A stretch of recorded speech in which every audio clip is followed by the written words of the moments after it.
What's up, ninjas, and welcome to the Creepy Crew Carnage, the first official North American team battle tournament. I'm your host, Gung Ho Jun, and I'm so happy to see you all this fine November afternoon, or evening, depending on your location. Here with me today are our own Creepy Crew, a mix of new and familiar faces. Ninjala Ambassadors Pink Giratina, CHA-Man 777, and Chicken Plays will be our commentator crew today. Please, introduce yourselves. Hey guys, it's your girl Pink Giratina here, and I'm honored to be one of the commentators for today's Creepy Crew Carnage tournament. You guys know me for streaming Ninjala on YouTube and also making little videos here and there. But besides all of that, I just want to say congrats to everyone selected for this tournament and good luck to all the teams competing today. Hey everybody, CHA-Man 777 here. I am happy to be back commentating another Ninjala tournament here today. And obviously this one's going to be a little bit different as it's some team battles and we're going to have some very, very intense matches for you all to watch today. Hey everyone, Ninjas, my name is Chicken Plays and I'm super excited to see the teams compete in the first ever North American Ninjala tournament. So good luck to those selected and I'm looking forward to all the teams who are competing today. Thank you, everyone. Now let's get right into the thick of things. You're here to see some Ninjala, and we're here to deliver it right to your screen. First, I'm here to explain the format, rules, and prizes for today's event. The Ninjala Creepy Crew Carnage is a single elimination team battle tournament. 8 teams will play in a single elimination bracket, which we will pull up right here on the screen right now. Each round will consist of 2 battles, except the finals and the third place match, which will have 3. The final score for each team will be the total for all the points they earned in the entire round. So even if your team doesn't come out swinging in the first battle, you can aim for a big comeback in the second or third.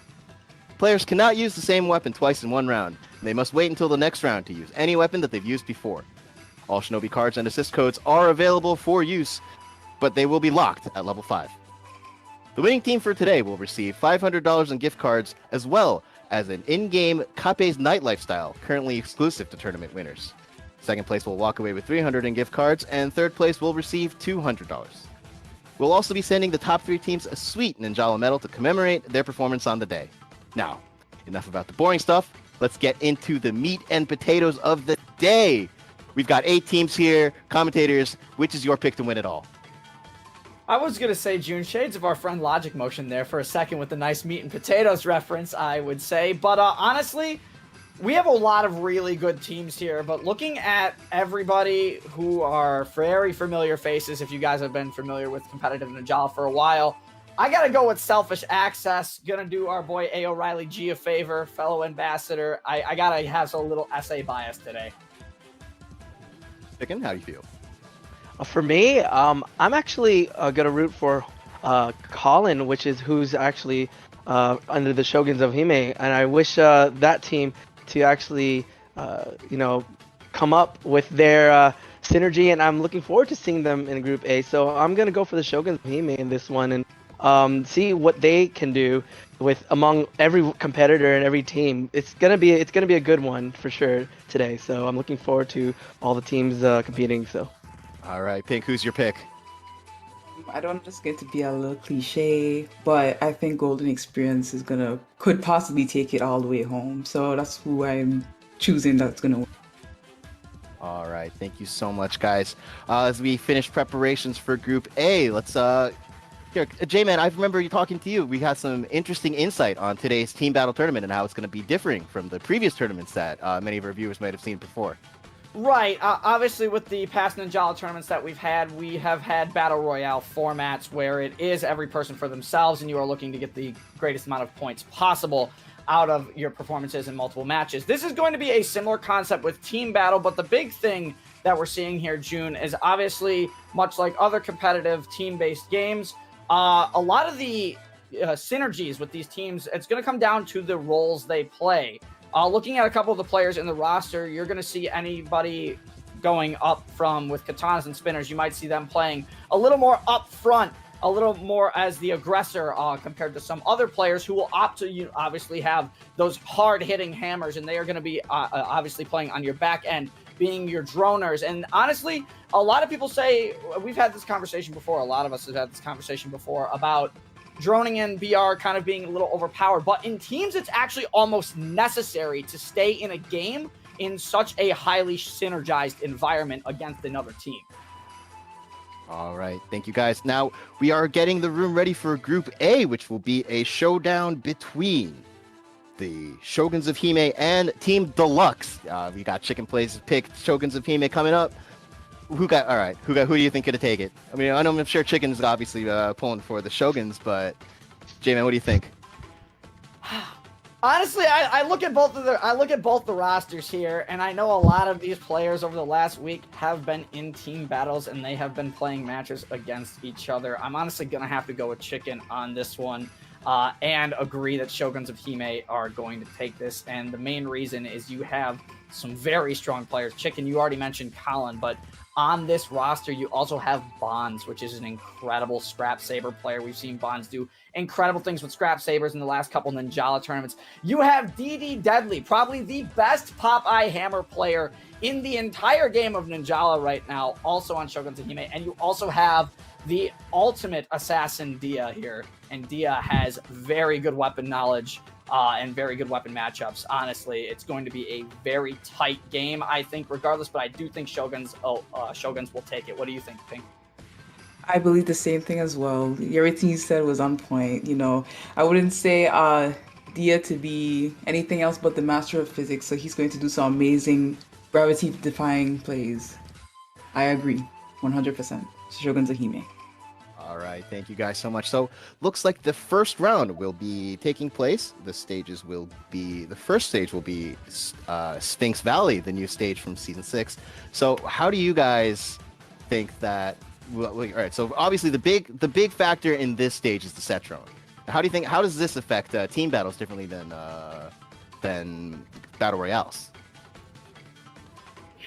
It's hard to say, because obviously that set drone is not going to come into play until a little bit later in that game, June. And I think the biggest thing you're going to be looking at here is how both of these teams kind of set themselves up as they go forward, whether they want to go for that set drone or whether they not. Obviously, the set drone does apply double damage and multiple E-pones to any opponent that you do end up KOing just in general. So it can be a vital tool, but if you are down in a point situation right now, it might be better off for you to come on back off into the back end, maybe just hit some more drones, get some points. Try and keep the other team away from that set drone if they're going to go for it.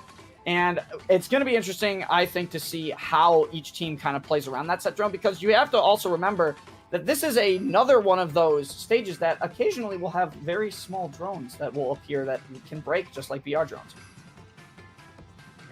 All right. Looks like our players are beginning to load in. Looks like we've got a Flying V, Trick Ball, and the Ippon Katana over here. Yeah, I think, Chicken, you could kind of agree with this, where this is a pretty standardized, I would say, setup for... I gotta check the other team name for Deluxe Team here Deluxe. coming forward. Thank you, June. I appreciate that. There's a lot of teams to keep track of today. Pretty standard set, but of course, I mean, I look at the other side as well of Shoguns of Hime, and like I said earlier, we were talking about this earlier, Chicken, but we might be seeing some claws come out, and I said if there was going to be a player that's going to play claws, it's going to be Dia. And what do I see on the other side right now? I see Dia playing Pox. Right.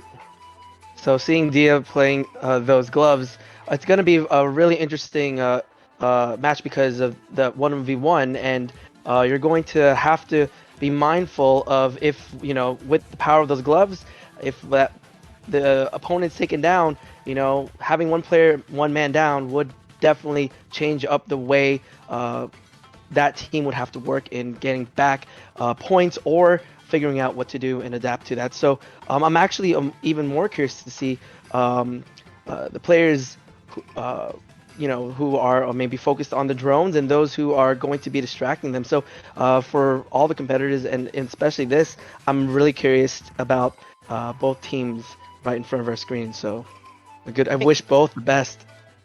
I think you mentioned that Dia was the master of physics. Could you elaborate a little bit on that?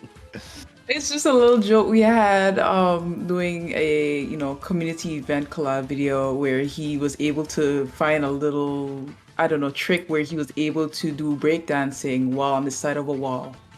Ah, So true. he's very, very good at finding little, I guess, little tricks to do. So I'm interested to see how he could, flip things and do something unorthodox to push things in his team's favor.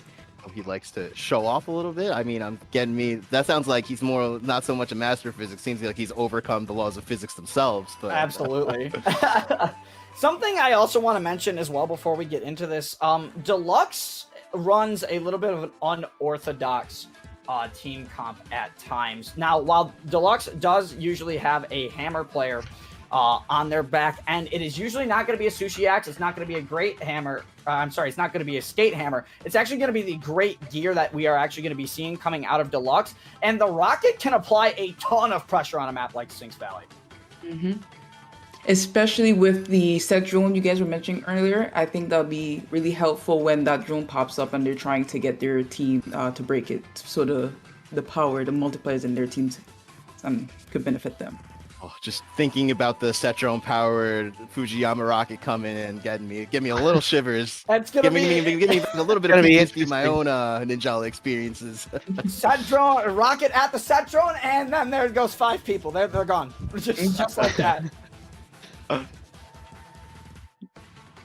Probably the biggest bait on that map. Hopefully our players today won't be so keen to get hit by that. And it appears... Alright. I think we're getting our final checks coming in to this round, but very excited to see, because now Chicken and Giratina, I'm actually looking at 2 claws, 1 on each side, so this is going to be interesting. Wow. All right, looks like our weapon checks are good, and today we will be handing it off to 2 casters per game. Let's start our caster rotation off with J-Man and Pink. We'll be giving it off to them soon for Group A. Take it away. All right, Giratina. I mean, the one thing I want to say to you, you said obviously Dia, the master of breaking physics. What about breaking the game? I mean, we've talked a little bit about Dia and Dia's ability to pretty much flex on any weapon. How do you think playing the claws really goes into Dia's strengths here going into Sphinx? I think, remember we were talking about each team having players having specific roles. I definitely think using the claws would be the front line's role, to try and take out the other teams, fighting capabilities, and just, reducing the numbers of the ninjas on the field at the time. So I just think it's going to be helpful with reducing numbers, because that's a very offensive weapon. Right, and obviously the big downside with the claws, obviously they have 270 HP, but they make up for it in damage and movement speed, as we see Deluxe and Shoguns of Hime getting ready for this first match up. And here we go, as we see DD Deadly starting off. He is going to be on the Cerberus in the back end here, so obviously Dede going to be the back droner here for the team, going to be using that back attack on that to get a lot of damage. And now Dia already moving up. You see a lot of positioning from both of these teams right now, just kind of setting up for some drones or setting up for an ambush position, as Leeson Gray actually gets a drone sneak as Dia tried to move over to the other side and steal an early drone from the members of Deluxe. Well, we have El Javi here wearing the boxing gloves and just running around trying to get some drones. Everybody is just really focusing on the drones, it pretty seems to me. We also have Juan, Yep. Juanin going for a drone as well. And we also have Colin going for a drone. Getting into a little fight with Darko on the back corner. Look at Dia trying to keep the pursuit on the Darko. Now 2v1. Unfortunately, the break attack smashes Colin's weapon, and Colin is very close to the drum line.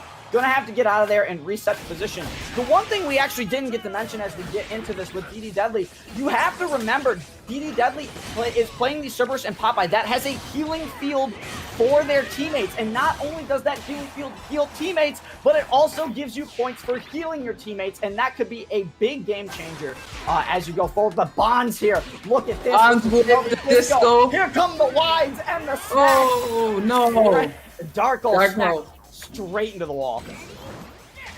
All right, Darko with the respawn with the great gear. Love to see it. Love to see it. Great weapon overall. Going for the drone. Oh, Fujiyama rocket. Where's it going? It's going for Gray.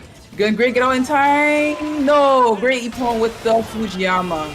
And a really good rocket positioning as well, as Darko's gonna smash the weapon of Bonds, but unfortunately is bound. Not gonna be able to take advantage of that, but never mind. Darko gets one hit, not able to get two. As Bond switches behind, goes for the gun laser, unfortunately gets canceled by the parry field there. But the Froggy Block is a very good utility on the side of the Scrap Saber and the Tuning V, allowing you to do stuff like that. You can interrupt your opponent from pretty much anything, but the Gum Laser is very good at doing one thing, and it is binding. Unfortunately, Bond's not gonna be on the winning end of that parry situation against Lee Sin.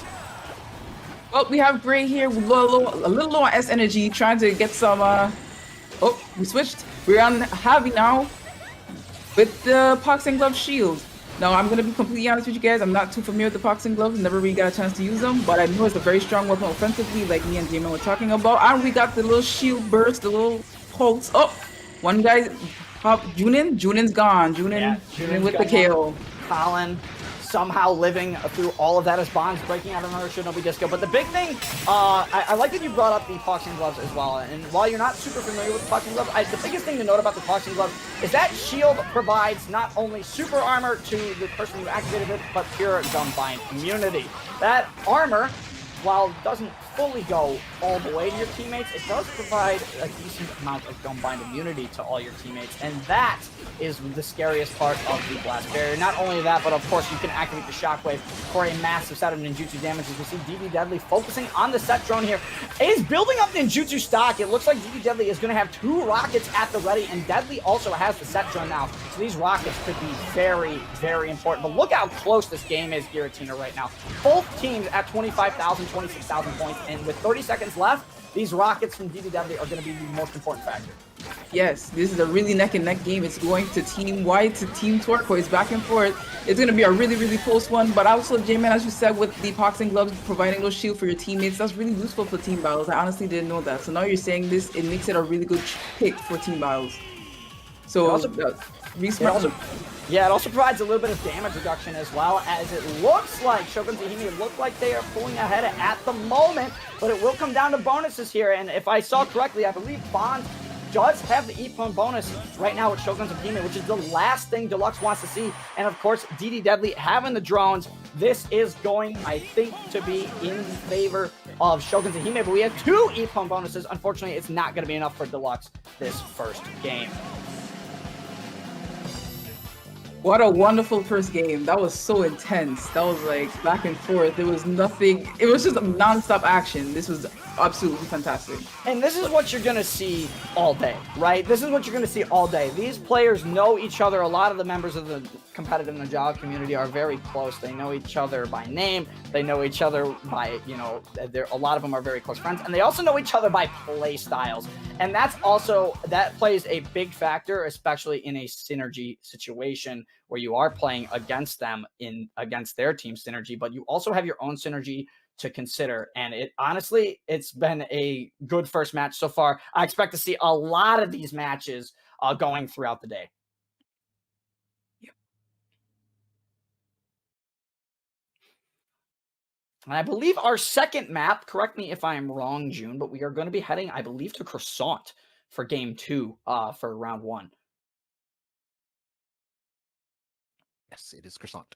It is indeed Croissant. Okay, awesome. We're just going to let Deluxe come back in. Now, a big thing, obviously, Rose, is that they do need to players need to switch weapons. Obviously, I think players will be very comfortable switching to a very similar weapon class, or they might break out something differently. So you could do something like Epoxy Gloves to Ogre Gloves. It's got a different kit. It plays a little bit differently. It's not going to change much for DD Deadly. We're going to see you're going to go from Cerberus to Popeye, and there's nothing wrong with that. You're going to have the laser, which is a great utility, a fantastic backup option. We also, it looks like as we're getting the teams set up, we might be seeing Dia on the EX motor. Obviously, we talked about the EX motor, another very strong weapon in Ninjala currently. A lot of super armored options, and that wide attack is just oppressive. Truly, we did mention the wheel weapons from season 6, right? Yeah, we did mention those. So I'm really happy to see someone already using one of them. We also have Bonds using the Drill Beast, one of my favorite weapons from since the game dropped. And I'm not too sure how this would work. You tend to see people use Drill Beast more in BR than team battles. So this is also another very offensive weapons. I could see this being more of a, cleanup type of weapon to get people out the way. Potentially. I also have to mention that Bonds is, of course, using the gold drill because Bonds has to flex a little bit on all of us. Unfortunately, I do not have a gold drill. Makes me sad sometimes. But I'm glad that you mentioned that it is played more in Battle Royale because you don't see it as much in teams. So the utility for the drill in teams, I'm not as familiar with as some of the people who might be watching this stream right now or other members of the competitive Ninjala community. But it is a very interesting choice to see Bonds going from Scrap Saber to drill. That is a bit of a play style change. Instead of focusing on the laser, you are focusing on a high-powered grenade. But we can't forget about the Punishing Blade. Punishing Blade can be just absolutely disgusting in team battles. Yes, especially for the drones, 1 hit, 2 hit, gone, type stuff. But J-Man, don't you have a gold weapon? As a ambassador, you should. That should be a requirement. I know, right? I don't know what's wrong with me. I need to find a way to get my hands on one of those. I have me a gold drills. Shinobuzz paper fan. So I have to flex. Let me flex. Those are nice. I'm sure you gotta have that. Those nice Ninjala collection cards. Those are nice.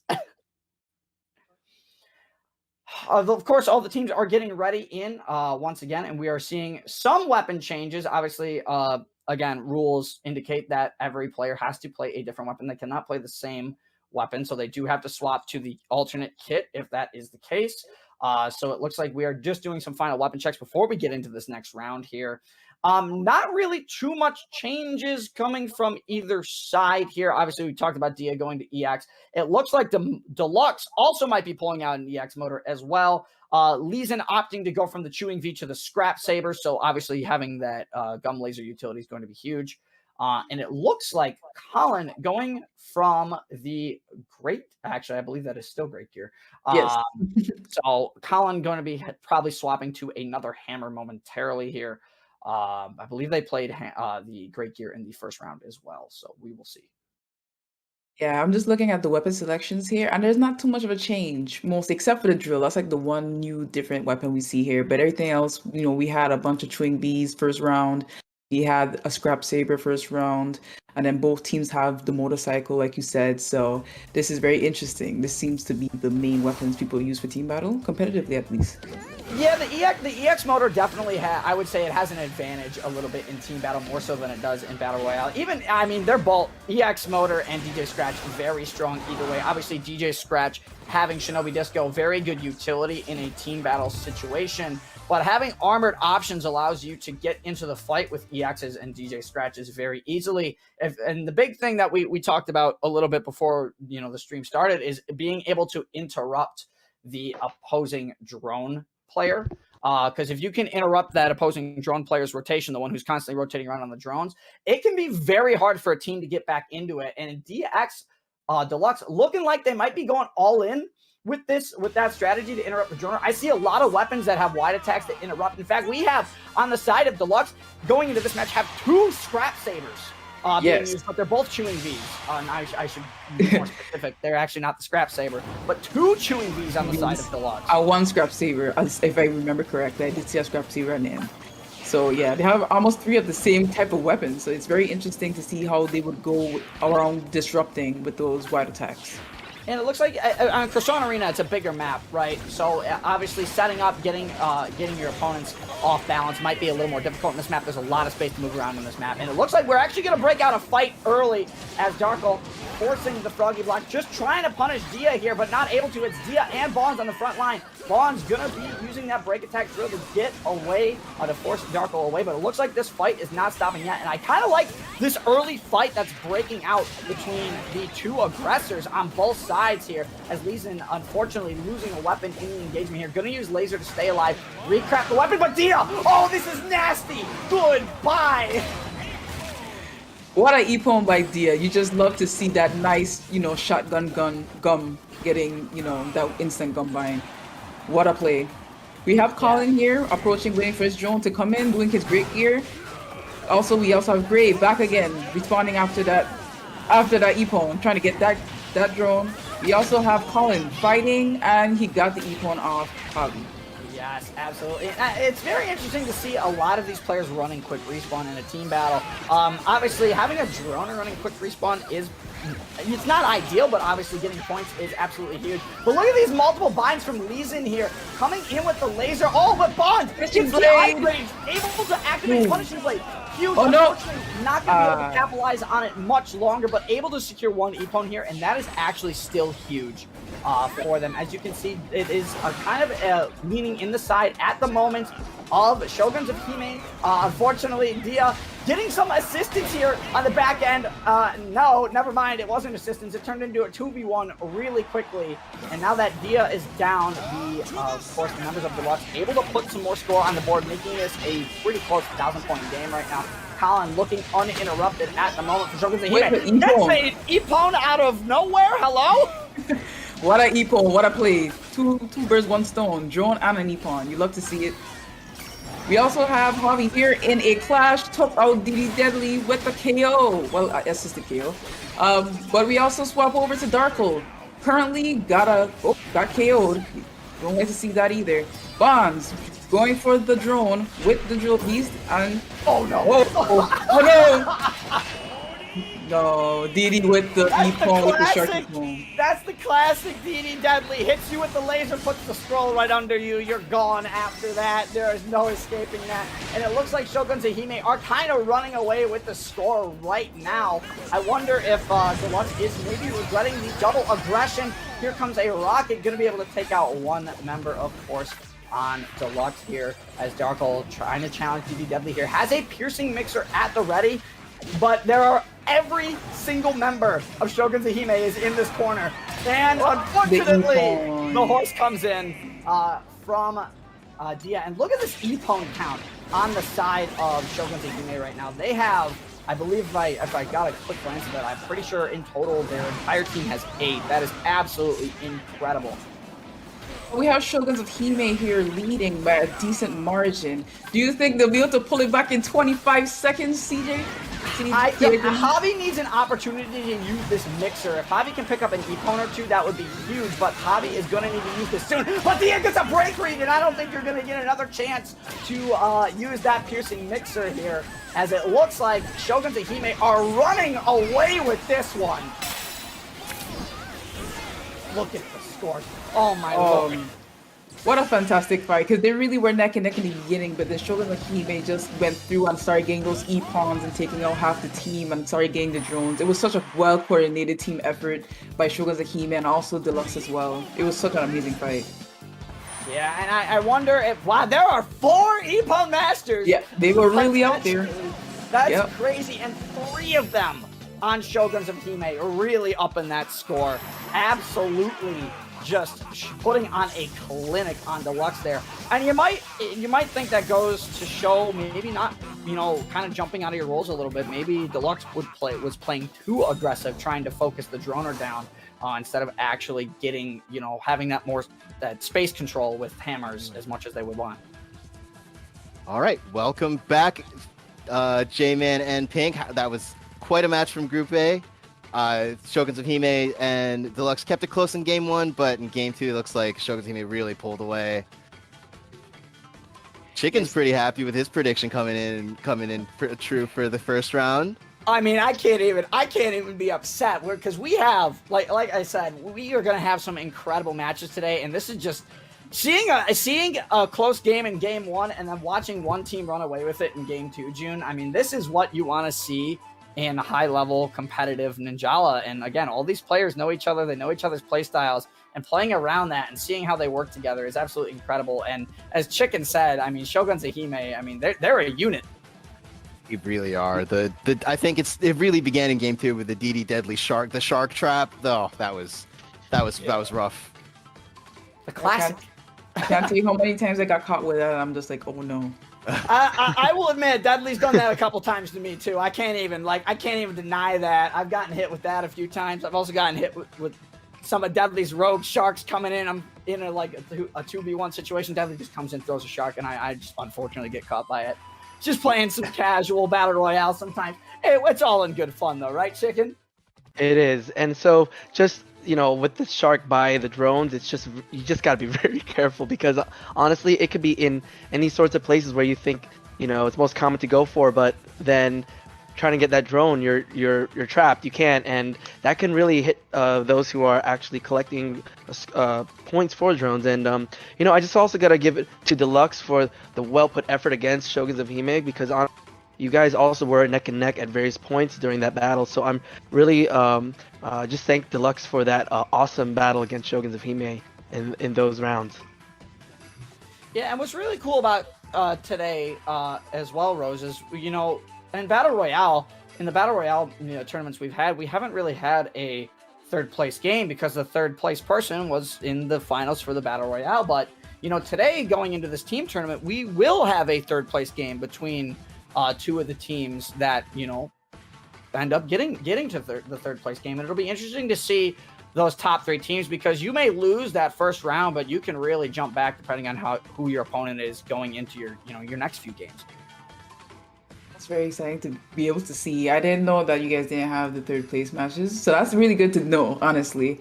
So I really do look forward to seeing those third place matches, like you were saying. It's going to be because so far this is just the first game, and this is really, great matches, great content, great gameplay. Everyone's playing to the best of their abilities, pulling out all the punches, and you just love to see it. All right, we're still calculating the final score for the Group A match, but let's go back to that match. Chicken, what was your favorite moment of the match of both games? Either one, pick one. Pick a moment for us. Oh man, I'd have to say that I believe it was the double gun bind. I can't for sure remember how it went, but the double gun bind and getting the drone. I think Giratina mentioned that the Epon as well as the drone. It feels so good to get both when you're in the middle of trying to score points for the team. All right, J-Man, what was your choice moment of the Group A so far?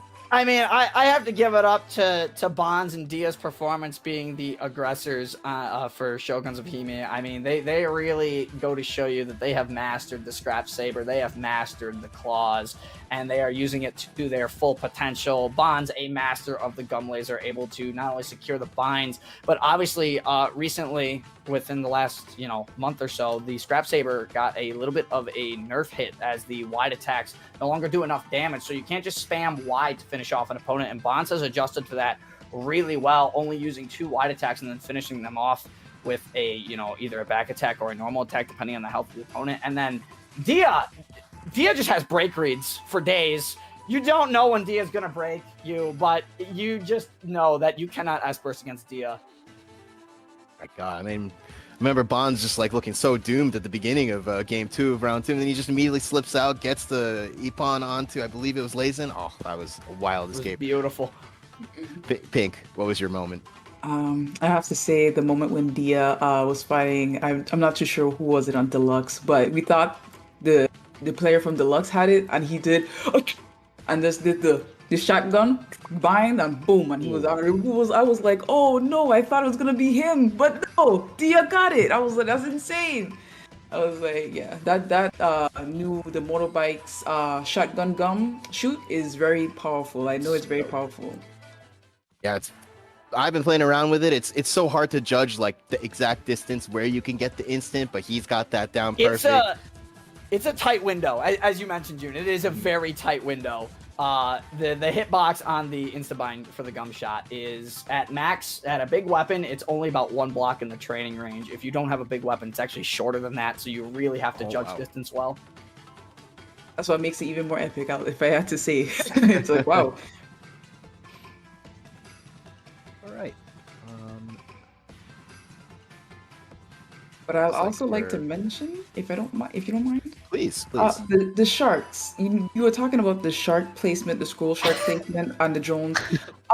This is for humorous reasons, or effect. Yes. Have you ever been in a fight and mid-fight someone slid that under you and took you out? That happened to me once, and I was so demoralized. The third-party shark. Oh, no. out of nowhere. And then I'm in the middle of the ocean, gone. That was definitely not there 2 seconds ago. Why is this here? Oh, it is demoralizing. I can feel that. Thank you, Yeah, Tina. like, I'm It's so it's the bad, right? fact that you had your set goal, but you didn't see that coming from the side of All you, right, and you sorry to just. interrupt, but looks No, like go our ahead. scores for Group A are in, and the Shoguns of Hime will be advancing to the next round. And unfortunately, Group B, they're going to need a little bit more time to get ready, so we will be moving on with Group C first, and we'll be playing the Group B match after Group D. So, moving on into Group C. What do we have here? Group C. Oh boy. Oh man. Group C Here looks we appears are. to be the battle between Golden Experience and NGS. I know all these players too well. And this is and this is just not from looking at it from a team perspective. This is also looking at it through the history of Ninjala from season 1 to today. Every single one of these players has put in time. Every single one of these players has put in the work. I mean, the one example, I'm just going to throw it out there, and we all know it, Naza. We need to talk about Naza here in Group C on Golden Experience for a second, because Naza, the undisputed best sound hammer in the game, at least in North America. I don't think I've seen a single attempt at a JP player trying to overthrow Naza Soundhammer. The man has mastered the weapon inside and out. Absolutely. We've also got another familiar face on Golden Experience, which was Pink's pick for the day. Mr. Starling coming in. Ninjala Ambassador, Mr. Starling. Yes, sir. So, we gotta have some Starling bias, right? Yes. Hey, J-Man, what about those shades you're talking about? You gotta Oh, put right. You know what? one time for the Yeah, Starling, man. Shades of Starling? Yeah, gotta do it one time. Gotta do it one time. Putting on the shades for Starling. All right. Here we go. They're on. Mm-hmm. But I someone's cool enough to wear their sunglasses indoors. Absolutely. This is part of the creepy crew Carnage, you know? Like, you just gotta be as scary as possible indoors as well. Yeah. I was saying Golden Experience is definitely interesting for me because most of the team are OGs from before the game even came out or during season 1. They were on top of the competitive side, taking time in the training room, learning all the ins and outs of each weapon. I think that's why they're one of my picks because I know these guys have spent a lot of time learning the mechanics and everything they possibly can learn to bring out the most out of their gun weapons. And I also had the pleasure of fighting against Naza as well, you know, undisputed Soundhammer player. I was washed, I was put in the laundry, scrubbed, rinse, and repeat. So I know that he's definitely very strong, as well as Starling. I've watched Starling back in season 1 before we had any of these things going on, and I was very impressed by his gameplay as well. Really, really good. Yeah, speaking of Naza, he's definitely been participating in some of our past tournaments. And every time I always hear his name as one of the players getting hyped up, but just wonder, well, he just hasn't been able to put up the results in the Gung Ho tournaments, but maybe this time will be different. Teams is a whole different game, let me tell you, June. And Chicken, something I wanted to mention here as we get set for this next game here, we have players in this lobby right now that can literally play every single weapon in the game if they really wanted to. And some really big standouts one of them I haven't seen in a while, and that is Mansa Large, aka Large Bruh, aka Large. Mansa Large has been around since season 1, and I remember the rivalries I had with Mansa Large, Immortal, and Chill back in season 1, all of us trying to hit that Ninja God rank. And honestly, Chicken, you've played with them a few times as well, and you know that Mansa Large is an incredible player. That's right, CJ man. Like Mansa Large and Chill, and I've countered them and in ranked matches. So when especially the BR ranked matches, and to see them within a team, I'm actually excited to see how they can work together in this. And I know that when I was in matches in season 1, a little bit of, I believe, season 2 as well, where they just keep pushing and keep going, and it's definitely difficult to catch up when you're trying to rank up in BR, but this is now teams. So to have both teams with experience is going to be a sight to behold. All right, looks like all weapons have been checked. We are ready to load into Group B matches. So let me hand it off to Chicken Plays and J-Man, please. All right. Give us Group C. Giving us Group C. Now, obviously, All right. as we get into this first round, obviously, we're going to Sphinx because all the teams play the first few maps the same. The big thing, there is a little bit of a difference on, a little slight difference of the Golden Experience team, because there's a lot of members of In Premium Perfect in here. Which obviously in Premium Perfect, one of Starling's team, and Naza's on in Premium Perfect, but they also brought in Dios Feto, who, believe it or not, I believe is the only Ninjala player in the game to literally have every single outfit, emote, and they have everything. Wow, that's in the amazing. game. That's amazing. That's amazing. lots But of they work. Are also a very good player. Look at and that coordination. this. That's how you know they've already planned this as well to get that W. And so here we go, already starting off with both teams trying to get into position almost familiarly, just like the previous round. Everyone's hiding around and making sure, just trying to scout and see what the other team is doing, playing carefully, but also teams getting ready for the drones.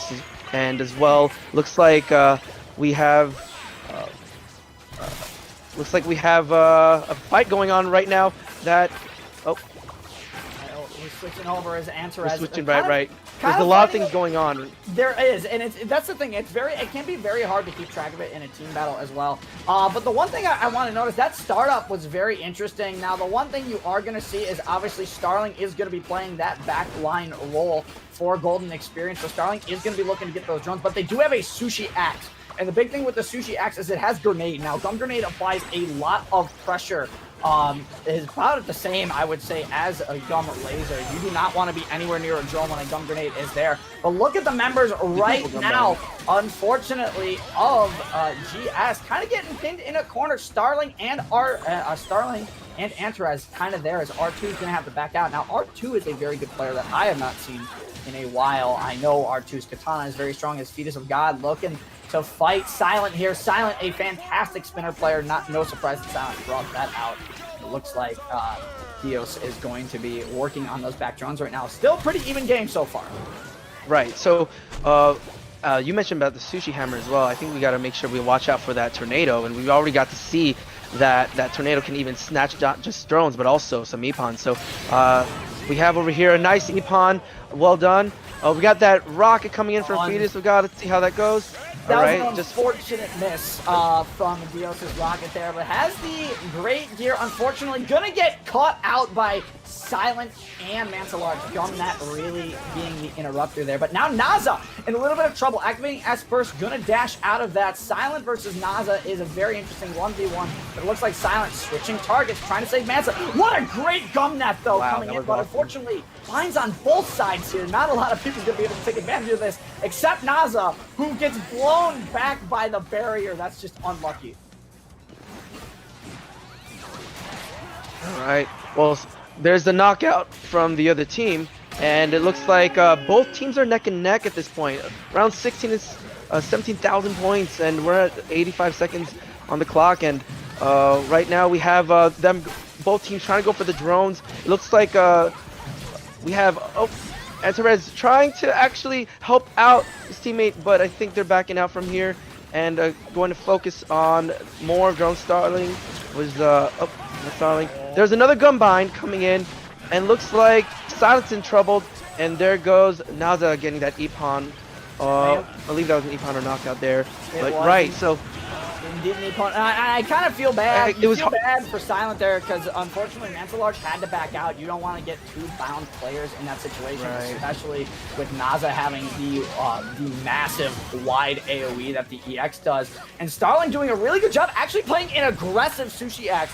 And that's something actually Starling's really known for. Starling's not afraid to get on the other side and contest the drone, because you do have that weapon break on the Sushi Axe. So you don't be afraid to hit the Y button, bust some weapons, and in a team battle situation that can be vital, as R2 in a little bit of trouble. Unfortunately, a parry gonna start here. Starling coming back in, and Perez and Starling trying to work together here as we jump back over to the side of Golden Experience. And Mansa is going to get caught out a little bit by Naza, able to escape there, though.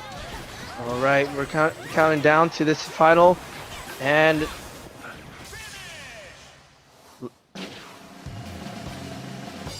here are the standings as far as we can see. Right. This is going to come down to bonuses. Now, the tough part here is that they need 4 bonuses on the side of Golden Experience, and unfortunately not quite able to do it there, as Caleb actually taking the drone and Silent going to be taking the E-Pones, giving, of course, Neo 2.0 the advantage here, aka NGS. So a very good first performance from them. But overall, honestly, Chicken, it seemed like at a point about middle of the match, you notice both teams had about 17,000 points. So they were both neck and neck until that very last stretch. Right. So at that point, it all comes down to whatever they can do from that point where they're just neck and neck. And the fact that one team just ends up having to, maybe epon one of the other opponents' teams, as well as just trying to get some more points within the last few seconds, can really make a difference. And so to find that those bonuses just went with one of the winning teams here, it just looks like it was for them for this round. So we still have another round with Group C here, the Golden Experience versus NGS. So we're just going to take this moment to now have the preps for that and just see what kind of weapons they're going to be using. So go ahead, CJ. Going into game 2, you're playing Croissant, right? You're going into Croissant Arena. It's bigger than Sphinx Valley.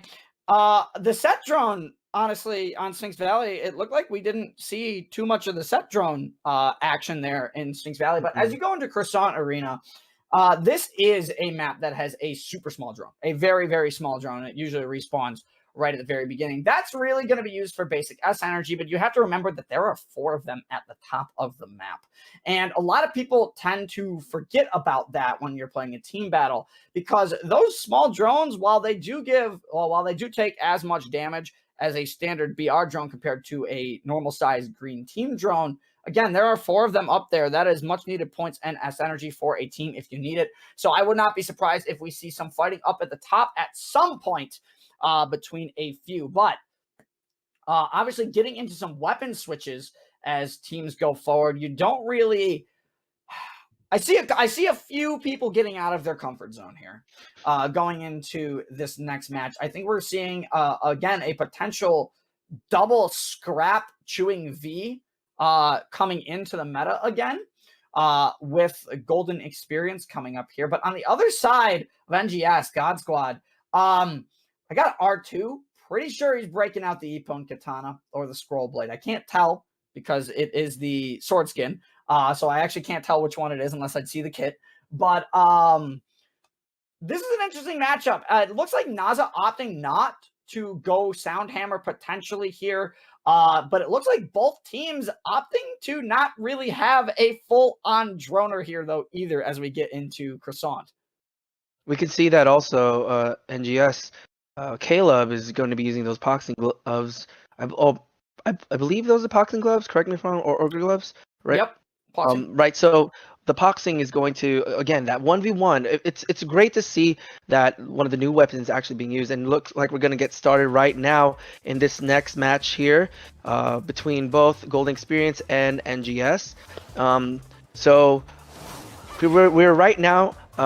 We're going right into Croissant Arena, and the fact that Croissant Arena, as you mentioned earlier, CJ, is just so spacious, and it just has this way of even having both teams positioned where they want to, but it all comes down to when they strike and when to strike at the right time. So we're going to get started here with both teams ready, and good luck to Golden Experience and NGS for this second round, Group C. I'm interested to see how this double Froggy block is going to work out in the favor of Golden Experience. And the fact that Naza is actually also not opting on Soundhammer here, It shocks me a little bit, but I know Naza has also put in a ton of work with Extreme Motor, and it's easily Naza's second best in slot weapon. I still can't get over the fact that God Squad has all the poses synced up. I love that. It's just so fascinating, and that's how you know that the team is ready for this, and they were so ready to be part of this tournament if they were to be chosen, and they were. So looks like we got a couple, again, positions. It's very important. They already start off with that for the few seconds, and they're in a fight right now. Silent is going for the drone. They're all reading each other and thinking about what they're going to do. A knockout and assist was shown there. Naza looks like, I believe that was Naza who was knocked out already. But, yeah, Naza, no, Caleb actually got taken out really quick by Naza. Unfortunately, Caleb ended up in a 1v3 situation there, and that's something you don't want early in the game. Honestly, it could be more of a problem later in the game, as Large, unfortunately, gets a parry read. I think Large somehow managed to get out of that, though. I think maybe the barrier knocked Large away from the parry, so Large able to survive. There is Starling. Looking like they have a lot of gum damage. They're just focusing the laser, keeping it around the drone. Now, the thing with Gum Laser Chicken, as you know, is Gum Laser has a very strong hitbox, and if you can put that right on top of a drone, the other team can't even touch it until that laser goes away. As Naza now in a little bit of a fight, backed up by Dios, but is a 2v1 in this corner as Naza goes for the back attack. Not able to do it, but I love that Naza uses the turbo midair. You don't see a lot of EX players use that turbo midair, but it is such a good combo starter if you can get it being used in midair. As Antares has Mixer at the ready. Starling going for the disco. Unfortunately, can't catch anybody, but Antares does indeed catch Antares, well done. But Large with the punishing blade, they're absolutely destructive. All right, looks like the Golden Experience are up by around 2K, but still a little early. Anything can happen within this match. And an E-Pawn for R2. Well done. That's going to help them for getting more points. And with 2 minutes on the clock, another E-Pawn done by Fetus of God there. Well played. Fetus of God just low on HP. Hopefully he can manage to just help his teammates there. And now we have Caleb just trying to get that drone for more points. Again, we have positioning for each player. Large with another E-Pawn, I believe. Large gets the jump on the Starling. The beautiful E-Pawn from the Gumbind. That was pretty good. Wow. What a great burst read, throwing in the grenade, and unfortunately Starling getting caught out by that. Absolutely destructive. Starling coming back for revenge, though. Unfortunately, does somehow find into the counter. Loses the parry, but Starling getting behind them almost immediately there. A very good game right now, I would say, for Golden Experience. As you can see, they have a 5,000 point lead at the moment, but now Large activating Punishing Blade gets caught out by Antares and manages, unfortunately, not to finish off Large, but a disco comes out. Large might get caught by it. Large gets caught by it. R2 also caught by it. Wow, the double E-Pawn. I believe that was Starling's disco as well, coming in clutch. That's going to be 2 E-Pawns on Antares, and that ties E-Pawns for Starling and Antares. So that's 2 E-Pawn Master bonuses right now for Golden Experience. Looks like we're about 40 seconds on the clock, and this Golden Experience just taking the lead by 10K, and NGS has to figure out something within these 30 seconds to stop them. But with Starling, it seems like he's like the decoy, CJ man. No, like it seems like he's getting all the hits here, while everyone else is actually focusing on points and taking care of the other team. Right, and that's the power of that's what makes the Scrap Saber so good. Again, we've talked about the Froggy Block and how good it could be at interrupting, but it also has that laser, which is very good. Again, finds an interruption and being able to use a decoy, while Antares with the more offensive option comes in, does a great work, and you can see that in the scores. 32,000 prior to bonuses for Golden Experience here. Very good games, guys. 4 Drone Masters, 3 of them going to Golden And Experience. Antares was just also just taking advantage of the situations at hand. Wow, there was a lot to take in from that, CJ man. But I would just say the E-Pawns after thing were really intense from both teams. Well done, Golden Experience and NGS. 15,000 point difference, game 2, compared to what you had in game 1, which was only about a 5,000-ish point difference. between the two Welcome teams. back, J-Man and Chicken. That was quite a match from Group C. Wow. First of all, starting in with the emote sync from God Squad. A team after my own heart. Absolutely. Hey, you got the idle emotes, June. You're gonna use them, and I'm so glad someone did. See that? Other teams, take note. Swap your emote right now. Get that sync going. Yeah, come on, get some But emotes. anyway. We got so many emotes in the game. The matches, man. Oh. Incredible between the two teams. I mean, you saw June and Chicken Golden Experience down in the first game, and then they came back and they just absolutely demolished God Squad Game 2 with a 15,000 point difference. That could be a huge changer. God Squad looking very good in Game 1, but man. Right. The turnaround again from Golden Experience was fascinating, and again that space in Croissant Arena and the beginning of that position where everyone can have a great start, and so far I'm looking forward to this next one to see who will take the W. Guys, so I have no idea who's going to come out on top with this one. We have one team win Game 1, another team win Game 2. Rose, what did you think? I know you were smiling the whole time on the side. I could see with these matches. Yeah, because as I expected, because I saw them lose the first game, I said, "Yep, now watch, crank up." They cranked up, and I'm like, there it is. But that double Epon, when I'm not sure who it was, it kind of went back kind of fast. But when Starling's Disco also, helped out and boop boop, I was like, oh, there it goes. Up, that's not good. That's not good. Like it was just so like I don't have to explain it. It's just so much. I don't have to explain it. They're just on top of stuff. Like they're very good at like Sterling connection in the basement of Croissant Arena. That double the synergy between the two was unreal in that moment because I could hear him in the call going, I got Disco, I got 2. Antrez is like, I got you, Starling, and just smacks the 2 of them around. Man, wish we could get our ears into the comms of that one, but God, also just. Even in Game 1, Andres doing his best in Game 1. I saw him getting some sweet Epons in Game 1. But let's talk about GS a little bit. I mean, I saw Caleb also grabbing the Epon Master despite Andres' sick performance in Game 2. Caleb was able to match him. Yeah, Caleb's one of those players, June, where Caleb can bounce back from being in a deficit. I mean, we saw it when Caleb was in a previous Ninjala tournament in the BR format.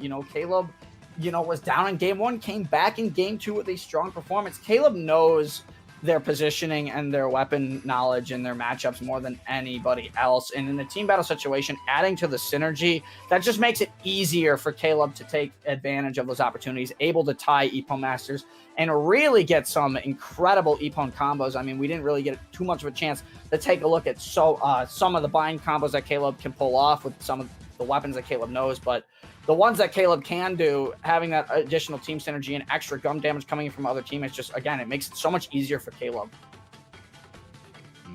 That was good attempt by the God Squad. Also, you mentioned another player, Large. How do you think his performance was in this previous game? I was impressed. I haven't seen, the thing is, I haven't seen Large play in a while. And I still think the drill was a strange pick. Because when you're going against a weapon like the Scrap Saber and the Chewing V, the drill kind of just gets outranged. Now, while the drill does have very good offensive options when you do get in, it's getting in against a weapon that has Froggy Block and a Vortex wide attack, which sucks you in. And that can be very difficult as a drill, because as a drill, you have to often be the aggressor rather than wait for your opponent to make a mistake.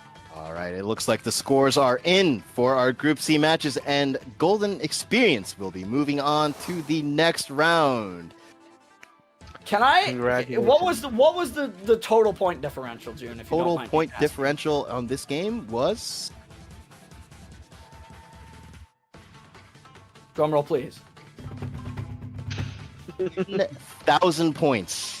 Wow, that's kind of 1,000 points. A 1,000-point difference. The bonuses were huge, man. I thought like it was a 10,000 point in Game really 2 changed. alone, but. Wow. All right. So, Group B. Group C was done. Now we're moving on to Group D. Group D matches will be between Power Made and Selfish Access. SA bias. Let's go. Oh. Take it What did I say away. bias in the last game? There's will be none of that today. We will be treating our competitors with equal amounts of love. What do you see the players on both sides here, June? I gotta have some bias somewhere. Oh no. This is gonna So be. let's get into this matchup. So I've seen some player names I recognize on both teams. I see Mr. Stizo from Power Made, Mr. Squiddy from Selfish Access. So who are our players to look out for in this next match? Already, I mean, just two. I can give you two from each team, and it's definitely you're gonna want to watch out for Reese on Power Made, and definitely Stizzo. I look at Selfish Access, and it's so hard to pick two of them to really look out for. But for me, it's gonna have to be Squiddy and Cam. I think without question, Squiddy, an incredible caliber player in general, knows the weapon inside and out, and then Cam, who has an incredible spinner. I would definitely say one of the best spinners in North America by far, and I hope we get to see that spinner coming out of Cam today at some point, because that spinner is incredibly viable in a team battle situation. You're able to keep opponents at bay with the back attacks, and it just does damage. We haven't seen too many spinners on the day yet, so let's see if Selfish Access decides to break that out today. And we are beginning to load into our next game, but we will wait for our players to pick their weapons. Let's see. All right, Chicken. I gotta ask you, Mm-hmm. between these two teams, because these teams, even in community-run Ninjala events, such as the ENL, or like just Warriors Pit stuff that Starling does, we've seen all these players, and the same could go for you, Rose. We've seen all these players. We've seen these teams play against each other. We have seen these players individually play against each other in 1v1 scenarios. Right. Who do you think has a better matchup on who here? Your Tina, you want to go for it first? I'm going to be 100% transparent. I only really know like one on each team, and I can't really gauge their competitive skill. And that's me being completely honest. I don't ever really see them like fight, because I never got to watch the ENL and stuff. I'm usually working, but I'd expect them to be good. If I had to guess, they're good. I'll keep it at that. All right. Well, I guess I'll share my tidbit here. I've seen Scarfy, I've seen Squiddy at various moments, especially in matches. All of these guys have come out here and there, especially from earlier seasons, and I've seen Power Made, especially with the team synergy at various moments when they have gone through the ENL at various times, other tournaments, and I'm gonna just gonna go for the PM and hope for their W here and what they can do. I'm not quite sure with how things have gone in most of the most ranked and seasonal matches, but I would give it to the PM to give what they had earlier seasons. So I'm looking forward to that. June, what do you got? What do you got for me? Honestly, here I honestly have to give it to I've only seen a few of these players as well, but here I'm gonna my prediction is going to be on Power Made. I think Stizzo's such an amazing player. I think he's gonna be able to pull it through. But looking at the weapons here, some new ones. I don't think I've seen a Ninja Caliber yet today, or not too many board types at all. I guarantee you that's Squiddy right now holding that Ninja Caliber as well. It's like Squiddy just doesn't want to give up Ninja Caliber. Squiddy has been an incredible Ninja Caliber player, and as time has gone on with the Home Run Surfer and Ninja Caliber, it's only gotten better and better usage in team play competitively. And there's a good reason for that. Obviously, being immune to gum shots while using overpowering wave to get a lot of chip damage onto your opponents is a great thing.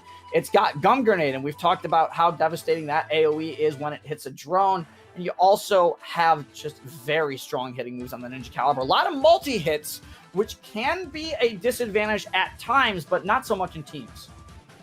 All right, looks like we've got our weapons in. Our players are ready. We are about to start the game. So let me hand it off to our commentators from Group A, Pink and J-Man. Please. Yay! We're going back in. Group A. Wait, isn't this... Wait. I thought for a second, I'm like, wait, this isn't Group A. I thought we did Group A. We did. We're back. For a sequel. All right. The sequel, the return. Yes, the return of J-Man and Rose. Can I just say that this is Reese? Oh, okay, Reese. Okay, Reese. I see you. Reese gonna be getting into this match, and one thing I want to note here, I didn't see any. Unless, no, J-Rob actually switched off. So initially I saw J-Rob come in here with the Popeye, but J-Rob actually playing the extreme motor here. We've talked about the extreme motor in tandem already of how good it is having armored options being able to get in. But we have things like, again, that we've seen pretty much all night. We see a lot of Chewing V, Scrap Saber, and I like the fact that Reese is rocking the collaboration items with that as well. It's nice to see that being used. Oh no! Hey, let's go! Here we go! Double. All right, they heard us. They heard us Yep. with the double emote synergy. Let's go as we get right into this first game here. First round once again on Sphinx Valley. We're gonna see J-Rob move off on the far left of Sphinx Valley. Now this is a very interesting play because the members, of course, of oh god, I gotta look at the team names again because sometimes the members of Selfish Access, I don't think actually know that J-Rob is currently sitting there in that corner as Cam's immediately getting into a fight with Stizzo and Voltax here. Cam in a little bit of trouble from Selfish Access and is going to be taken out in a very quick 2v1 situation. I believe those were the members, Reese and Voltex, I believe I saw in that corner. It might have been Stizzo as well as now Cam coming back into the fight here. Reese now moving up with the Froggy Block, going to keep Cam in trouble here. I know we're only like 30 seconds in, but it seems like, I think it's Selfish Access white, right? They're the right colors. Correct. Yes, they seem to be having the lead right now with a 3,000 point lead, which is, it's very early. The test could change in just a heartbeat. So they have a decent lead for right now, just growing. But can Power Mid. Can Power Mid bring it back is the real question. So we have a Selfish Access here. I didn't read the name, but Squiddy's in a bind. Oh, nope. Squiddy's out and alive somehow, though. I think there was a rogue hit that came in. But look at the member, look at Cam, just trying to fend off two members of Power Made right now and did a great job of actually getting out of there. But unfortunately, Rob is not going to give up the pursuit with the extreme motor that easily. Cam might have to back off and heal a little bit. And unfortunately, tries to come back in for the drone, and it looks like, I believe that was the EX motor that came in from J-Rob, getting two Ephones there for Powermade. As Powermade has slowly worked their way back into this, there is now only about a 1,000 point deficit here, but Selfish Access looking like they're sitting on a few ninjutsus here. Yeah, well, we already have Scarfy has the piercing mixer ready to go at any given point in time with the Chewing V. Just trying to fend off and survive as long as he can. We also have Cam over here trying to get a drop. Oh, gets caught up in the disco. Let's see if Power Made Stizzo can make use of that. And he's out of here. Epon. Unfortunately, Cam going down, but Selfish Access currently holding actually a more of a point lead now as we get into it. Squiddy kind of rotating back off the edge. You saw the punishing blade at the ready as L just trying to go with Scarf here, try to win a 2v1 as the Froggy Blocks, of course, are coming out. And it seems like we've seen so far, we've seen a lot of double scrap type weapons. We've seen the Chewing V scrap work in tandem as the set drone now in play now. Unfortunately, Squiddy going for it, getting caught out, and here comes the mixer, actually from one of the members of Power Made here. I'm not sure if that caught anybody, but now Reese's mixer also coming out, but this is not going to be good for Reese. Reese stuck in the corner, and Cam going for the dunk, should be able to combo off this, not going to be able to just catch them, get the break read, and Reese unfortunately goes down. But little do they know, Rose, that they have ninjutsu stock and they have their second mixer at the ready, as we are looking at a very close game right now with 50 seconds left. Yep, the gap got closed really fast. That was the creep up, honestly. But right now we got another member of Selfish Access. I'm not sure to pronounce the name, but they're trying to get that drone. Oh, nope, Froggy Block. Froggy blocks Stizzle with the wide attack. Oh, There's so many froggy blocks interrupting everybody's moves. It's actually hilarious to watch sometimes. Because you're just like, oh, you want this drone? No, I'm going to put my block there. You're going to put your block there. And okay, now we have to fight. As unfortunately, Squiddy gets caught between Reese and another member of Power Maid. Not ideal there, but Scarfy managing to pick up an E-Pone here as currently, I believe, Power Maid barely has the lead. This game could come down to bonuses here, but Tam looking to get a couple more. Unfortunately, gets forced right at the very end. You hate to see it. Very well timed ninjutsu there. We have a 4,000 points difference. Power Maid currently in the lead. Let's see how these bonuses work out. Stizzle with the Drone Master. Love to see it. Always important. So even if SA had 4 Epon Masters there, they would have lost by literally 100 points. So unfortunately, Power Maid going to be able to take game 1. But it did seem like we had a very big back and forth between these two teams. At the beginning, Selfish Access had a massive lead. Power Maid then crept up on that lead as the match went on. And coming into the end game, Power Maid kind of ran away with it. And I think part of the reason is because of Power Maid's use of their ninjutsu timing. Power Maid tends to hold onto their ninjutsus, I would say, a bit longer than the members of Selfish Access. And when you are looking for Epone's potential, most of the time actually, at the end of a game, keeping your opponents down as much as possible with multiple Eponing ninjutsus and getting those Epones, that's more free points for you being able to hit those extra drones. And obviously the set drone came into effect there a little bit. I wasn't quite sure who had it at the end, but I'm pretty sure it might have been Power Maid there. Yeah, you're kind of right about the holding on to your ninjutsus. Because I think in most games, especially in a competitive mindset, you always have to be patient. I'm learning that like patience is the key to, a lot of victories. So kudos to Power Maid for, holding on and waiting to the right moment to strike with their powerful ninjutsus. Yeah, definitely. As we get into the next game, obviously going back to Croissant Arena, every first group is going to be playing on Sphinx Valley and Croissant Arena. And what we've seen so far on Croissant Arena, Rose, is that one team is usually run away with Croissant Arena because of its spaciousness. Now, will that happen here again? I don't know, but the other thing we've also seen is we've also seen a switch off of drones on this map. Let's focus on drones and more on up close and personal weapons, probably because of the space, I would think at this point, because sure, while you can have someone rotating around and hitting drones, if you can't let them hit drones by being fully aggressive on them, you might have an advantage in the Epone department. I completely agree. That's why I'm definitely team aggressive. Don't give them a chance to strike. Take them out before it's too late. Agreed. But we are seeing J-Rob actually go with the Popeye here. So we might be seeing a bit of a more droning mindset here. But the Popeye, very good on Croissant Arena. Again, we've talked about the healing field, being able to get points for your team. Obviously also can heal players, and that is big in a team situation. You want to stay alive as much as possible. You want to stay synergized as much as possible. But most of the other weapons here, they're very up close and personal. I saw Katana. I saw a Trick Ball. I believe I saw a motor as well in there. I might be wrong on that. Oh, I only got a quick glance at the weapons here as they have prepped. Also, I kind of like the fact that, it's a Creepy Crew Carnage. People still kind of rocking the Halloween outfits. I like it. I dig it.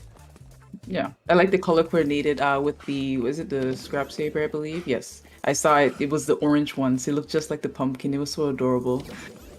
Truly. I love the customization in this game. If Ninjala does anything right, it's definitely the customization options. It's out of this world.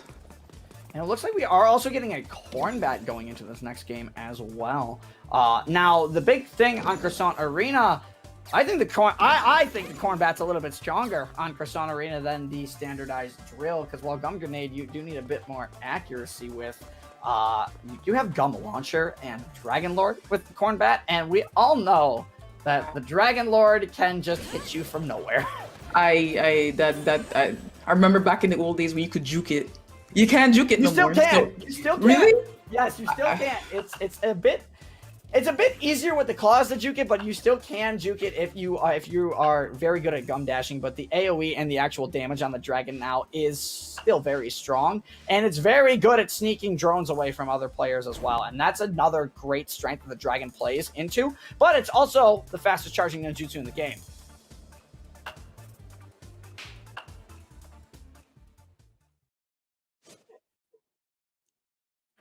Okay. Looks like we're going to be having a little bit of a, we have some tech issues going on in the back right now between the two teams. So we are going to quickly get a lobby reset going in, and that is absolutely fine. That happens every once in a while. It happens in any competitive esport. I can't be disappointed because so far what we've seen, we have seen some just very, very good matches so far, and we're not even through the quarters. Not yet. I'm enjoying it. I'm loving it so far. I just like the rush of thinking, you know, does this team have it? Does this team have it? Oh, and at the end, the whole conclusion is so great. The hype is just real. Now, between the two teams, we saw PowerMade run away with game one. Going into the second round here, Rose, what do you think Selfish Access has to do here as we get into the second game on Croissant Arena? How do you keep PowerMade from getting 5k points on you at the end of the game? How do you keep them? Oh, this is me as a person. I don't think this is the right answer, but I think if they could be a little bit more in sync with their aggression, like if two people, you know, focus on one thing, the other two could, you know, focus on maybe, I'll say, you know, drones like are a really big part of team battles, if I remember correctly. So I feel like the drones is definitely an important portion, but also the forward teams should, you know, they're also important as well, because if you, like you said, J-Man, if you actually keep the team down and not give them a chance to play, that's when the gap will get way bigger. So they have to try and survive a little bit more and be a little bit smarter with when they push each other, or if someone's low, they gotta help out and be a little bit more in sync with that. Because usually I saw that, you know, one guy would be like Cam, for example, he was in a 2v1. So he got taken out pretty easily, and I was one person down opposed to the team still having their 4 guys on the field. One guy's probably droning for free while Cam is trying to respawn. So that's what I mean like that. Try to watch each other's back a little bit more. And I will actually agree to you on that point, because it did seem like in game one, Selfish Access, they were caught off guard at the end of the game there. They were caught in a lot of 1v2 situations, and obviously PowerMade took very quick advantage of that, not only securing E-Pones, but as well as drones for their own. And I think I agree with that. I think SA needs to take a step back. They need to relax a little bit. They need to work a bit more as a team going into this next round. Not saying that they weren't working as a team going into the, obviously in game one, but they need to be a bit more in sync with each other when it comes to making those offensive plays and pushes. You want to take every 2v1 as a 2v2 if you can. And if you are in that 2v1 situation, it might be better if you are down, if you are the team that is down. Back out of that situation, regroup with your team before you go back in. You're going to give up maybe a drone, maybe 2, but the biggest thing is that you, the player, are staying alive, and that's going to be the game changer. Agreed. Definitely. But I'm excited. You know, Selfish Access was the team that won the first round. The other team, PowerMade won. Selfish Access lost. My apologies. Selfish Access could definitely bring it back if they really work together as a team and try to be a little bit more in sync. I definitely could see it being a very, very close game in terms of points to see who moves on to the next round. Yeah, I'm very interested to see how, again, how SA goes back into this. Because, again, Croissant Arena is a bigger map, but it looks like, obviously, everyone loading back in with the same weapons. I actually am, interestingly enough, I don't actually see double scrap going into Croissant here on either side, which is very interesting. And instead, opting to bring out one droning weapon on the side of PowerMade in the form of J-Rob. Going to be playing the Anglerfish Popeye. I love the Anglerfish skin on the Popeye, by the way. I think it's one of the coolest looking ones in the game.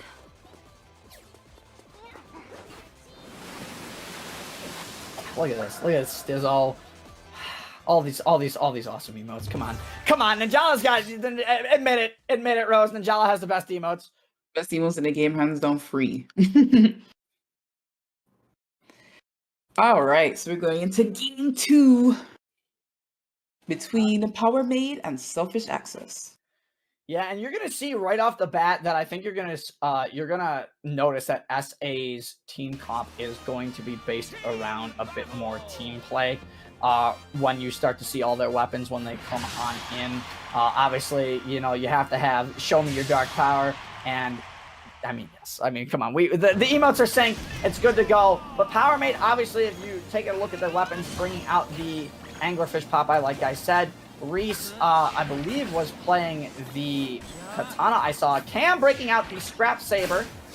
Reese might have been playing a drill, actually, now that I look at it. Stizzo, also on the side of Power Made, playing a drill as well. But here we go already with an early fight, and it's going to be a 2v1. Scarfy getting a very good block there, but unfortunately Scarfy is against Voltex and Stizzo here. But look at this. L comes actually back in for the assist, and we talked about this at the beginning of the game. They're able to take out Stizzo, and now it is a 2v1 in the favor of SA, and Voltex getting bound, unfortunately, is not going to be able to survive. Actually, just barely gets out of it in time.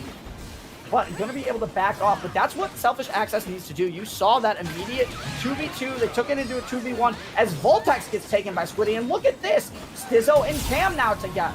Stizzo, of course, is fighting Cam. But look who else is here. It's Squiddy with the trick ball. And unfortunately, now it's to a 2v2. Squiddy going to have to opt to back out here. It's now a very dangerous situation. But behind the gum, coming in clutch here. That's going to be a dunk. That's going to be a KO. What a play.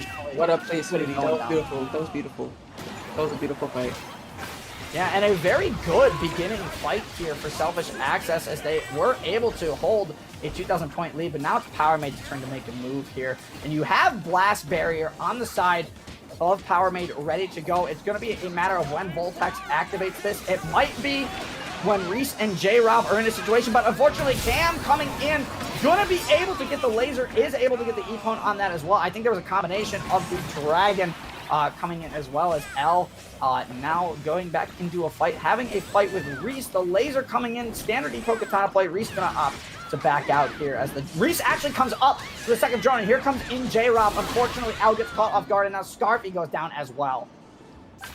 Yeah, it's just the team play. The team play is very crucial. It's team battles, obviously. But this has been a really close game so far. Selfish Access still in the lead by just 1,000, but that's really good. That's improvement. That's something you love to see in these type of games. You love to see people change their strategies and improve. It's just really beautiful to see. We have Voltex trying to get this drone, but Squiddy manages to take the drone, and wow, Well Squiddy with the E-Pone. Yeah, gets the dunk confirmed. A fun fact about the trick ball, but if you do manage to get both hits of that dunk, your next hit is a pretty solid attack confirmed, depending on what your opponent does. Provided your opponent actually doesn't activate like a special or a ninjutsu right in that moment, that is a confirmed hit right off the dunk, because the stun time is actually quite long. As Squiddy now in a 2v1 gonna opt to back out here. And look at the lead that Selfish Access actually has right now. Their lead is 4,000 points and increasing. Mind you, as that now a 2v2 happens in this corner, there are 3 members of Power Made here, and 2 of them unfortunately get caught with the disco. Unfortunately, J-Rob, the only one not caught with the disco, is able to at least save the second member of Power Made. What a play. Disco, very, very crucial. Like you said earlier, J-Man, if you could get everybody in that disco, it's very detrimental for that team, and the team with the disco could definitely score some E-Pones and get some drones while that other team is very occupied shaking the cartouche. We have Scarfy. Oh. Special. Scarfy's there. Just Scarfy's out of the corner. My bad. You just have Selfish Access just going hard on the drones right now. Going. No contesting. Straight drone. Wait, Rob coming to the contest. With the tornado. Rob's one shot. And no, Stizzo comes in for the assist to help Rob out. And Rob goes down, unfortunately. Yeah, Rob goes down to the gum shot there, but that's okay because Rob did not go down to the E-Pone. I got a quick look at the scoreboard, and it looked like Squiddy and J-Rob, they both have 5 E-Pones. Oh, never mind. That's for J-Rob. The GG well played sticker as you get eaten by the shark. That's just toxic. That's just vile. And we really just talked about how that scroll is demoralizing. Double E-Pone Master, Squiddy and J-Rob both, I believe, 6 E-Pones apiece that game. But it's not enough. Selfish Access with the W. With a W. And again, we have one of those games where Team A stomps Team B, and now we have, again on Croissant, Team B stomps Team A. So this is really a toss-up to who goes on to this next round here. I have no idea. I told you, Selfish Access could bring it back. Look what happened. Literally, Absolutely. We kind of, we imagined it and it came true. You just love to see it. It's beautiful, beautiful action all around. I just love when a team can see what they're doing wrong and take that, improve, and just go above and beyond with it. It was so nice to see. And welcome back to our Creepy Crew Carnage desk. What a match. It's just happening again. It's happening again. Yes, it is. It's happening again. Back and forth matches. And again, we've talked about seeing it all night. We've talked about seeing it right from the beginning, and it's going to go all the way to the end. But the fact that these teams are so evenly matched to be able to smack each other in one round each, it really just becomes a toss-up, June. But it really goes to show you how well these teams are coordinated. It's so hard to tell who came out on top. I mean, judging from the point difference, I'm gonna guess it was Selfish Access, but it could be either or, right? It's yeah, right. It's either. I don't count that good, so. But if Selfish Access does bring it back, bro, I'm a prophet. I said what I said. Take that pick all the way to the bank. Where's Riley? Riley needs to be here right now. You know what I'm saying? Riley's too busy at home with his Selfish Access pennant, just waving it Riley's wearing all the SA merch. Access shirt, He's waving it, yes, go, let's go. A big sports event for Riley. I can see Riley just on a big screen TV. Got all the SA merch on. Riley, SA bias. Let's go. Oh man. Seriously, really... I mean, in game one, Pyramid had such good synergy. They were just working together on the map. It looked like they were always to the drone before SA could get there. Their synergy was so good in game one, but game two, this I don't know if it was not there or if Selfish Access just turned it up or. I think the big thing came down to what Rose mentioned, Chicken, where it was SA kind of took every 2v1 as a 2v2, and then when they won that 2v2, it was then a 2v1, and they were able most of the time to get that second member of PowerMade down, preventing PowerMade from getting points. They only ever had, I felt like, only maybe one or two players up at any time that game. And I also want to add on to that, just from that 2v1 and 1v2, the fact that you have two matches, and it could be possible that both teams are reading each other off, and one team just read really well into the next game, and they can just take that W with a large scale of points. So with that, I'm really curious to see which team actually took this W, because Selfish Access just did it. Just took that W from Croissant Arena.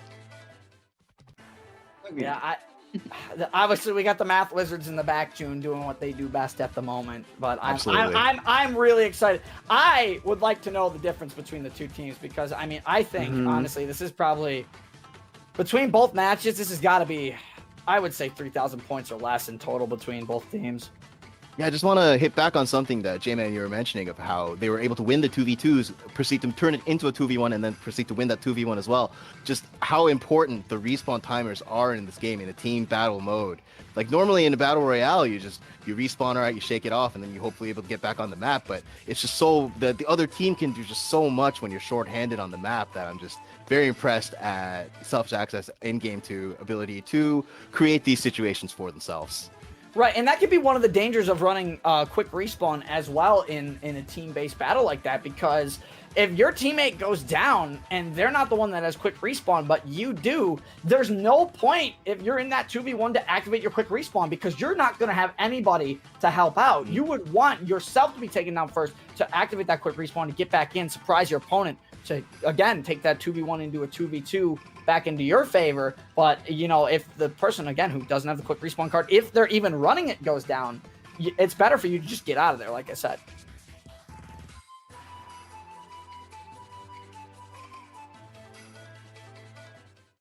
All right, looks like our scores are in for Group D. Selfish Access, congratulations, you are moving on to the semifinals, eking it out with a 2,300 point lead.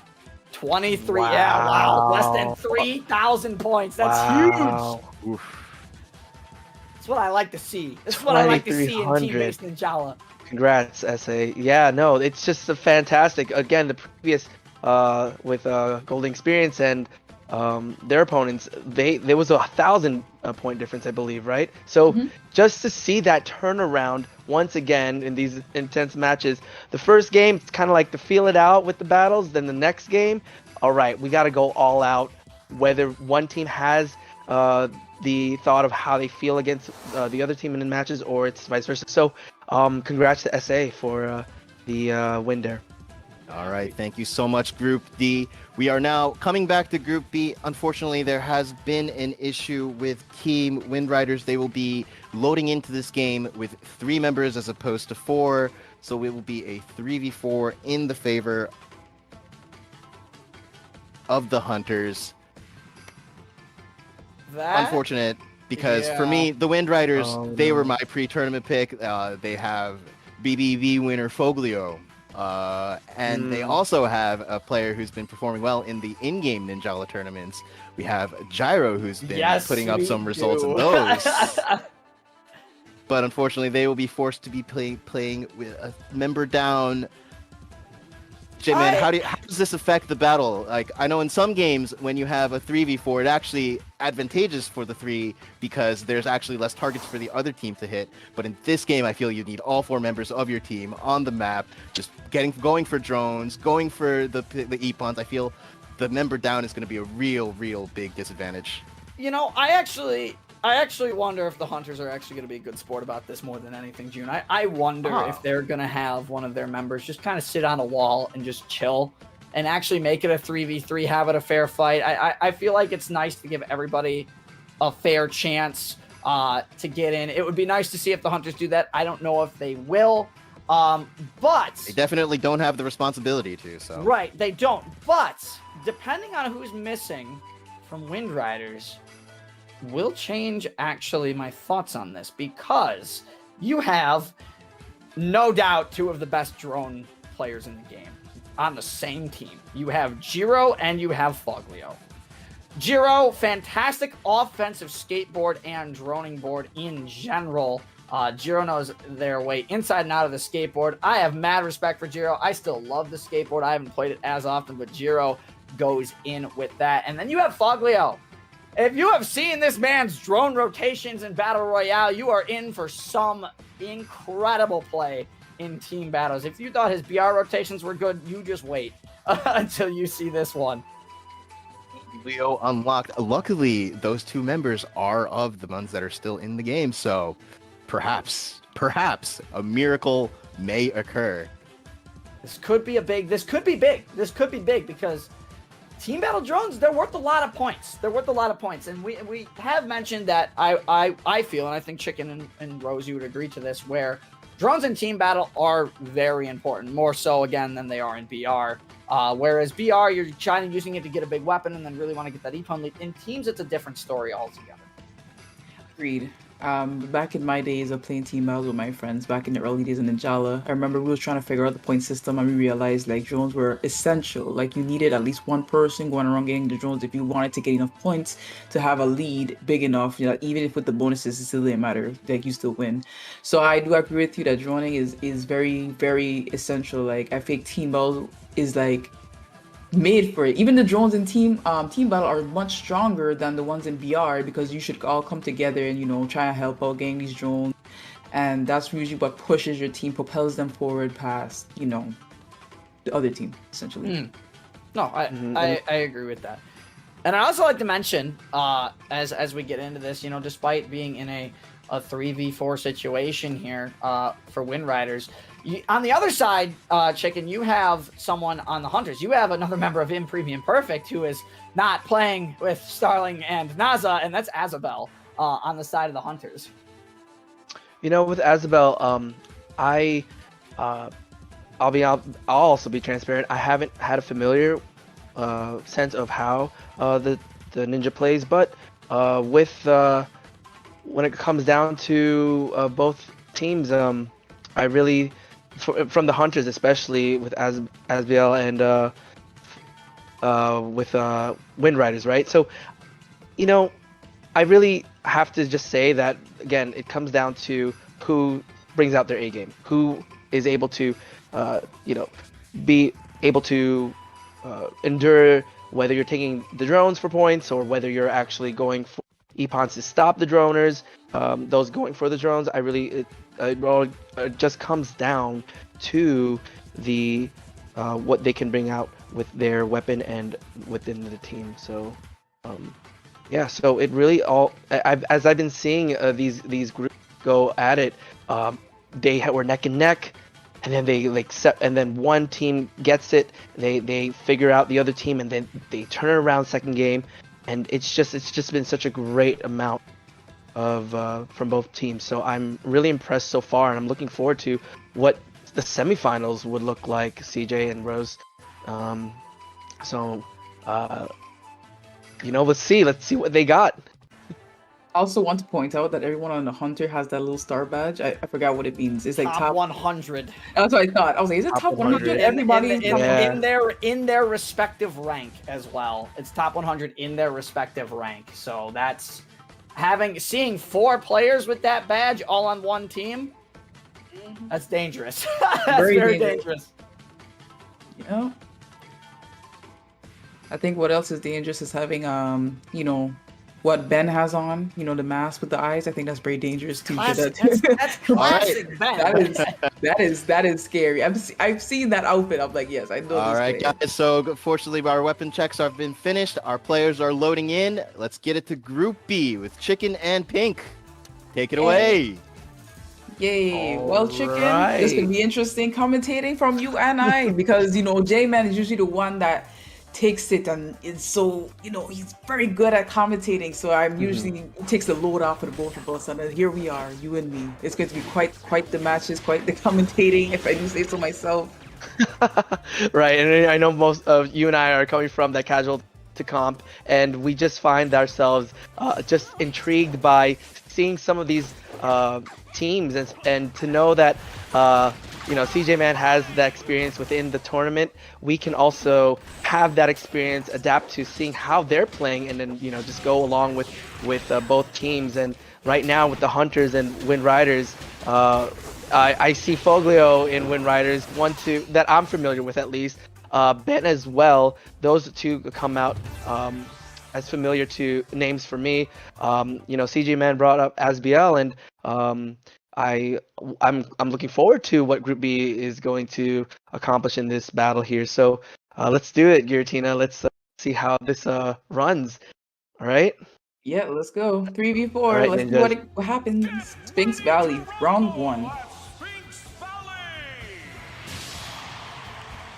All right, we have Wind Riders and we have the Hunters. Good luck to both. So we are looking at. Go ahead. You want to go, Giratina? Go ahead. I was gonna say we have Foglio going to the one right side for the one drone. We also have Kin, Isabel, and this is begins with a G. Goglio? No. Oh, that's Jiro. Jiro. Wooden Riders, that's Jiro. Jiro. Yes. I know it's with a G. All right, Jiro. We also have Luke from Luck. Luke from the Hunters. The Hunters, truly.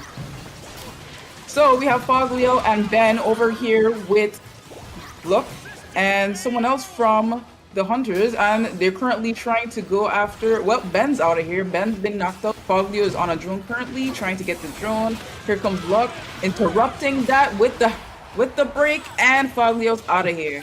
You hate to see it, honestly. Looks like the Hunters are in for the lead here, and we have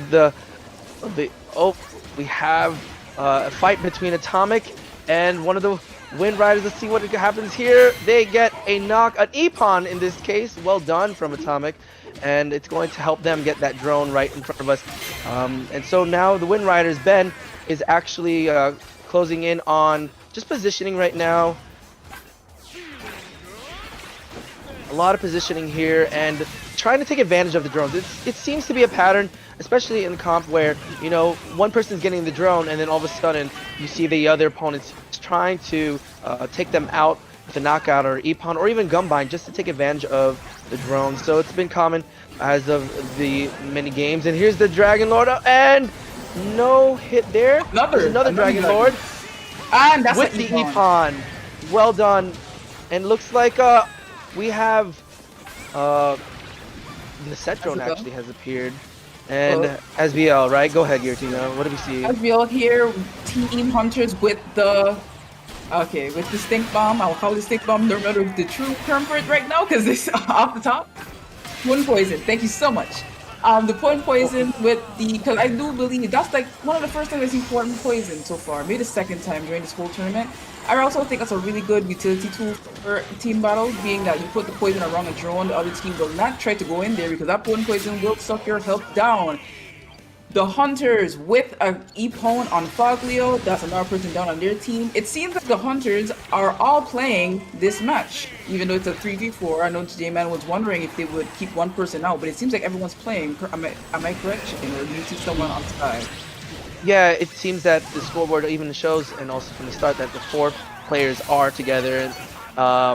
And the fact that we were able to see that a lot of knockouts happened in that moment there with just 1 minute left on the clock. It looks like we have the Win Riders are in the losing side, and the Hunters are on the winning side. They're in the lead at the very moment, and so they're taking advantage of the drones, and they're just trying to make sure they secure their W here.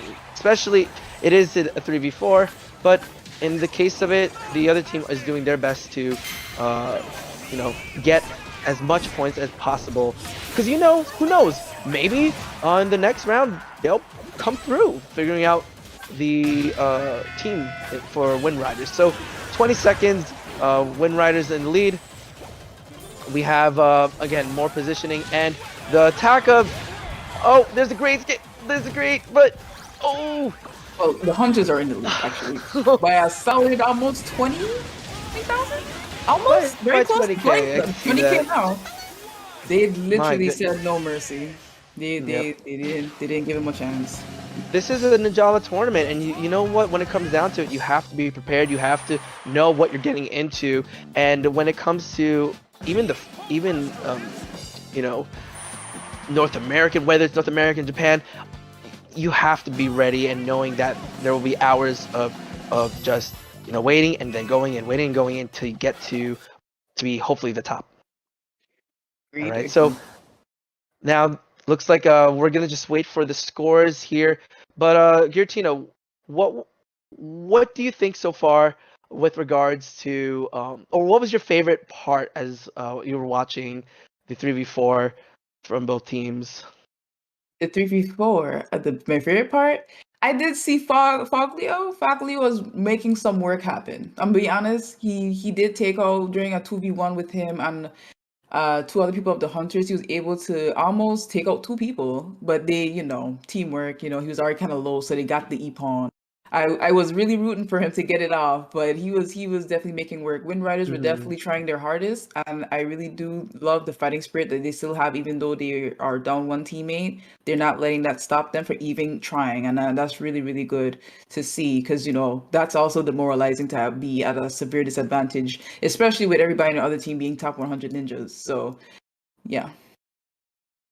All right, and so we're looking at the weapons here as of now. We have, I believe those are katanas that we're seeing, right? And ninja yo-yos on the.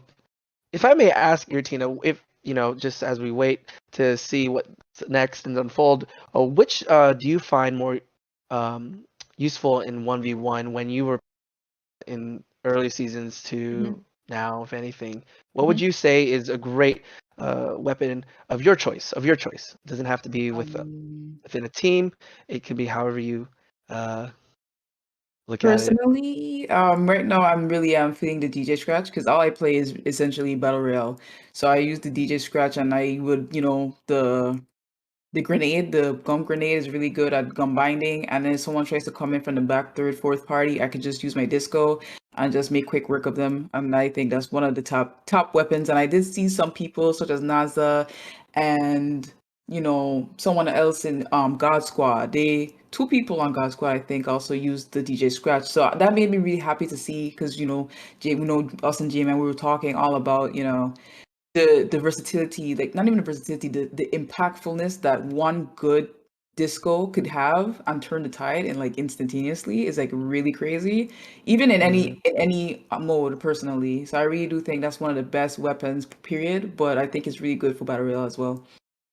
I was actually surprised, even you mentioned this, Giratina, that the potent poison, right? It was used in the battle, and I was really surprised to see that. And um, you know, I've experienced that. I remembered one season when that dropped, when potent poison dropped, I was actually surprised with how much HP is taken away, and that can all not only that, but the fact that it can actually stop players from doing what they want to do, and it could just be just even more of a distraction, and it could even lead to taking advantage of the fact that we're gonna take this drone. This is our drone, and you're gonna have to fight for it to get there. So.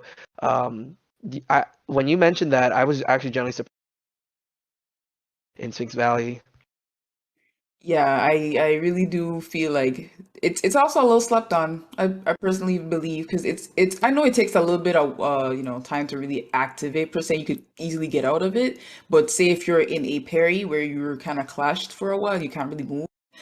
That is very dangerous. I would say that much, and it's really really good to see in these team battles, honestly. So it looks like we're ready for game two, and I'm really excited to see if by just sheer willpower, if Wind Riders could even take this round. Honestly, just sheer willpower, persistence, and it just seems like they don't have room for error, being that they're at such a disadvantage. Honestly.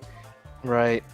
So let's begin. Let's have it. We have our group here ready. Group B, the Hunters versus Wind Riders, round two. Yeah, so the weapons I And saw, I think for Wind Riders, I think I could be mistaken. I don't know if anyone changed, but I think everybody's using drill beasts. Honestly, I oh, think I really? could be wrong. I believe so. It looks like it to me when I was looking at the weapons. They had some of the Demon Slayer collab skins on, Okay. so there were swords, but the subs and stuff were reminiscent to that of a drill beast. So I'm quite interested to see. Yeah, it does look like the Wind Riders are holding on to the drill beast there. All right, so once again, we're in Croissant Arena, a very great area to just position and just to scout, to see where ninjas can be popping in and out, and more than likely waiting for that drone to spawn. And while that, you know, while the drone spawns and appears, it's you see that fight. You see that fight for the drone because that is definitely needed to not only score 4 points for a team, but also to take the advantage of getting your big weapon. We see, we see the knockout. We're looking at Luke over here with his hammer, and they're going to be just trying to find and score points for drones. And Epon by Ben, well done for the Wind Riders there. It looks like we have another knockout again. Go ahead. No, the counters are in the lead. I was looking at the scores, and Wind Riders were actually in the lead for a split second, and then the Hunters just came in and blew up. But the Wind Riders are really trying to come back here. We have about a good 500 points. Oh, it went up by a lot. It's almost 1,000 points, almost 1,000, 2,000 almost now. The Hunters are really gaining points pretty fast. They're definitely attacking those drones. They also are taking all the members of Wind Riders. So it's looking like Wind Riders are having a hard time, being able to drone in peace, essentially. That's what it's looking like to me. All right, we have Asbiel on the screen. Asbiel just kind of like seeing, scouting once again. Kenji binds with also the weapon break to top it off with an Epon. Well done, Kenji. Hunters, Kenji using the punishing blade, right, to grab hold of that, and an Epon on top. Just nothing stopping him, nothing stopping Kenji to make sure they secure that W. Well done there. We have Foglio from Wind Riders. Foglio also just trying to get some drone points and to continue the connection between drone and drone. We are on Kenji once again. with the fact that he's just trying to wait it out to get this drone as well. So again, most of them are, I believe that the Wind Riders are trying to go for, scored points and trying to get the drones as much as possible, Giratina, right? Yes, I agree. And yes, chicken. There's 4 drill beasts in the game right now. One, I definitely see one on the hunters, and everyone on Wind Riders definitely do have a drill Oh. beast, and that's very interesting. Being that it's a very aggressive weapon, I really do think with the punishing blade they're able to get drones just as this Wind Riders player is doing, and also get the E-pawns off 2 hits. But Luck is hitting with the hammer and got the combo with the knockout. You just absolutely hate to see it. What a great attempt. Oh, Ooh. wait, Atomic. Oh, what the Epo got Epon or Atomic. Epon So by Ben, actually. Yeah. yes. That's what I meant. Yes, Ben with the Epon. I see what Wind Riders is trying to do. Being that the drill beast is a very offensive weapon, and with that punishing blade, 2 hits, you're out. I see that they're really trying to take them out pretty fast, so they're able to still get the drones as well. Because you know how powerful the punishing blade is. It's just so much damage output in such little hits. So I see what they're doing, and that's a really, really admirable tactic. And it was working in the beginning, but it's just the difference in how many players they have on the field is what's really giving them a hard time. Because hunters actually have a free droner, honestly. They have a free person to go around getting drones while they take care of the players on Wind Riders. But we see Asbel with the E-Pawn on... It's his name. Gyro, sorry. Like, I know it's a G, it's just like, what was his name? I'm so sorry. Apologies. But what a great attempt by Wind Riders trying that triple drill beast tactic. Understand exactly where they're coming from. Foglio with the 10,000 with the both bonuses go to Wind Riders. The drone bonus and the E-Poem bonus. Oh yeah, so it's you just gotta commend the Wind Riders for the bonuses there, and honestly, what a pretty good score in the 3v4 for Wind Riders, because if that were me, if I was in there, I think I probably just get kicked out. So. All right, But, thank you guys so much. there you That go. was the match for Group B, and as Chicken was saying, thank you so much for the Wind Riders for playing through that 3v4, for sticking through with the tournament. I want everybody to make sure that you know that they did it, man. They didn't give up and they played their match.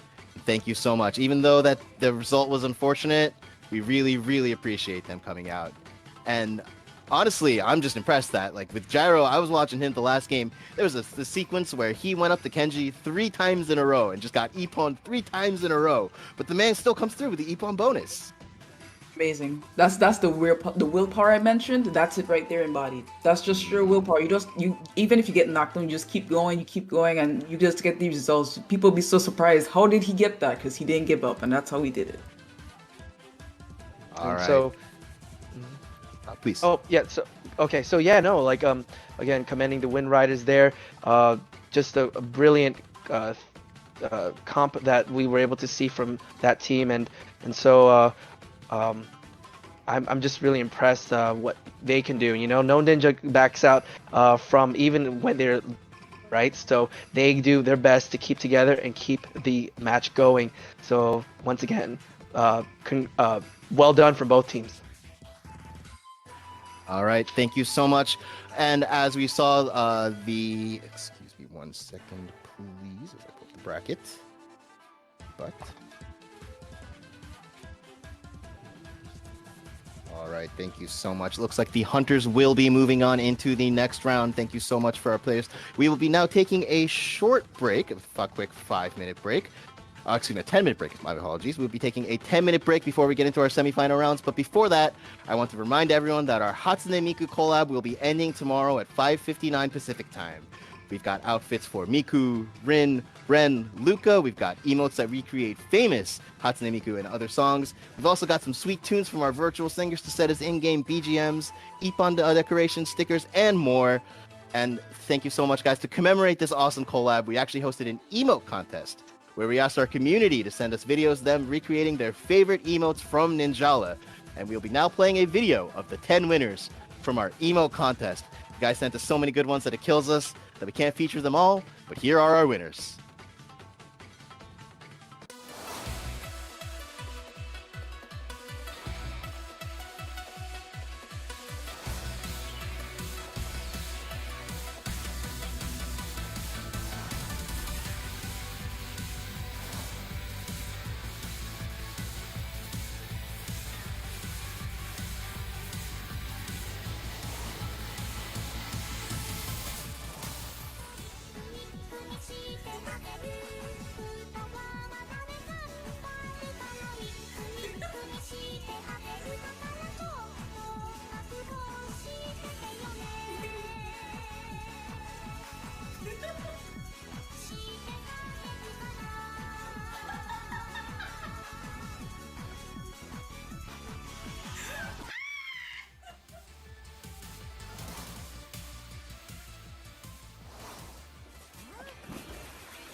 Welcome back to the Creepy Crew Carnage. And now that we have our top 4, here are our remaining teams in the matchup for our 2 semifinals. Thoughts and predictions, guys?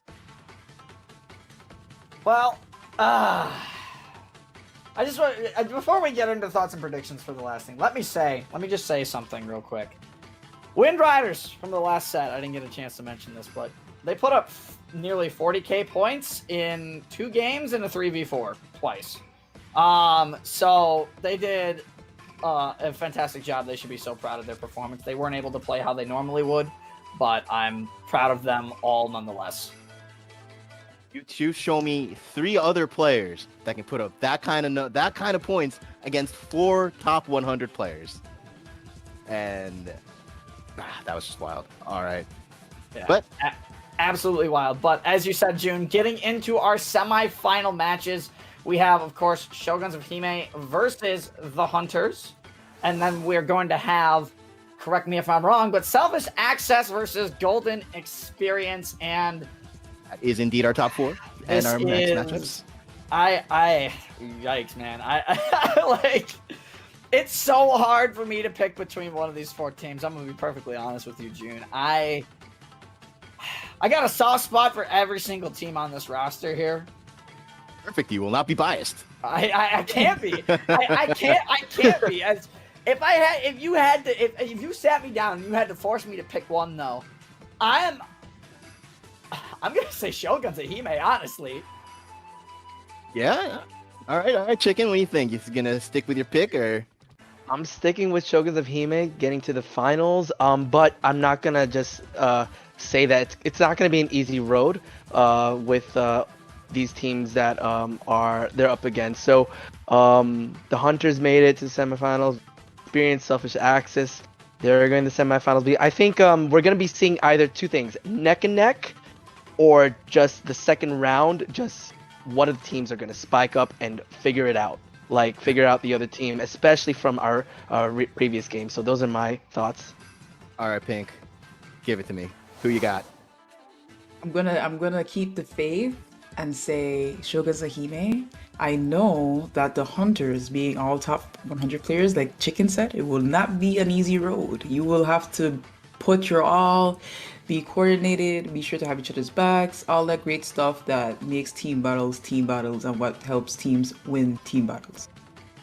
All right. For this upcoming match, I think I'm going to have to agree with you. I don't know if I do agree with you guys, honestly. Like, I know it was a 3v5, but, like, Kenji was playing out of his mind that last game, and I think the Hunters might just take this one to the bank all the way home, but our other semifinal? I don't even know. Maybe? I don't even want to think about semifinals. Right, we'll burn that bridge when we get to it. It'll be fine. But seriously, coming up here, we've got the Shoguns of Hime, and we've got oh my gosh, I keep messing up their name. The Hunters. The Hunters. I keep calling them the Riders, but God, that's the other team. The Hunters and Shoguns of Hime. Shoguns of Hime, going back to the first, it's been a while since they played, and that's another thing too that we have to consider that the Hunters just played, so they're warmed up, they're ready, they're like their fingers are warm, but like the Shoguns of Hime, they've had almost an hour, I think, since they played, so. Yeah. Hopefully they were able to stay warm. Hopefully they're able to stay sharp. Yeah, and honestly, from my past experiences in other competitive scenes, having that break can really hurt you in the long run. You want to find a way to keep yourself warmed up, whether that's just going to be going into just normal team freeze and just keeping yourself warmed up, keeping your synergy going, no matter who you're playing against, or if it's just going to be like, okay, everyone take a quick water break and we can talk a little bit strategy. You want to keep yourselves interacted with your teammates as you go forward, because if you have that drought, it's like making a loser's bracket run. Usually, if like the top of the winner's bracket and then the loser's bracket run in a double elimination tournament format, it's like the loser's bracket team that goes all the way. They're playing constantly, where the winners, they're watching. But at the same time, they should also be learning. So I'm hoping that's what Shoguns of Hime did, watching the Hunters. Understandably, again, it was a 3v4, but again, a lot of these players know each other. They know how they play already, but it's analyzing how their team synergy is that I think will make a big difference here. Right. and I know I don't mean to be a broken record, but I will definitely repeat it. And just coming off from that, CJ, like I believe that hopefully the players already analyzed and what each team is able to do. Oh, we're getting started already. All right, so it looks like our players are ready. Our weapons are loaded. We'll be giving it off. I'm sorry, we're going to go back to Pink and Chicken again. Going right back to them for our semifinal A. Lovely. Thank you, Jin. Here we are, semifinals, round 1 of match, semifinals 1, round 1. We have the Hunters once again with Shogun of Hime, right? Shoguns of Hime? Yes. So this is going to be a very interesting match. Last game, there was an unfortunate 3v4 situation, so it was a kind of a advantage on one side for the Hunters. But we're back to our 4v4, and I can't wait to see how these matches play out. What about you, Chicken? So as we get into our first match here, I was trying to complete the fact that the sentence previously, a lot of the teams that made it this far, have you noticed the pattern of just positioning and just analyzing and waiting for the drone to appear? Everyone's already had a thought or a plan. And now we're here in a new arena, wishing both teams the best. Let's do it. All right. So Dia already making a push moving. So we are currently looking at Shoguns of Hime, Colin. Now we're to Isabel and Atomic, and look, we have everybody positioned in one area of the map, waiting for these drones to spawn. Kenji's currently a little ducky in the pond, and we have a fight broke out over here. We have a 2v1. Well, actually, it looks like a 2v2 actually. Oh, there goes Bonds. Okay, well, with that being said, it looks like a lot of the players are taking advantage also of being by that pool, that to recover some of that S energy and to just also hide in the middle can actually be really worth staying, because you can see what's going on. You can scout both your enemy side and your team side. So within this map, it is quite a small map, but you can tell that both teams are taking advantage of it. And Asbiel is trying to keep up the pressure, but is gum-binded and E-ponned by Deadly, actually. Yeah, by Deadly. And here's Colin. Go ahead, Giratina. It looks like the Hunters are in the lead currently, just by not too much though. It's a small enough gap that they could definitely come back. It's about 1,000? Yeah, about 1,000 points right now. But they're trying their best. Everyone's trying to get these E-pawns while the drones are respawning to get those extra. Hey, that's a Tuchi Puyo! And here goes Dia! That's disgusting. That's another disrespectful finisher, honestly. We have Colin shooting one of the rockets, the Fujiyama rockets, towards the drone, but it was unfortunately already broken. We have Isabel from the Hunters working on a drone, but Didi is trying to get her. She dashed out. Looks like Didi's going to go somewhere else. Atomic's currently waiting for the drone. Got a gun bind with the lasers on Colin. Oh, Didi helping Colin out. We have a 2v1 right now. They got the drone. Atomic. And then, looks like we have Luke over here in the side corner, and wide. Oh, an attack into. I believe that was a bind there, and knocks. There was a knockout, but Luke just assisted there, and we have another E-pawn. And we've got Bonds over at Shoguns of Hime, just getting drones. And Kenji over here fighting for this drone. Bonds, E-pawn because of the punishing blade. Well done from Kenji. And Didi, oh wow, just gets defeated by Asbiel. Missed Tunchimuya by luck. Trying to get this drone, puts down a gum net. Seems like Didi's also trying to get the drone as well. We are to Atomic. Atomic is currently chasing. Nope, never mind. Moved over to get this drone, this big drone. There's a potent poison to keep everyone away from the drone. Kenji's also helping out getting that big drone right there. There's the gun bind against the Atomic on Bonds. Beautiful. Bonds got Kato. They were definitely trying their best. There's Fujiyama by Isabel. Trying to get that drone. Drone has not breaking, but got an E-pawn off of it. And another E-pawn off Isabel.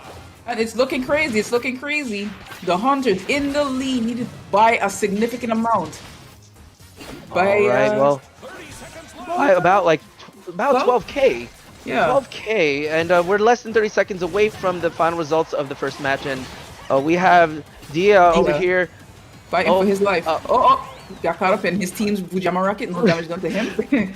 It's a good hiding spot to get away, I guess, without knowing. All right, we have 10 seconds on the clock, and it looks like the Hunters are going to be taking here, Tina. Yes, it looks like the Hunters secure round 1. Wow, what a crazy. So Jun might have been right. Everyone's like, definitely Shoguns of Hime, but right now, it looks like the Hunters took this one home. All right, wow.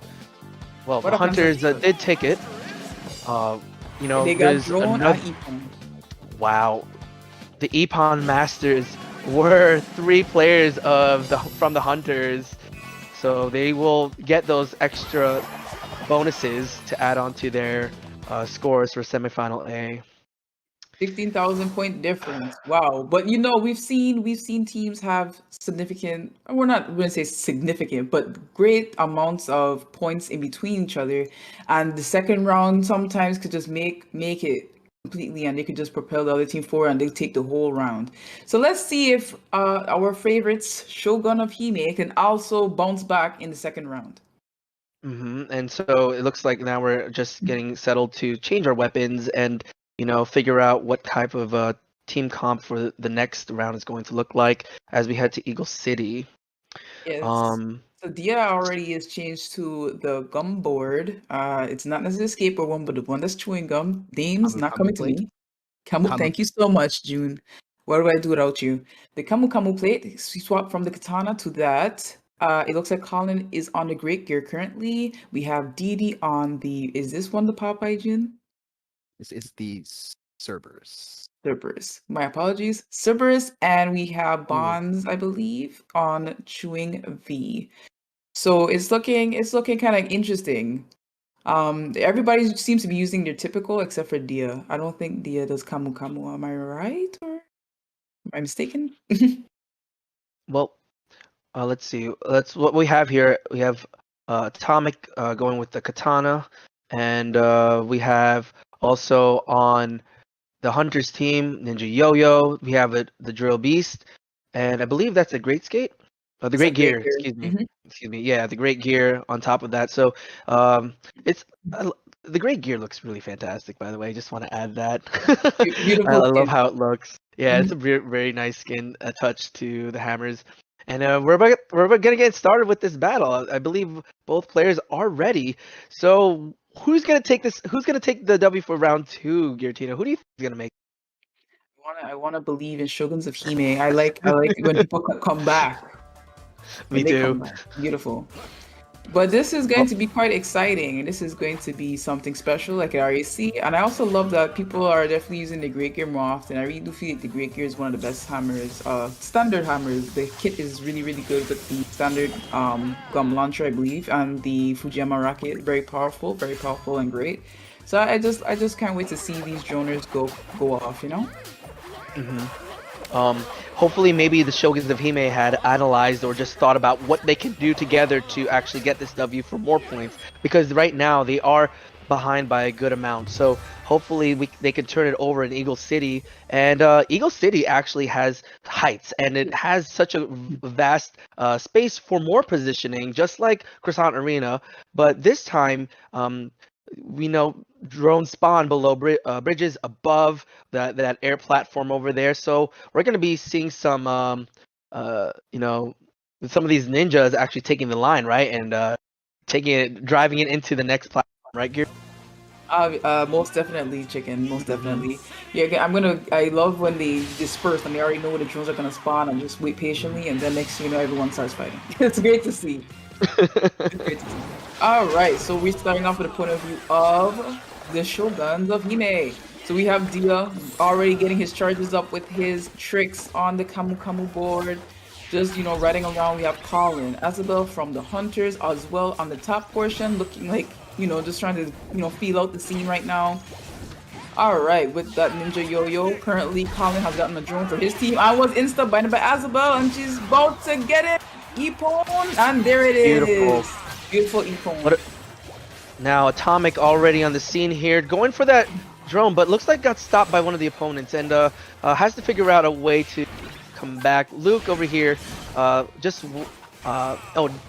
Didi now trying to get this drone, but looks like Asbiel's in the way. Nice gun bind, and looks like Didi is gonna secure this and does with the 300 point, crushing that drone. And so let's see what's gonna happen at this point here. We got our teammates trying to help out Didi and Kenji, and I believe Dia and Bonds is over here now going. There's a lot of things happening in this ninjas. There's a lot of moving back and forth from both the team areas drones, so they're trying to secure those drones, get to the big weapon, and try to push for more points. And it's like we have a 300 now neck and neck actually point difference with what we see here. Yes, Hime's Shogun of Hime were trailing a bit, but now they kind of closed up that gap. But the Hunters are still in the lead. I believe the Hunters, right? Yeah. Wait, it's going back and forth. We're really neck and neck here. We're getting up, but we have Didi right here fighting with Kenji, trying to get this drone. Kenji gets the drone. Unfortunately, we have Luck from the Hunters also trying to get some movement in. We have Atomic from the Hunters as well, fighting Didi with Kenji, trying to get Didi, and Didi's out of here. What a great team effort there, taking on Didi by the Hunters. We have Colin currently trying to get the drones, doing the droning portion of his weight with the break. Oh, wait, no, double gun bind. Oh, double Epon. Oh, Wow, that was a beautiful double E-pawn. And right now, it looks like we have the Hunters in the lead once again. Oh, Shoguns of Hime, let's go. 90 seconds on the clock. We have another gun bind and another connected attack from E-pawn with Atomic, taking it with the katana there. Beautiful within there. Now Atomic again with another E-pawn from the Hunters. It's not a surprise, Giratina, that we see that they are actually giving all of what they can do in this game. yes, they're not taking any prisoners, and they're going straight up. Bonds with the break. Can he get the Epon? And he does. Epon for Team Hime. So currently there was a little closed up gap, but it looks like the Hunters have widened that gap really largely. It would be a miracle if the Shoguns of Hime could bring it back. We have Didi with an Epon trying to get the big drone, but is gun bind by Luck, and Luck is going to town. What? The healing circle is what's keeping Didi alive. What a play! He didn't get Epon. Beautiful, and a gun bind. And what was that?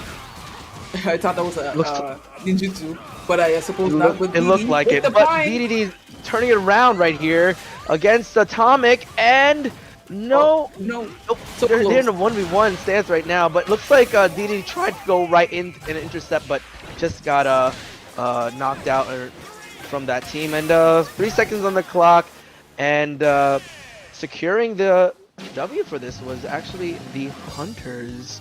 What a match, done from both teams. Yeah. What a match. Because they really had me. I really thought the Shoguns of Hime would bring it back when they had that point where they were in the lead for just a smidgen. And then the Hunters just came back and just put their all, and they just were on point with everything. What a match, though. GG's to both teams. It was such a great time. But it looks like the Hunters will proceed to the finals. Right. That's 7K to 7K match up. That was really a sight to behold as they were coming back, and I also thought that they would actually come through as well. Shoguns of Hime, very impressive to even be neck and neck. Okay, thank you so much, guys. Welcome back to the desk. Wow, I have a desk. that was the probably the biggest stomp we've seen all day. I'd have to say the 15K point difference in the first game. We got 20K point difference in the second game. Oh man, like Shoguns of Hime, that was. Oof. I'm not saying who I think is going to win semifinal B because I feel like the commentary curse exists. So I'm going to keep my mouth shut on semifinal B. Caster curse. You guys just brought down the You full can't might of the caster tell curse. me it doesn't exist, June. I mean, I don't know. I picked right, so I don't know about you guys. Well, you did, but the three of us didn't. So like it went back to haunt him. So, you know? Right? Oh, but seriously, man, like that just honestly, I hate to like drag the horse, but like that just brings me back to how impressive the Wind Riders were. That they kept it to 10K both times against this team with only 3 members. Like this team with all 4 can do that. Oh yeah. Yeah. You're right. You pull that point, and I'm just like, yeah. Yeah, like, but J-Man, in the beginning, we were talking about the fact that Shoguns of Hime didn't play for a while, so maybe the factor of their fingers got a little cold, maybe perhaps also played a role, but regardless, it was still a great match after all. They did try their very best, and you just love the amount of plays that are being made. And if we talk about my favorite moment, is DD not dying in the healing circle. I'm not gonna lie. He was getting, he was in that 1v1, he got low, and he was in the circle. It was so clutch. He was so clutch. I call that calculated. That was a very clean play from Deadly, but I think my favorite play watching that was from Luke, and I my heart, like I'm sure the staff behind the scenes could see my reaction to that, but when Luke got the double break in the middle of Eagle City and then killed 2 members of Shoguns of Hime with that next swing, my heart just shattered in two because I'm like, oh, that's it. That's it. Hime is done. Yeah, I saw that too. That was detrimental. I was like, that's not good. Like the announcer, that's not good. That's not good. Shout out to the Ninjala announcer. Yes. Right. Definitely my favorite part of the game. Absolutely. Good. Does anyone have a favorite line the announcer says when you get Oh my god, they're all so good. I think nowadays I just say Senpai Kawaii. That one's funny. I'm a big fan of sushi tempura myself. That one, just, I The gotta sushi go with tempura. that I one, was gonna say, June. as a Japanese person, I big just one, I love it when like Just screaming out food makes me hungry every time. absolutely ridiculous things are being said by like this really famous announcer. Like I don't know how many of you boomers are with me today, but if you've played Super Smash Brothers for Nintendo 64, Oh, that That's game, him. that That's announcer, that's him. Yes. That's him. Yes, the same one that opens up the scene for Smash Bros. Free for all, that guy. Yeah. oh. Yes. Him. Oh. But the one thing I also wanted to say is I'm so sad because I saw 2 shark scrolls just laying there unactivated right next to the drone. These guys, I don't know if they saw that and were playing around it, but just well played if that's the case. You're really lucky if that was not the case. Absolutely, you are.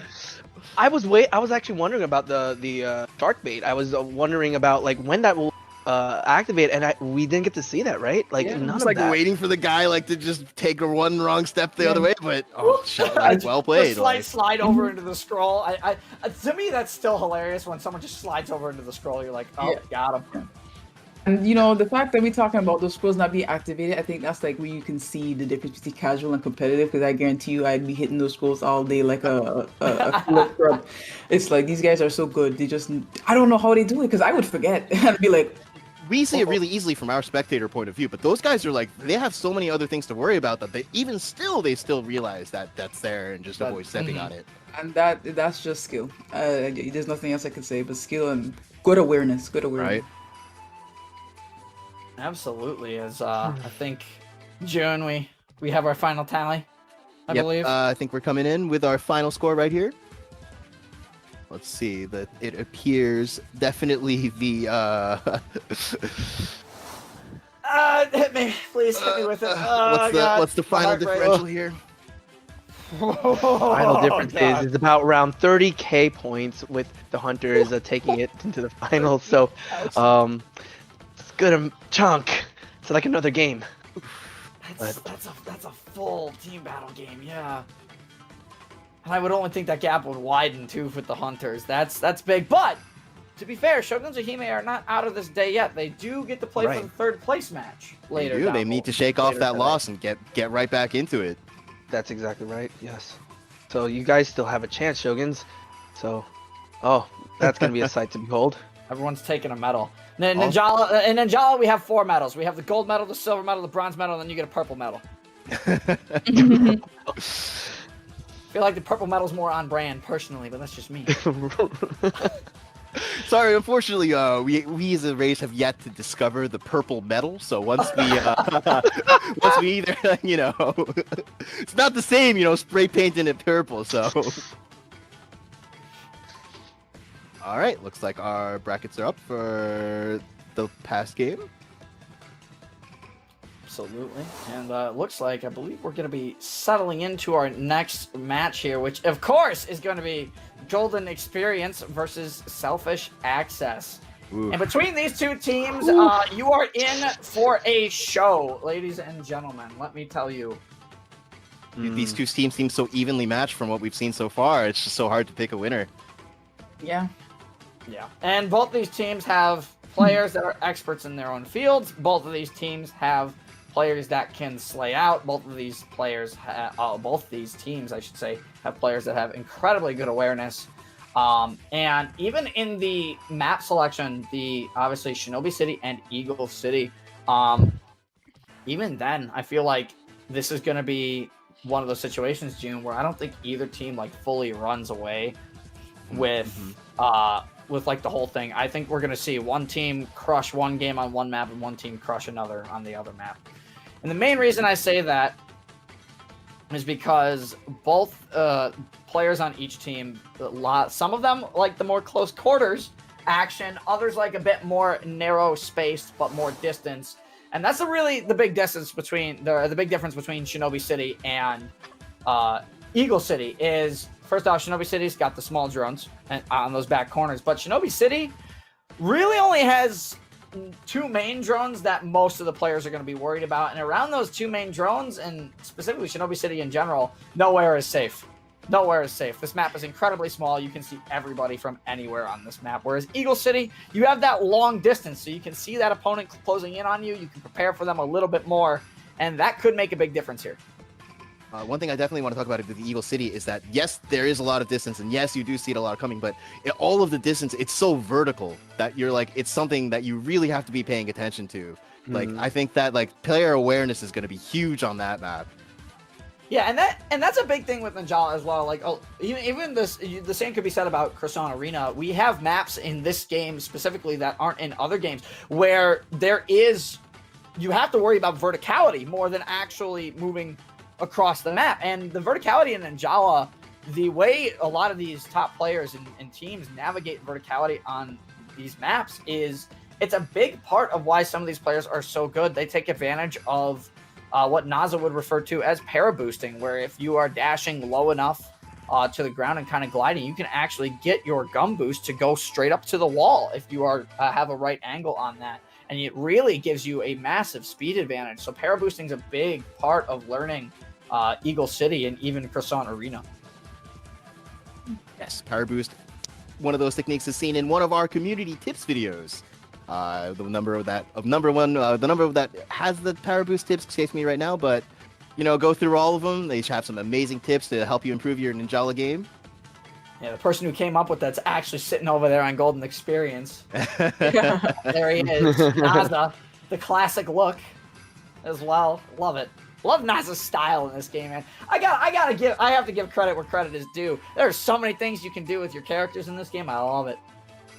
I know, and I love seeing people you see the same people that have stick to their style no matter what. You start to recognize them. You start to recognize. Oh, I've seen this outfit before, and then you look at the name and it's oh, there it is. Yeah, and then you're man, now I'm about to get destroyed, or I'm about to do really well. Or better yet, I'm gonna just run away. Oh, me and Mads have a lot of experience with that. But our weapons, our checks are ready, our players are ready, and looks like we're going into Group C and D semifinals. Chicken and J-Man, please. All right. Looks like both teams are prepared. I did see on both teams actually, and it's quite interesting because I've been seeing in the comp lately, especially in Shinobi City, and the tightness of and closeness of the city itself, the Fujiyama rocket. And the Fujiyama rocket has an advantage with the amount of hit and enlargement that it can actually really help you get that drone and a couple of EPON, right, CJ? Yeah, that's correct. Unless you cue the sad Starling shots, in which case we don't True. talk about that. But yeah, no, Fujiyama Rocket is a very good ninjutsu to bring to this map. Again, a lot of enclosed spaces. The rocket can hit from all angles, a lot of damage through walls. But the other thing I did notice is I see a home run surfer coming out of SA, and Potent Poison is just as effective as a Fujiyama Rocket here, effectively locking out a drone on this map entirely from one team. Yeah, to see even Potent Poison actually going to be useful to just block the other teammates from actually trying to do what they need to do. But let's see how both teams adapt to their playstyles and scoring as much points as possible. Look at that beautiful animation from the beginning. Oh, I always love it when the teams do that with the same emotes. Starling playing Trick Ball. On the side of Golden Experience, it looks like we have 2 katanas, a Trick Ball, and I did not get a good look at the 4th weapon. On the side, it's Naza running the EX. I should not be surprised at that at this point, actually. On the other side, Scarpy looks like they are running the Scroll Blade, so we do have at least a katana class on both sides here, as Scarpy going in early for an engagement, gonna get chipped with some gun damage, but now Naza coming in. Answer is, though, coming in for some backup right now onto Starling. Naza is going to be losing this first engagement here. Is Scarfy, but able to escape. Unfortunately, he's going to get found by Antres, and that should actually spell the end of Scarfy. A very quick engagement coming in from Scarfy, but unfortunately, a 1v3. Alright, Antares is actually going in. Another Epon for Antares' team, and looks like we're on Squiddy here. And Squiddy is actually, again, just positioning. Cam as well, positioning. So both teams are feeling it out, waiting for the next drone to appear, I believe. So again, the drones are appearing on both sides, and eventually will be a large drone. But now that we have Scarfy over here, and just getting pummeled to get an Epon by the other team. Naza now on the corner, taking out, I believe, Squiddy with the gun bind and Epon.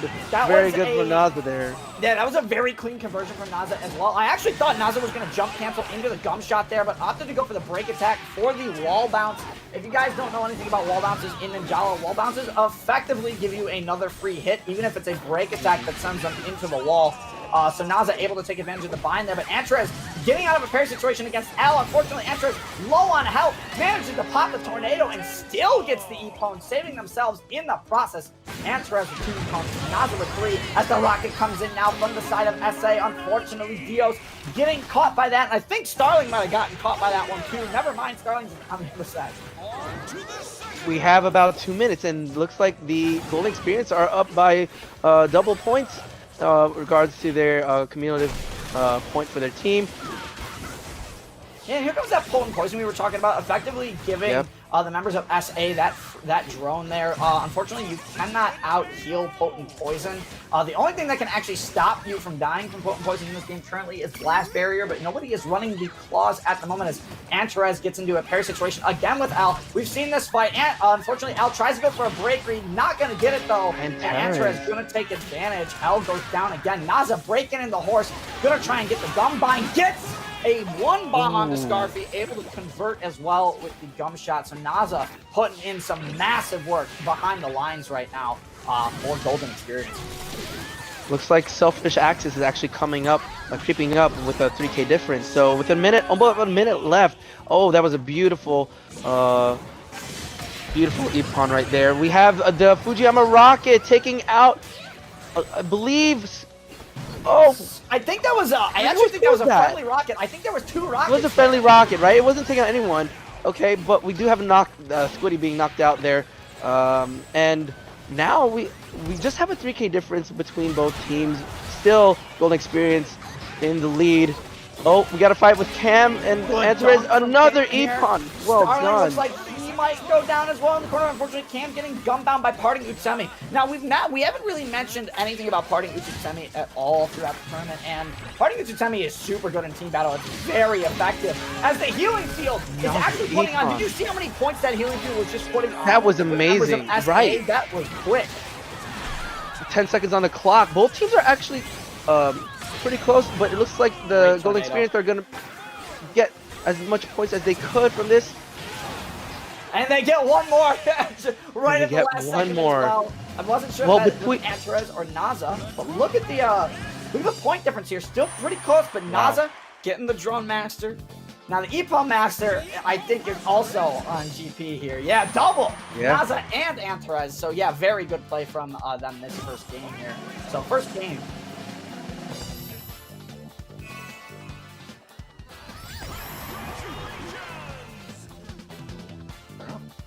Got it. All right. Anyways, the first game going to GXP here. Very nice game from GXP. As we get into our next round, which is going to be Shinobi. I'm sorry, not Shinobi City, Eagle City. We were just on Shinobi City. All right. Well, as they tally up the scores, wow, we got to see a lot of the action between both teams. If I were to ask CJ, what was your favorite part between both teams in the semifinals? There's a lot of moments there in that match that can be pretty tough to pick out one in particular. But I think the performance from Antares and Naza, I mean, they were getting EPON conversions. I noticed even both of them teaming up left and right pretty easily, allowing the other two members of Golden Experience to really kind of run wild with the points. But I also really like the play that SA had to try and get back into the game, as a lot of them were damaged in that one fight, as we saw Chicken, and that healing field healing them. Those points are essentially multiplicative there, with them all standing in the healing field, and they were able to get some points back. So I would not count SA out of this yet as we get into Eagle City, which again is a bit more open, vertical, and narrow in terms of the three main drones a lot of teams are going to focus on. But you also, as you saw, Chicken, we do have drones on Eagle City at the very top, in the very bottom as well, that spawn later. That's right, and I'm looking forward to seeing both teams try to take advantage of, or seeing how they are going to take advantage of those spawn from above and below. And also, just from the previous match, to see that SA, was actually creeping up in points. They were actually having a push, within the minute or two of catching up to the Golden Experience. So to have Selfish Access see that, it could possibly be that maybe they can show that for the next round in Eagle City. Right, and that could go at points. I like that you pointed that out, because it did seem like that was starting to become a little bit of a concern for Golden Experience in that last match, as you saw them they started grouping up a bit more when the points got close again. And I think that played to their advantage, because as we saw early in that game, SA kind of went off on 1v2s, and again, it hurt them in the long run, so they kind of have to adjust that again going into game 2 like they did on Croissant here. All right, we're getting prepared for the second round of the semifinals. We have, again, Golden Experience versus SA, Selfish Access. And it's anybody's game, really. It depends on which team brings their A game and which team can really focus in this next. Yeah, and I'm not. Again, if this match is still too early to call. If SA comes out swinging here, I mean, we could have another toss-up round here. But both of these teams are putting on an absolute show with how experienced they both are in terms of, again, weapon knowledge, matchup knowledge, and how they are communicating with one another. Again, voice communication in team battle is a huge part of being successful. But when you have a group as tight-knit as both of these teams do, team communication becomes all the more easier. As Starling now playing the skate hammer, so Starling obviously going to be opting to go for maybe a couple more drones this round, as L from SA also kind of just hanging around right now, looking at the top to see if there's any early engagements, while Scarfy as SA with Squiddy on their back drone, as Naza's going to come in here, and obviously using that armor, going to take advantage of it. Naza does get a KO, but will he be able to get the second one there? All right, Antares is actually trying to position. We got Squiddy also positioning as well. It looks like Squiddy's in a fight on the bridge, and we have the other opponents actually in the conflict. Yeah, and Squiddy obviously looks like he's avoiding it. Yeah, and Pam is taking the drone. Yep. Yeah, and I like Squiddy's picker than Ninja Caliber here on Eagle City. Again, overpowering wave's a good momentum, a good tool for movement. Unfortunately, the armor on the DJ Scratch that Naza is running is just a little bit more powerful than Overpowering Wave at times. So that is able to stop Overpowering Wave. But Squiddy, again, I'm not really worried about SA's early game here. It really will come down to the late game. As we can see, Chicken, I mean, this match is less than 1,000 points right now. Again, we're still early. 3 minutes left on the clock here. And look at this, starting getting 2 here. And that actually puts SA in a very slight lead here.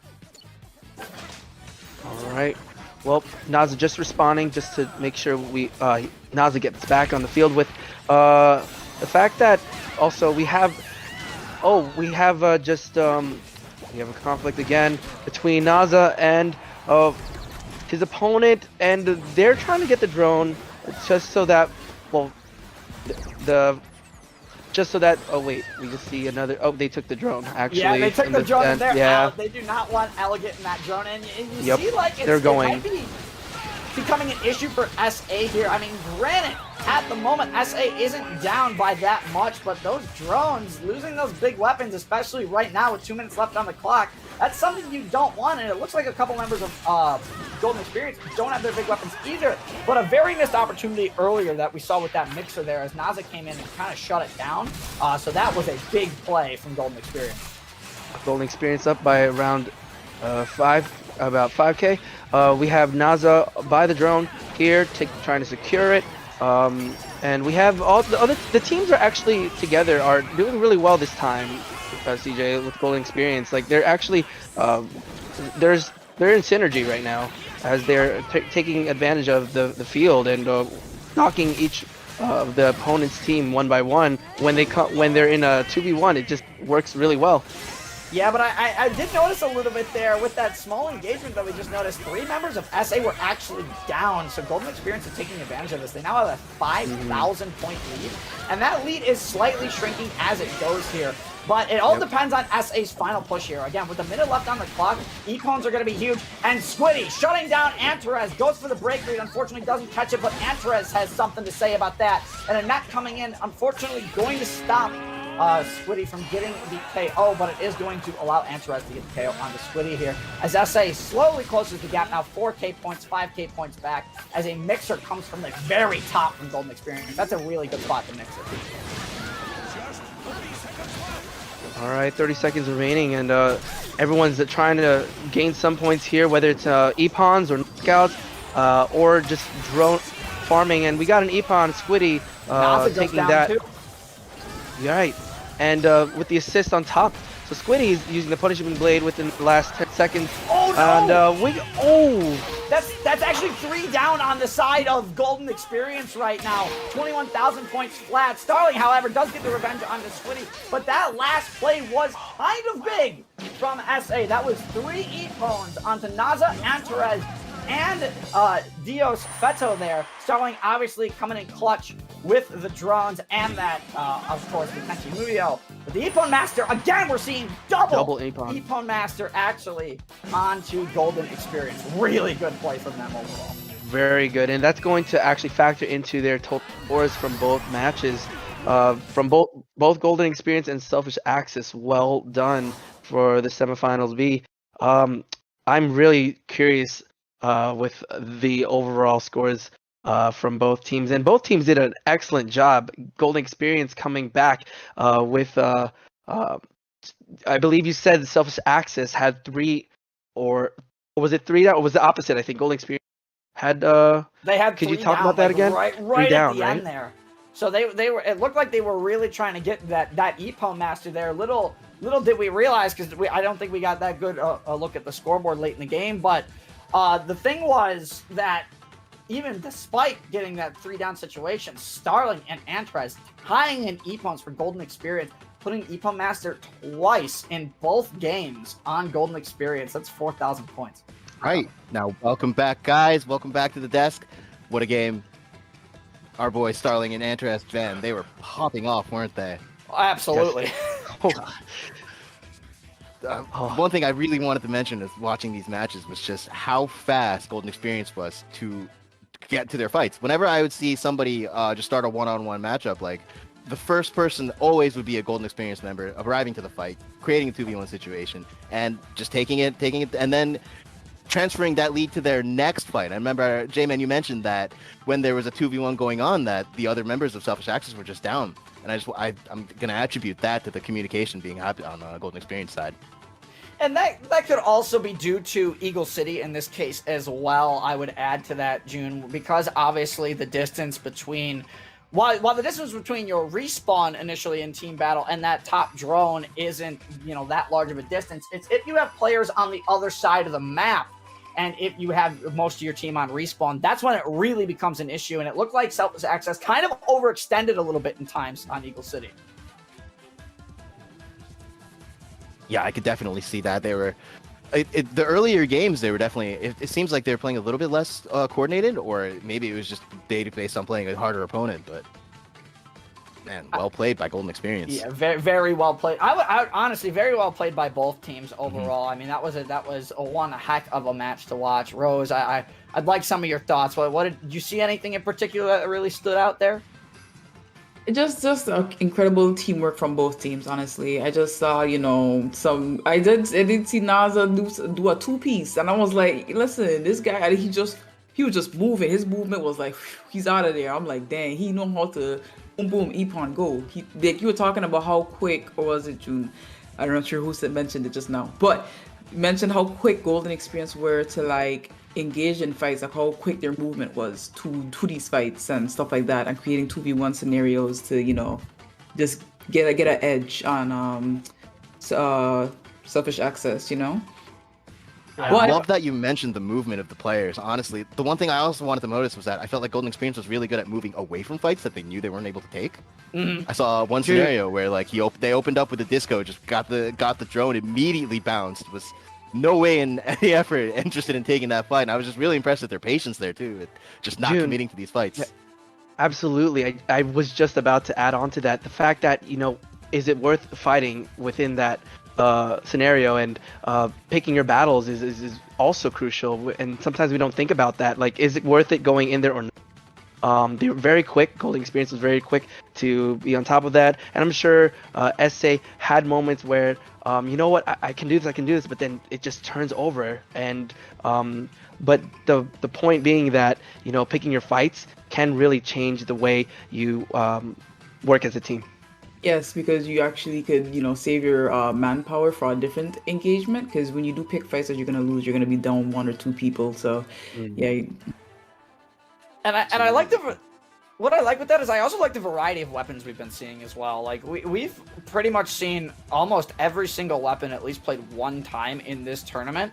At least we've seen each class at least played one time in this tournament as we've gone through. We have yet to see a sound hammer. We have yet to see the other variant of the boxing gloves, the ogre gloves. But the overall feel of the weapons playing against one another. I mean, we've seen the scrap chewing V combo. We've seen yo-yo with drill. I mean, we've seen every combination under the sun, and I think that really goes to show you that Ninjala's weapons are in a pretty good place as well. All right, it looks like we've got our scores tallied up for the semifinal rounds. Who came out on top here? Golden Experience wins by 9,000 points. Almost 10,000, actually. Wow. Oh, okay. Wow. Good. Getting used to these big point differentials. I'm like, 9,000? No, it seems a little close, but not really. and then you think about it, and you're like, no, it's not close enough. not to what we saw in the the first couple of groups, June. Yeah, it was a lot closer there. Currently, we will actually go right into our third place match before we take our break before the finals. Here it is. Said Selfish Access, and coming in against Selfish Access will be the Shoguns of Hime. Ooh. Now this is gonna be delicious. I love it. Oh, it's some good food. Yeah. Grab those popcorn. Good tonight. Mm-hmm. But honestly, this is a chance for revenge for both of these teams. Chicken, who do you think is going to come out here? Oh man, I think we already know the answer to that, but at the same time, I can't stress. Shoguns of Hime, I really want you guys to really push through here. But with Selfish Access, also, they did have their comeback against Golden Experience at one point or another. So, I'm gonna. Oh, I don't want to say it because I might curse myself. Does anybody want to add on? I don't want to say it, but I'm really hoping so I'm for. responsible for Chris's team. I ain't don't wanna cursing curse my another team today. No thanks. Thank you, June, for the setup. But I really hope for Shoguns of Hime. I said it, but Yeah, they've had a Um, pretty devastating loss earlier, so I'm really They did. excited to see if they were able to shake that off and see how they're able to come back here. Because, man, you really need a short-term memory in these kinds of tournaments where you're going to have to play after you lose. Yeah, absolutely. And you know what's funny? At the end of the day, these teams might finish the tournament, June, and then they're just gonna go scrim each other again. the practice and the experience of playing against one another is something you really can't put past these players, because they're here for it. They're here for the team battles. They're here for the BR. Again, it's two different mindsets, but either way, they're both very all these players are both very talented at both aspects of the game. And I'm really glad you mentioned the scrims, because another thing I really want to talk about is like the difference between scrims and stage, and how much the pressure of this, like how these players are handling the pressure of the stage. Like, I'm sure you've sat in on some of these scrims earlier. I feel like you might be a little surprised at these results. I feel like some of the teams might not be performing up to their scrim results, or some teams might be overperforming instead. Yeah, and again, the map does. I'll admit, the map definitely has a factor to play into that. But then, as you play a map more and more, if you're not as experienced with one map, you might be more experienced with another map. So if you see that map in a set in a tournament like this, you're gonna feel more comfortable playing that map and knowing, hey, I can outperform this team here on this map rather than this map. And again, it comes with experience. It comes with practicing against other teams, and you don't learn unless you play. I love that, though, the fact that some of these guys will be scrimming right after, or even throughout the week and ongoing, and it's what I love about the Ninjala community, the fact that we're just this close knit of just getting to learn from each other, to understand not only your weapon but how you work as a team in preparation for tournaments like these. It's fascinating to see the synergy and the fights that you get into, and the way teams work in rounds. And yes, the maps do factor in. It gives some positions here and there, but at the end of the day, like as stated earlier, both teams, if they can bring their A game, if they can understand, analyze what they can do, and use their weapons to their advantage as a team, I think you can get a solid W and a good amount of points to take it to the finals. Yeah, and it looks like we are getting the teams settled in for our third place game here. Now, June, this third place and grand finals will have 3 games rather than what we've been seeing with 2. You're right. We will have 3 games. We will be having our games on. The stages for these games will be Sphinx Valley for round 1, Fort Riverdale for round 2, and then we will go into the where it all began, WNA Arena for Battle 3. Now, this is an interesting map list going into third place and grand finals, and let me tell you why. All 3 of these maps, maybe WNA is a bit closer to Sphinx Valley besides the set drone, but all 3 of these maps play wildly different. So you have to, even if you have good team coordination here, the map sometimes can be mean. We all know this. You can always be put in a position where you don't want to be, and in teams that can be very devastating. So you're going to have to adapt on the fly with these 3 different maps. And that's okay, because again, all these players, they know how to do that. It's a matter of how quick you can do it. Speed is the essence in this matchups here. Please note that we will be swapping our casters in between each game, so we'll have a different caster combo for each different match of both the third place matches and the finals. Oh, it's gonna be great. June, what was the second map that they're going into after Sphinx? The second map will be Fort Riverdale, one we haven't seen yet today. They're going to England. Lots of someone's They're going to unfortunate England. sap is going to be judgment gummed, and it's going to be great. I think that's still one of the funniest mechanics of this game. I love the judgment gum. I never get it. I rarely get KO'd by it now, but I never get it. No. Have you ever been behind while that's inactive and you're in the oddly enough, I haven't.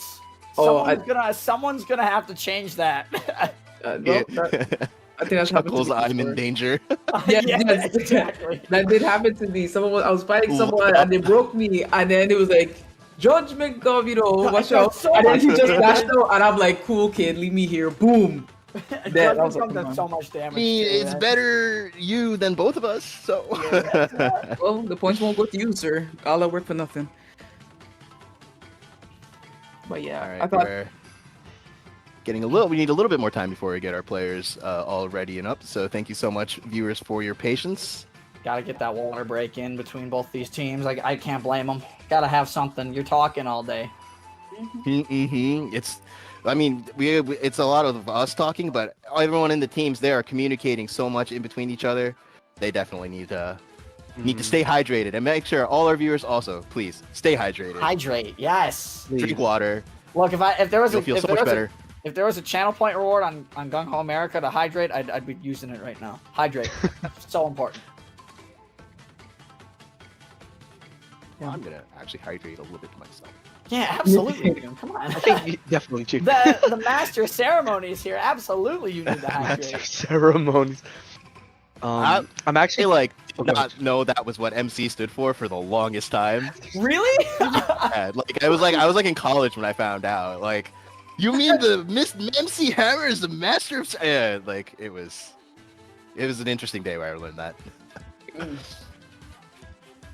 I'm actually really excited, True Carnage team. I think that to see the two maps coming up after Sings Valley, Fort Riverdale, and the OG WNA, I'm looking forward to seeing how both teams will actually, start off and then figure out where to go and when to. And the OG WNA, I'm sure, is going to bring back a quite good experience and memories for those who are familiar with it and those who aren't.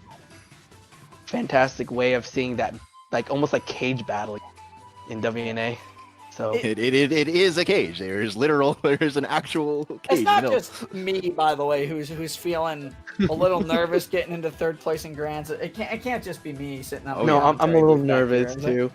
Come on, Shoguns of Hime, come on. Well, now you Come just jinxed him. You can't do that. Oh, all right, I think I'm. Master Curse is real, man. You gotta be completely impartial. I really hope for that.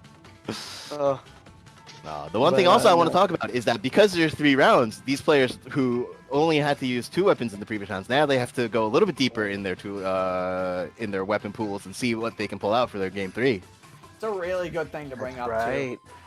I'm so glad you brought that up, June, because we've talked about this in the previous tournaments as well, but you for playing in Ninjala and Ninjala tournaments in general, you really do want to have 3 weapons that you are very comfortable with, whether that be the alternate kit of the weapon you are most comfortable with, which counts as a different weapon because of its different kit, but then you need another class of weapon potentially entirely, unless you're comfortable with playing all 3 katanas back to back to back. All right, I'm sorry, I'm gonna have to cut you off because we are ready for our 3rd place match between the Shoguns of Hime and Selfish Axes. Let's get it on to our first combo casters. Chicken and that is J-Man and Pink. Please take it away. Sorry, Chicken. I'm good.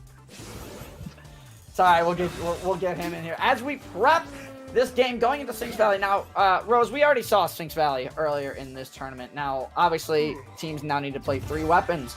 Going into this, are you bringing out your best weapon early, or are you bringing out your best weapon late? late. Late? Yeah. Yep. Why would you? I'm actually curious on this. Why would you bring out your best weapon late? I think throughout half the tournament, the last match is always the determining factor. I think we could all agree, like the second match, previously second matches, because now we have 3 matches going into the finals essentially. They usually turn the tide, usually. Right, and I do like the fact that you mentioned that. Me personally, I'm breaking out my best weapon in the middle because you do need at least that one standout game to take the lead here, as we're seeing Deadly playing actually off the Popeye class right now, playing standard break hammer, which is nice to see. It's something that Deadly can break out every once in a while, and Scarpy just doing their job, avoiding some gum ghosts right now. Now going in for some drone action at the moment as Deadly comes in as well. Going to use the Froggy Block to kind of push Deadly off and going to try and back out. Does not want to deal with Deadly right now. Unfortunately, Squiddy What did they Epon our drone there or something? What was that? Well, we got Dia here using the Ore Claws like you mentioned earlier. This is the first time we've seen Ore Claws this cool tournament. Oh, with the Gumbine. Oh, no, Cam going in for the confirm. Nope. There he goes. Yeah, just got chipped by a gun balloon there, Dia. Now, the Ogre Claws are a very interesting choice. They do have Worst Nightmare, which is very nice. Obviously, for moving across the map quickly, dealing heavy amounts of gum damage and damage to your opponents. But the thing that the Ogre Claws are better at than the Boxing Gloves is 1v1 scenarios. The Ogre Gloves can literally bind from a small weapon, small ghost combo.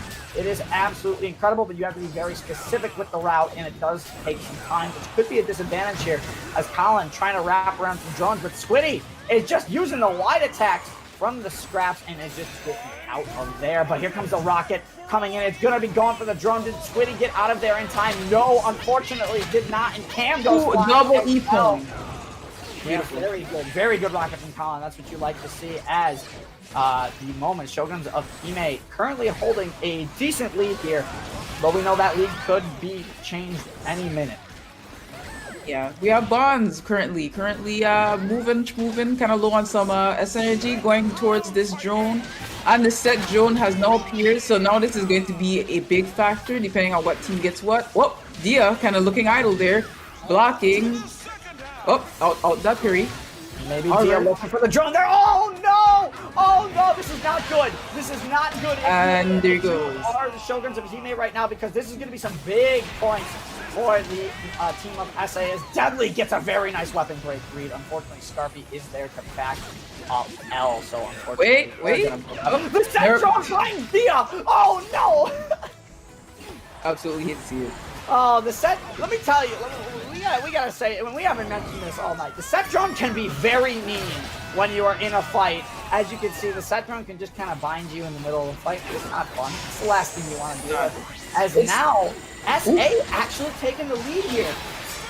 Oh, would you look at that? We have 74 seconds, almost a minute and 10 seconds left. Currently, SA pulled through and currently in the lead. We have Squiddy and Didi. Nope, never mind. Not gonna do a fight, but we have Scarfy now pushing towards Al. Is that the name?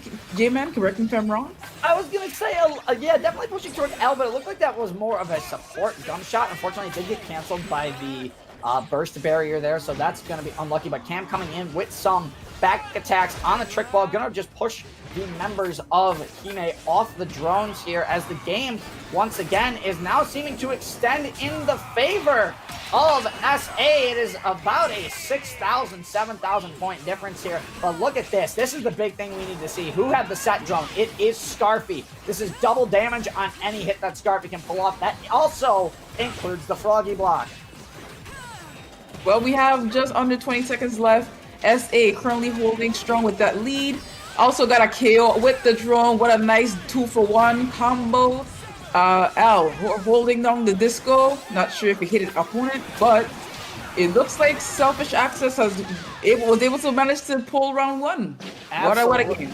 Yeah, absolutely. And they came back from a slight deficit of 3,000 points as well. And I think the big turning point happens when SA breaks that set drone, because Scarfy had that set drone. There's also 4 Epon masters in this match as well. But Scarfy had that set drone, and just having the set drone in a team battle can really push the advantage, because not only are you doing double damage to drones and players, but again, every player you KO with the set drone above your head turns into an Epon, and that just gives you free points.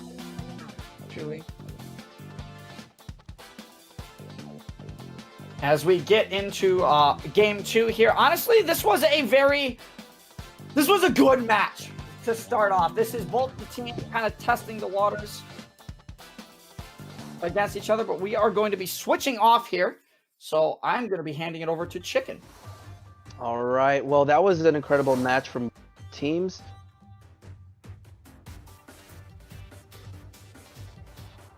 All right, and wow, it was awesome to see that, you know, both players were giving their all there. To see that the Selfish Access actually take it towards the end for that round was pretty impressive. But Shoguns of Hime are still taking their taking it at it once again into the next round for this match as we prepare. I was a great rocket too. I believe that was from Colin from Shoguns of Hime. That was a to get some epons, and not quite sure if it was the drones included, but yeah, no, both teams are actually giving it their all, and to be in the third place roundup, I think this is well deserving for us as a treat to watch. Agreed. It was a really good match. It was. I really do think the matches where it's back and forth, where it's so close, is the best ones. The ones like when a team is like leading by a large amount, you already kind of know who's gonna win. But when it's these tight knit, close like fights, it's always the most exciting, honestly. But they were doing very well. I'm not too sure who was. I think it's someone on Selfish Access. They had that 2-for-1, I believe. I don't remember who had the scrap. Not either the scrap saber or the trinity. I think it was a scrap saber. Which one has the foggy block again? Does anybody know? I forgot. But it was one of the scrap weapons. And they did 2-for-1 wide attack, got the drone, and got a epon, I believe, or a KO. I think it was a KO. It was great. So I was like, that's the type of stuff you like to see. Precision, honestly. And Scrappy with that drone power, that was definitely the edge they needed to widen the gap a little bit more to take it home.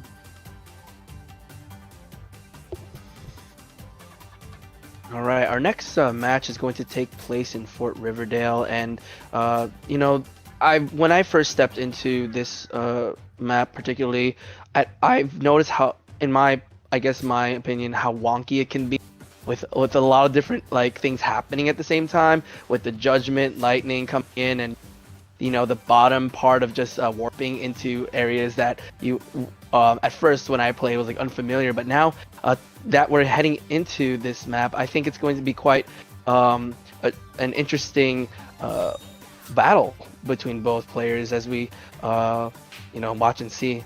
So we're getting right into this battle, CJ and Giratina. So let's see what happens here. Yeah, like you're talking about for Riverdale. It's gonna be our first time during this tournament, being on this map. So it's gonna be very exciting to see how these ninjas utilize the gimmicks of Fort Riverdale to their advantage. The same way we have the set drone on not Shinobi City. The place is out my mind. Is it? Thank you so much. Sphinx Valley, it's the same thing. They all have those two maps in particular have those gimmicks. So it'd be nice to see how the players utilize it to their advantage. Because those there's the gumballs that give you S energy, the judgment gum, all those great things. Also the moving panels would be great to get out of engagements pretty fast without losing to an E-phone and giving our team points.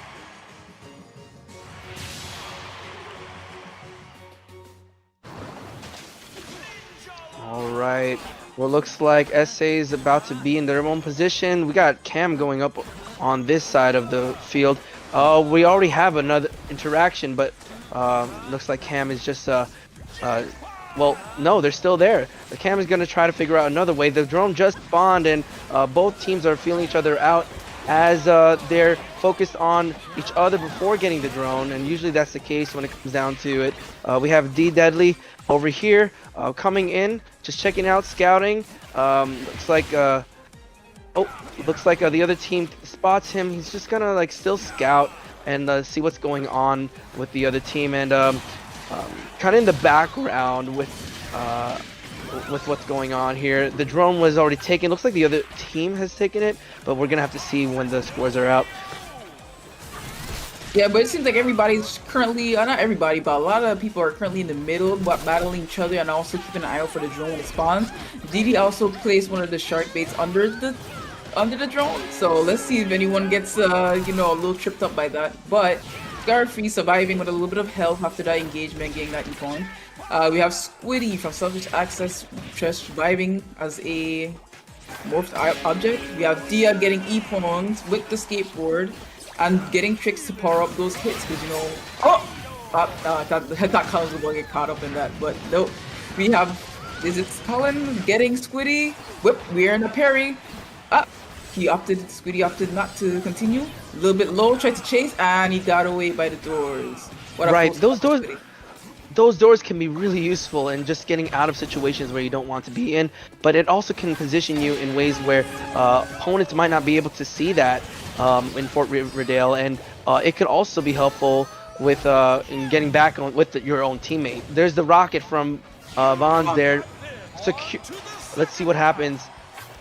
Well, He got the drone. it looks like, yeah, the drone was definitely taken at that point, and so Dia coming in with the fight. It looks like they're trying to get this drone. Yes, so drone has been taken. Looks like the other teammates took that drone. 96 seconds on the clock. Dia is positioning right back. We got another engagement. A lot of this fight in Fort Riverdale seems to be in the middle as both teams are trying to engage and making sure they can take like the position. It's like a fight for the tower, Giratina, you know? Yeah. That's the peak position everybody would like to be in because you have that position pretty much. Whoa, a double E-palm by Squiddy. I love to see it. Beautiful. So currently Selfish Access is still in the lead, but not by too much, just a 1,000-point lead. So Shoguns of Hime could definitely bring this back and win this round, but we'll have to see. Just under a minute left. It's getting close. It's Shoguns of Hime just passed up a little bit, but Scarfy with the E-pone, but Shoguns of Hime still in the lead just by just under 1,000 points. We have Colin about to do a rocket, but was interrupted by Scarfy, and this. Did he get E-pwned? Oh, it was an assist. Got an assist. So Bonds and Scarfy currently doing a 1v1. Got broken by Bonds. Bonds is going for the kill. And he gets away. Scarfy gets away. Oh, the gum up. He gets away again. What a close call. Scarfy's still in the match. We have Dewey doing his Sybaris thing in the middle, getting the drone. Shoguns of Hime still keeping on to the lead. Just under 15 seconds left. 1,000-point difference. Wow, and Shoguns of Hime are just with thousands of points difference of just trying to take it in, but looks like Did he still got the E-pole with the shark? Woo! What a game! What a game! And looks like both teams had drone masters, Giratina. Lovely. Oh wow. Let's see. And the EPON Master belongs to Scarfy from Selfish Access. Is this enough to propel Selfish Access? Let's see. No, Shoguns of Hime still brought it home just by 1,000 points. Would you look at that? Nice. Wow. And there it is. Shoguns of Hime takes the W for this round.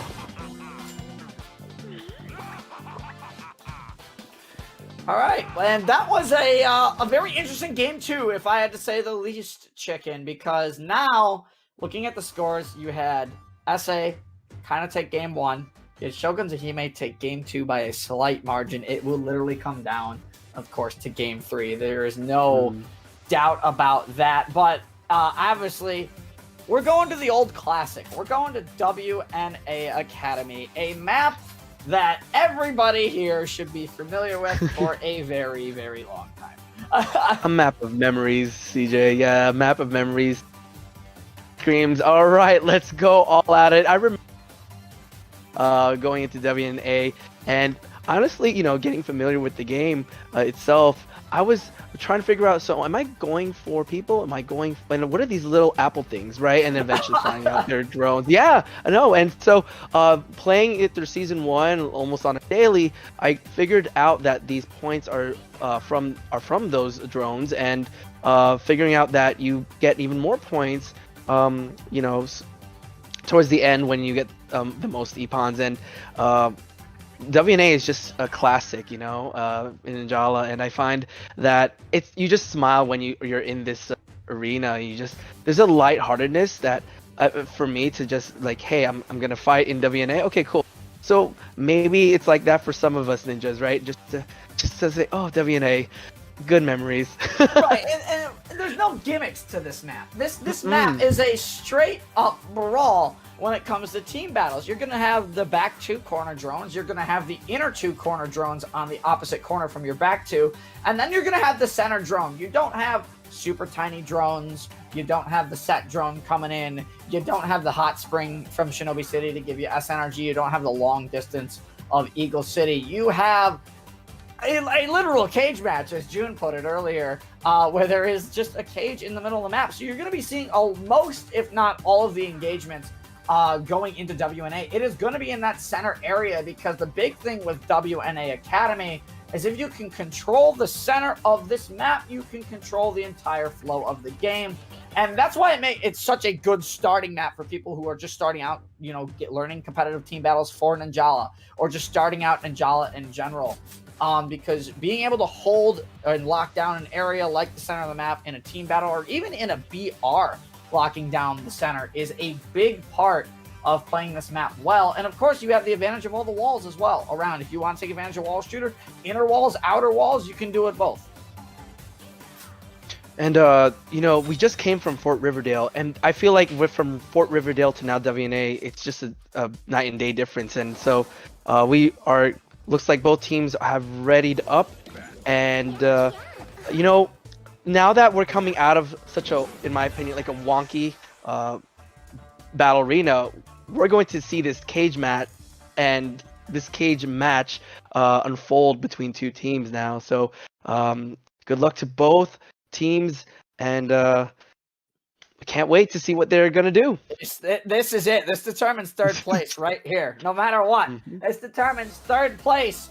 As you mentioned, there's a night and day difference, literally and figuratively, on Fort Riverdale in the WNA. But here we go. SA versus Shoguns of Hime. This is for all the marbles and the bronze medal. So as we get into it, we see Cam breaking out a weapon that I did not think we were going to see until the very end. And there it is, Cam's spinner. And as you saw, Cam immediately going to the opposite corner drone, not knowing that DD Deadly is over there in the corner, but Cam opting to back off, as Squiddy is going to be able to take that first corner drone here. And it looks like we're off to a pretty strong start for Shoguns of Hime, 3,000 to 1,500. Yeah, Shoguns of Hime right now has a good start, and we have most of these opponents actually in the middle, and there goes Dia being E-ponned right there. Colin actually trying to hold that fort in the middle, and gets an E-pawn for their team. Looks like Shoguns of Hime are going to be strong getting that drone and as well as more points for their team, CJ. Yeah, they're doing a really good job right now. Shoguns of Hime holding down the middle of the map. They do have to give it up a little bit with that healing field, of course, from the members of SA in the center at the moment, but that's not going to be really a big deal when you have drone control at the moment, and that's a big thing. You notice that DD Deadly is on the back end of this. Every time I get a quick glance, DD Deadly is on the back corner of the map most of the time, only ever rotating in for that inner drone, and no one's really contesting Deadly either, and that might be something that SA needs to look at going forward here. But as you can see, they're all pretty low on health, and Colin, with a very nice pension video, is going to be able to get one. Misses the connection, unfortunately, with the hammer there, but has the power buster at the ready as Dia. Now looking for a conversion onto Squiddy. Unfortunately, not going to be able to get it here. Catches the wide, though, and got the wall Beautiful. flat. Very nice conversion. Right. We get to, they're just holding it in.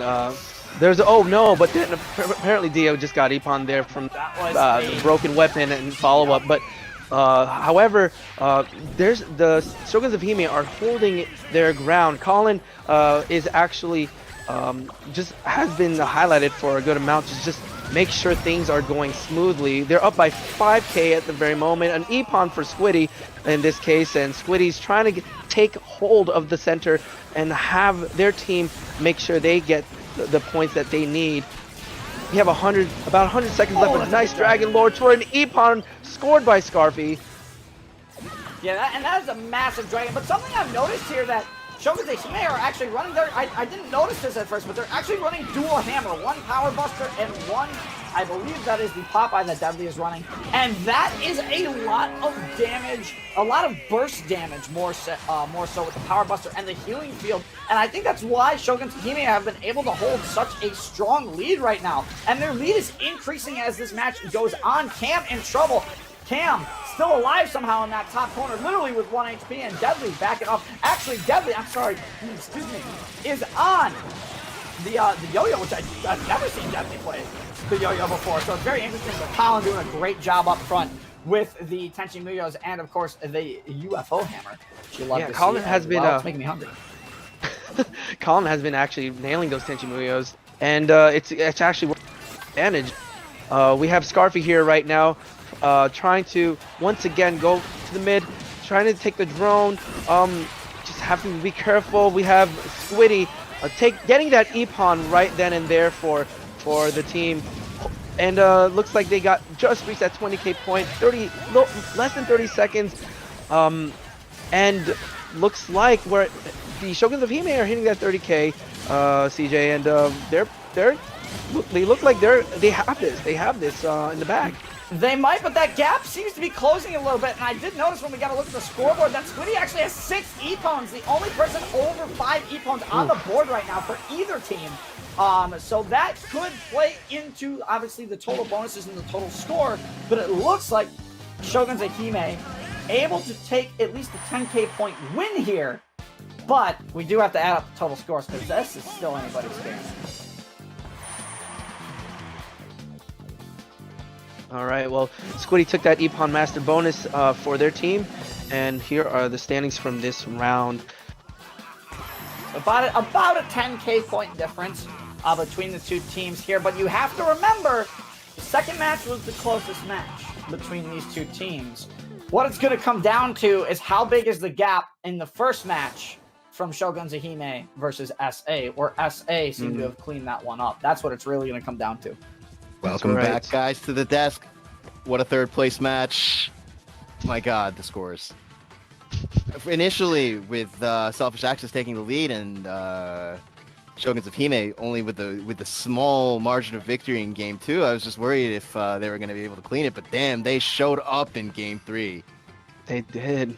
That was a remarkable play from their Game 3 there, and they held that fort. They held that middle. And mentioned, once you have that center, you can pretty much control what's around that. It was quite advantageous at the very most of that battle. Yeah, it's so hard to get control back after you've lost it once in that map. Yeah, and it seemed like it did seem like the mid was being contested back and forth. Every time I looked at the mid, there was at least 2 members of each team over there. But it looked like the Shoguns of Hime were able to make more ground in the mid, and I think that came in part of a lot of the members of SA brought in low health weapons.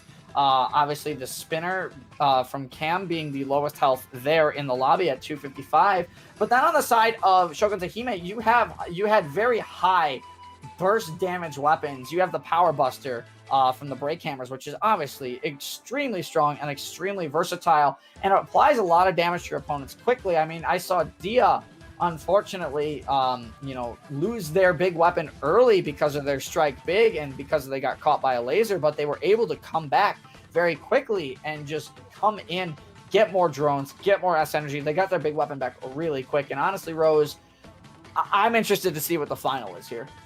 Same. It was really, it was like Selfish Access won the first round, had a little bit of a gap. Second game was super close, but Shogun of Hime took that one. Gap was literally this big, and then this last game there was a bit of a gap too. So it's kind of very even around the but all around the boards, So I'm really excited to see what the results are. I don't know who would take it, but I'm really excited to see who won. Yeah, halfway through Game 2, I really thought the Selfish Acts was just going to run with it. Like, they had the lead midway through Game 2. They looked like a big win in Game 1. But, Shoguns of Hime, with the comeback in Game 2 and the decisive victory in Game 3, I'm thinking that they took it. That's my guess so far. Also, the other thing I really want to talk about was the most tragic set drone in the history of set drones in Game 1. Oh, my God. TY for Leech. Holy gosh. That was so sad. Shoguns of Hime spent like a solid 20 seconds beating that thing up. I can't remember if it was like Squiddy or Scarpy. Came in and just hit it with a punishing blade. Like, hi. Let me just take that. Thank you for this power. Oh my gosh. Thank you, goodbye.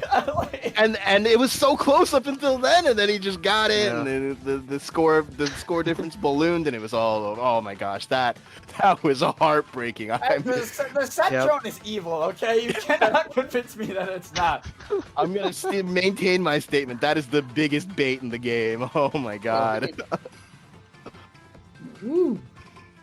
Yeah, that's definitely heartbreaking. Dang. Do we have a drum roll track that we can roll out when we get the scores for third place here, June? I'm amped up now. I want to see. I'll let you guys know when to start up that drum roll. Okay. But we're still calculating. We're still crunching. All right. Get that to you shortly, but still. I just want to say, Go ahead, Yeah, Chicken. please. Go ahead. yeah, no, I was gonna say, third place contender is, well, congrats to yourselves, pats on the back for also putting up a show for all of us here, and again, regardless of how the rounds earlier, the earlier rounds have went, but again, they are giving their best, and Shoguns of Hime showed that what we can still do this. It's not over. You can only imagine how every team is actually giving what they got in our first North American tournament here in the. So, hats off to the teams so far who have made it to the finals, and those who are contending to get there, and the semifinals as well. In a way, this matchup is almost more pressure than the finals, as it determines who walks away with something and who walks away with nothing. Nothing. It's true. That's right. That's actually true. Yeah, it's not over, and then they're in it to win it. Every team's in it to win it. All or nothing. Literally, all or nothing. I'm more nervous than the upcoming grand finals because I want to see. I am too. This was a set. That was a set to watch. Like, if there is ever a competitive Ninjala set that I will go back and watch time and time again, it was that one that we just watched. That was it. Is it bad I disagree with you? No. I'm No, sure I'm there not are. saying the set was bad or anything. I mean, like, this was the best. Like, no, I think finals is going to be, like, type stuff like, oh my gosh, Oh, yeah. inhuman Oh, yeah. reactions. We've had a lot of those today, for sure. Yeah, but I feel like it's going to be really crazy knowing what GP and the Hunters are capable of. It's just like, yeah. In favor Um, of Shogun's Hime, right? Shogun's Hime? Top Hey. 100s Looks versus, like we have our scores. Shoguns of Hime, congratulations on your Yeah. third place finish. Let's go! You have the win by 3,000 points. Let's Wow, go. okay, Congratulations, Shoguns. All right, All thank right. you so much. Wow. Now, before our grand finals, we'll be taking a quick 5-minute break. But while we do that, in the meanwhile, we do want to show you a sweet, sweet video that we made with your help. Season 7 of Ninjala brought us 2 new gum weapons and a new shinobi card, and we asked you guys to give us the gameplay tips to help maneuver the possibilities of these new additions. Here's Community Tips Volume 6, brought to you by the Ninjala players, just like you.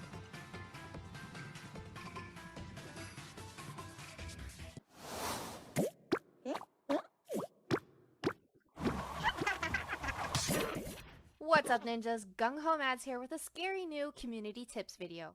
We asked you for all the clawsome tips for the new things that were introduced in Season 7.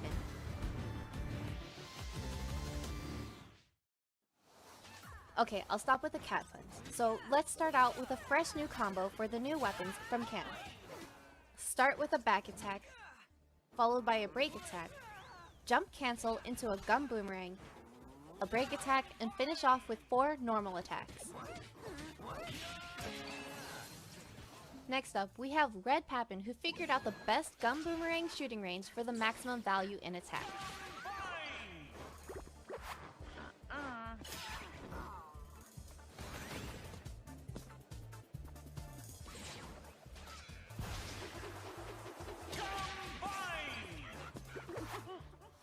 Desert Coyote's got a strong combo with the new weapon for us to test out. Start out with a normal attack into a jump cancel, followed by a gum shoot into a back break attack, a normal attack, and finish off with another back break attack for an Ippon. Game Bastion figured out Boxing Glove's special attack, the Blast Barrier, has an immunity towards some gum binds, like the gum laser.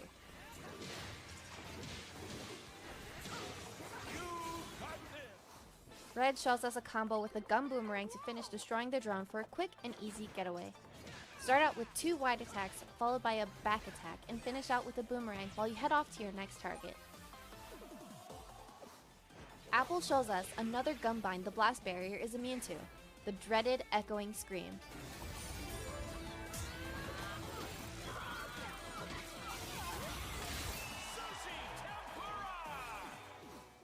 Sun Mario shows us another strong combo that is sure to secure an Ippon. Shoot out your boomerang, and use a wide attack to stall your opponent while you wait for the boomerang to return to gum bind them.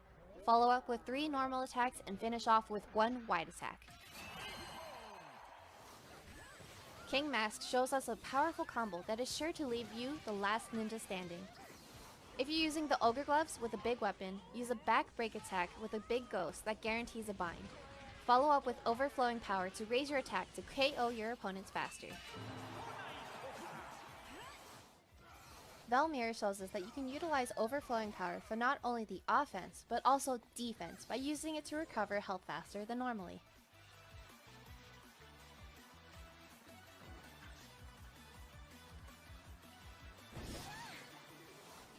Ibby shows us another Gunbind the Blast barrier is immune to.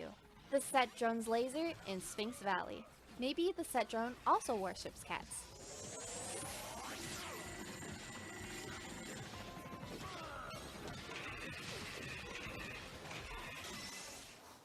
Fetus of God has an easy combo for us all to try out with the new Boxing Gloves. Start out with a Gun Boomerang, followed up by 2 back attacks, and finish off with 5 consecutive normal attacks, if you have a small weapon, or 4 normal attacks with a big weapon. Air Slayer shows us the Barrier Blast can not only survive gun binds, but it can also survive a Fujiyama rocket.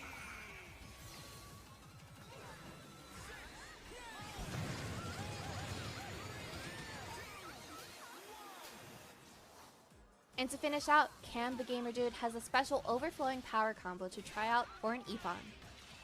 Use 2 normal attacks, followed by a Gumshoot into a normal attack, and finish with a back break attack for that sweet Ippon. Thanks for staying until the end of the video, and special thanks to everyone who submitted clips. We hope you learned something new in this video. Until next time, Ninjala!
Welcome back, ninjas! We are almost ready for the final match of the day.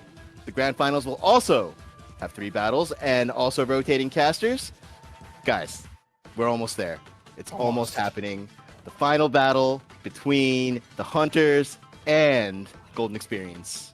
Let's Well, let's just talk about both these teams for a second, because not only do both teams have members of M Premium Perfect, not only do both these teams at one point have a top 100 player, if not the entire team being a top 100 in their respective rank.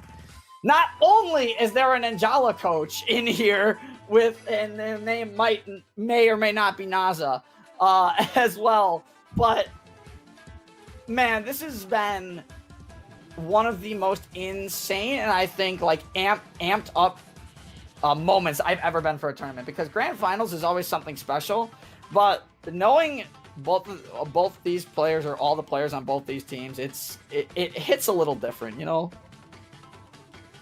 Agreed. It gets me a little excited. I'm not gonna lie. I'm just like, whew. Just trying not to be, like I said, yelling like, oh.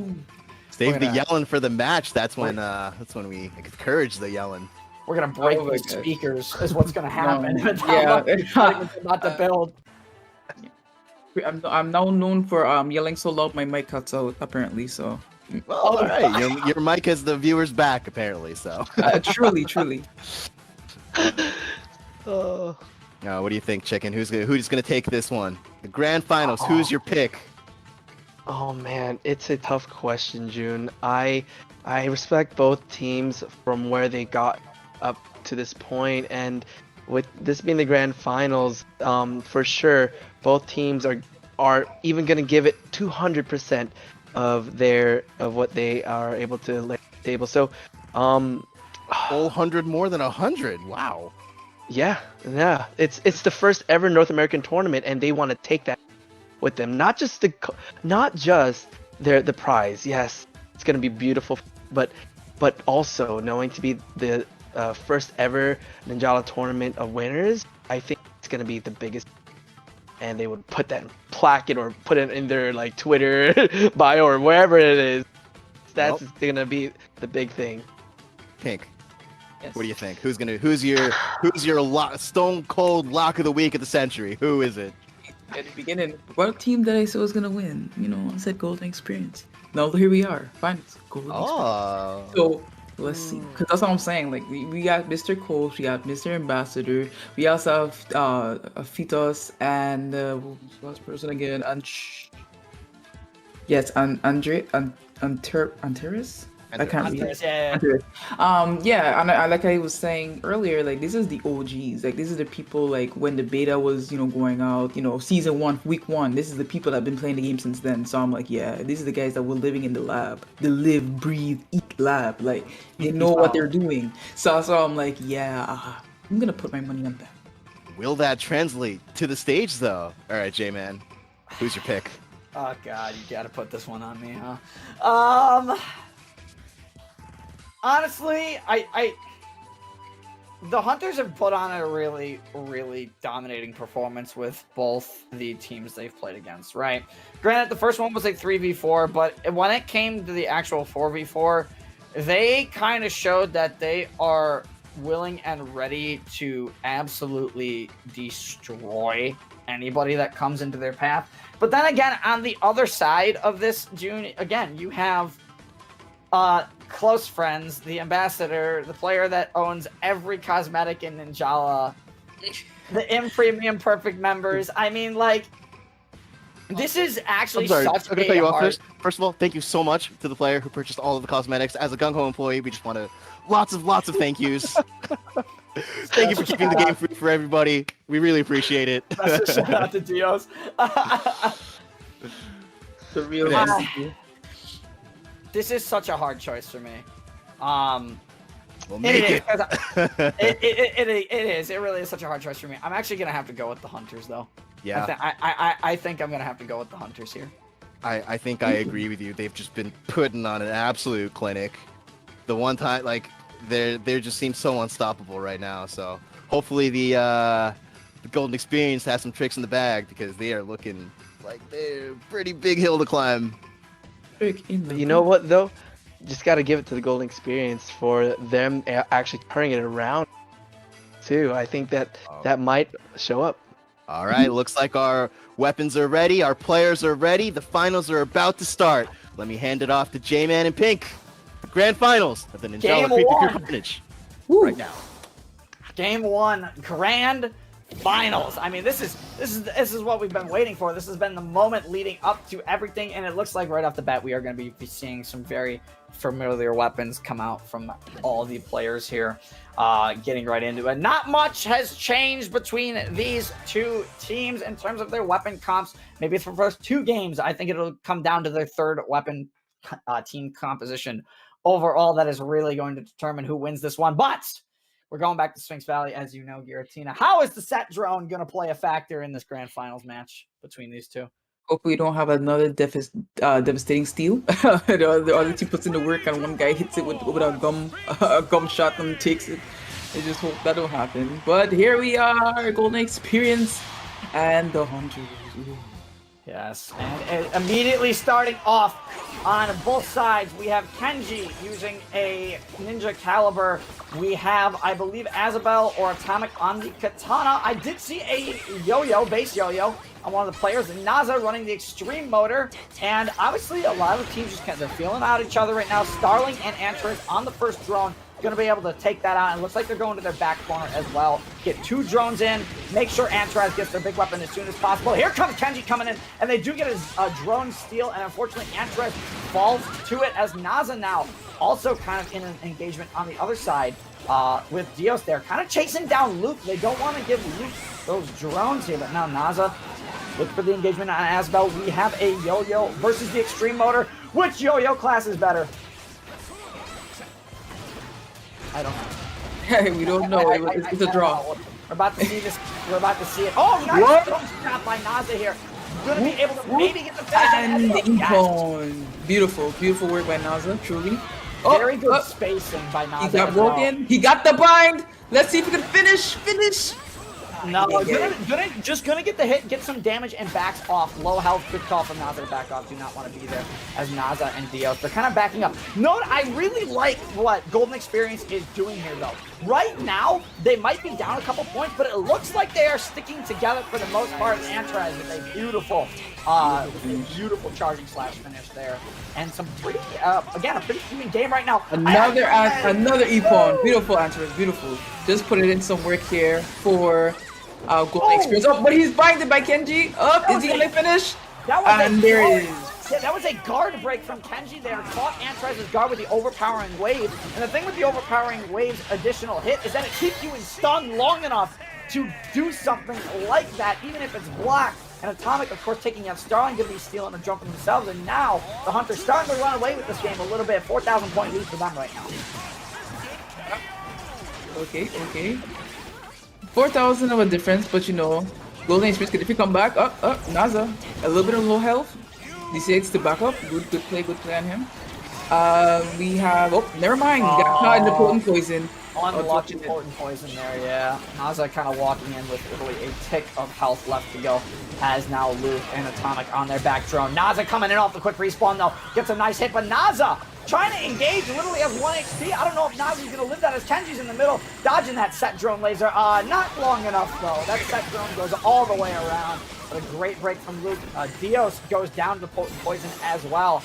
But now the gap seems to be closing, but this is a big mixer from Azabel here. On the backside, manages to get 2 Epons and a large drone. That's the type of gameplay you're gonna see in these high-level gameplay between these two teams, honestly. Starling is currently the last one alive, actually. All of them are coming off a respawn. Starling gonna use that tornado. Safe call by Starling. Unfortunately, not gonna get caught out. Gets bound though. Coming back. I love it. That's some teamwork. Beautiful. You love to see it. Keeping Starling alive. Starling honestly has been doing a very good job on those drone rotations and just keeping themselves in the game. I've only seen Starling go down, I think, 1 time this game so far when they zoomed in. And now Antraz going on the offensive with Atomic. Gets a great conversion of the jump cancel there. Unfortunately, Hunters seem to still be increasing their lead. It is now an 8,000 point lead. What is going on the back end that we are missing here? With 20 seconds left on the clock. Yeah, I know. Like, we've been missing something on the back end here, but now, you know, Dios doing their job, just trying to get some drones. 7,000 points. The members of Golden Experience trying to close that gap. 5,000 point gap now, 6,000 point gap. I have to take it back as we get into the last 5 seconds here. But what a crazy first game this was. an 8,000, 7,000 point difference between the two teams. Bonuses will be huge here, though, as Starling has the drone, so that's a free 500 points, closing that gap a little bit now. Epon Master, though, goes to Anthem. That's really really good for the Golden Experience. That's definitely something you want to see them get. Having them with both bonuses really close that gap. Well, round 1 goes to The Hunters. the Hunters. Wow. The Hunters. It's always these moments that my brain just, What a beautiful first game, though. That was really, really exciting.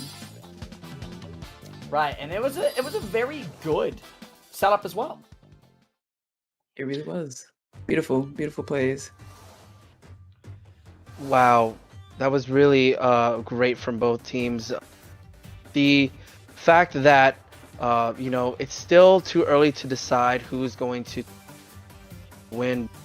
Both teams have shown that they are capable for the finals, and for example, Starling actually trying to keep up pressure on even if his teammates were down, he was still going at it.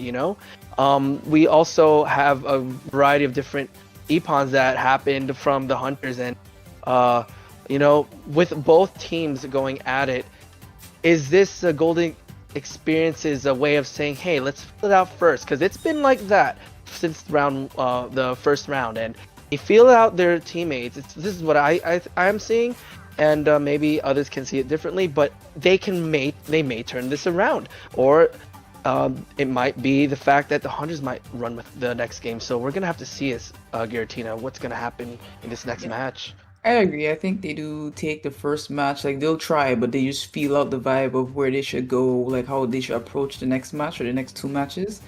That's usually how it is with most like competitive sports. You always take like the first part like easy. You don't put your all into it. It's always been like that. I can even remember for softball growing up as a little girl. They always said like take the first ball and wait for the first strike to see what the person considers a strike, the referee. So sometimes you gotta take it easy in the beginning, feel out the vibe, make a little plan and go with that usually. But I still have faith that Golden Experience could definitely bring this home. I really have faith that they could just turn up at any given moment and we just wouldn't see it coming, personally. Right. The next stage is going to be at Fort Riverdale, and we've seen already one match with 2 teams in there. So I'm actually curious as well what kind of strategies the both teams will be putting in this match that's coming up, because Fort Riverdale, as I've said, quite wonky, and it has its perks and has the advantage. It can get you to positions where you might not even think that one team's there and another team. It could be a 2v1, a 2v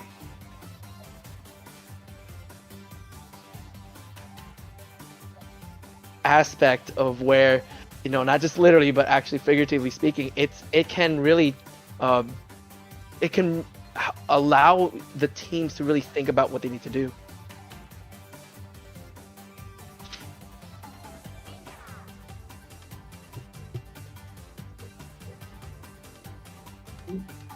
All right. Mm-hmm.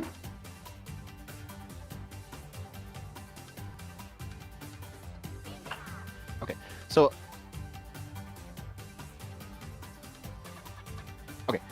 sorry guys, to our reviewers, we're going to need a short 10-minute break as one of our players needs to do a little bit of something. We're going to be starting the finals as soon as we can, but in the meanwhile, let's talk about that last match. They were so close. It was so close until it wasn't. It was so close until it wasn't. At least they didn't throw it to set drone. That's all I'm gonna say. No, they did not throw it to set drone, and that's nice to see. Right. Some discipline around the big objective. That's what we like to see. I think the big thing to watch out for, as we go forward as we wait for game 2 of Grands June, I think the big thing we're gonna have to look at as you go forward is you realize that Golden Experience got both bonuses that first game.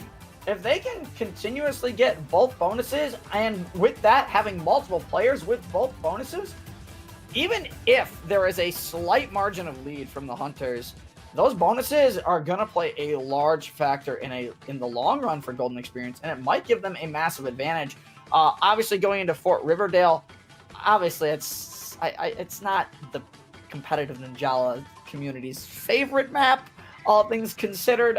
Again, as Chicken said, it can be a little wonky at times, and Judgment Gum can be the killer of games as well. But the most interesting thing, I think, is that when you get into Game 3, going into WNA, you take it a game at a time, but no matter how this Riverdale game goes, you're going to go into Game 3, you're going to go into WNA Academy, and you're going to see their top performance. Because, again, everybody's used to WNA Academy.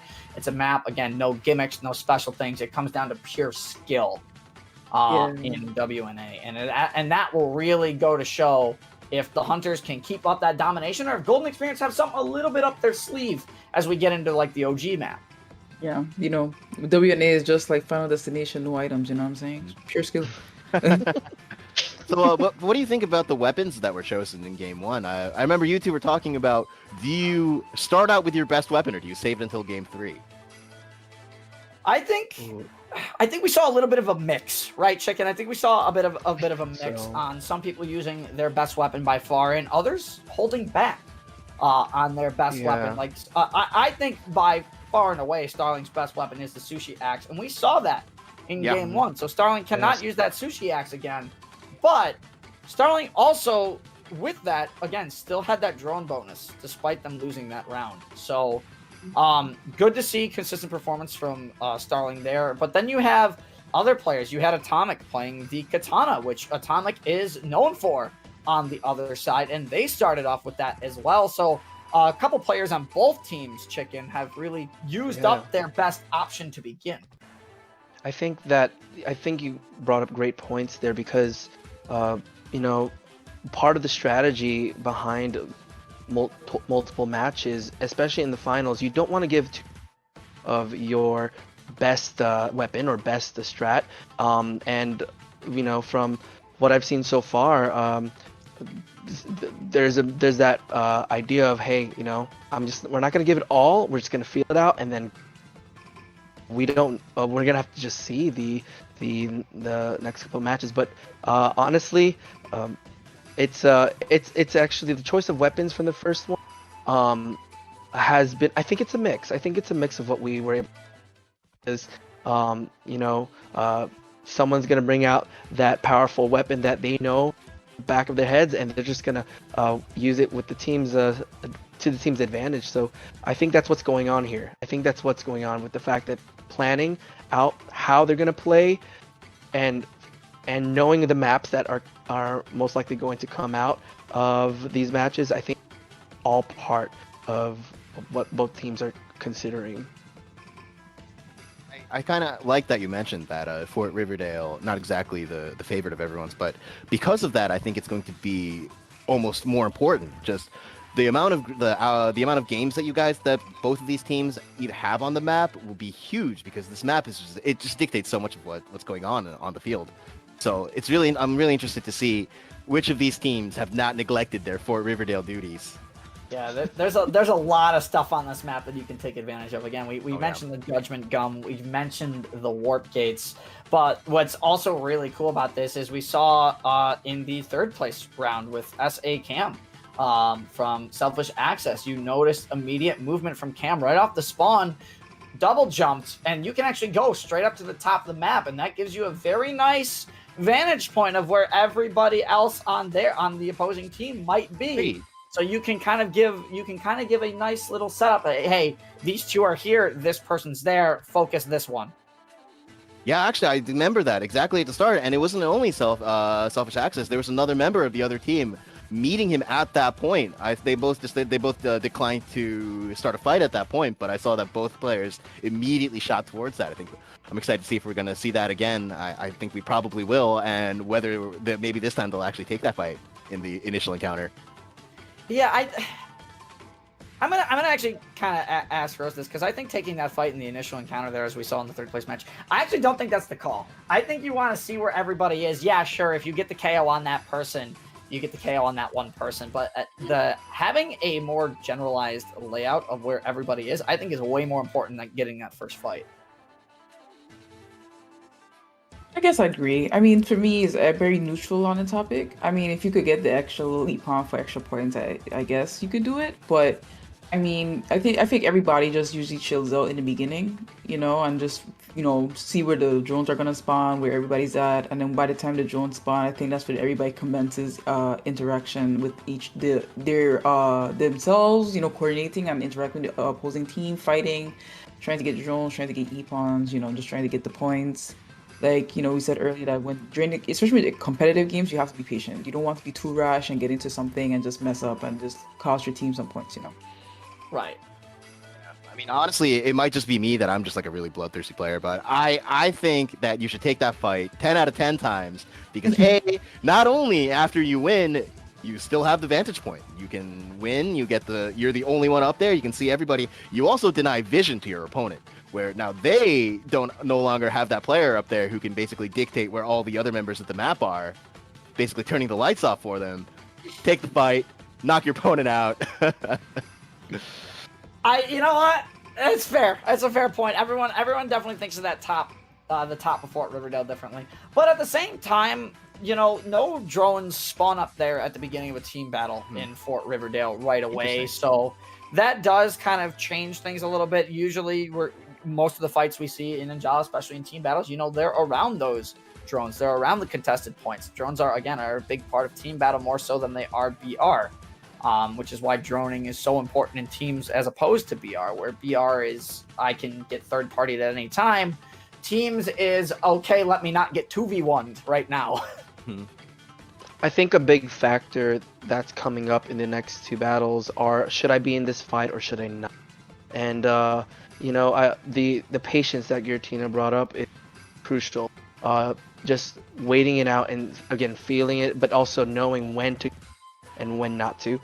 So that I think in Fort Riverdale, if one of the teams is able to get that control in the center and be able to scout and see what's going on, I think that might really help them to see where everyone is going on and what is going to. Yeah, because a player that definitely chooses his fights wisely is Nasa for real. Like I've been peeping, like he definitely, especially if he's low, he dips out. Like he doesn't give them the chance to get points off with him. Usually, he's unfortunately caught up in that potent poison, but he usually just dips out. And with this match being on Fort Riverdale, it's going to be very easy to get out situations. Like during the third and fourth place matches. I saw someone was literally low health and he was chasing him and he got right into the door and flipped away. I said, see, there it is.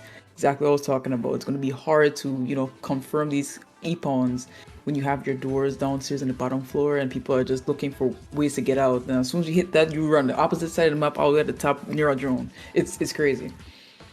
One other thing I wanted to bring up in terms of picking fights and making sure you have the right setup.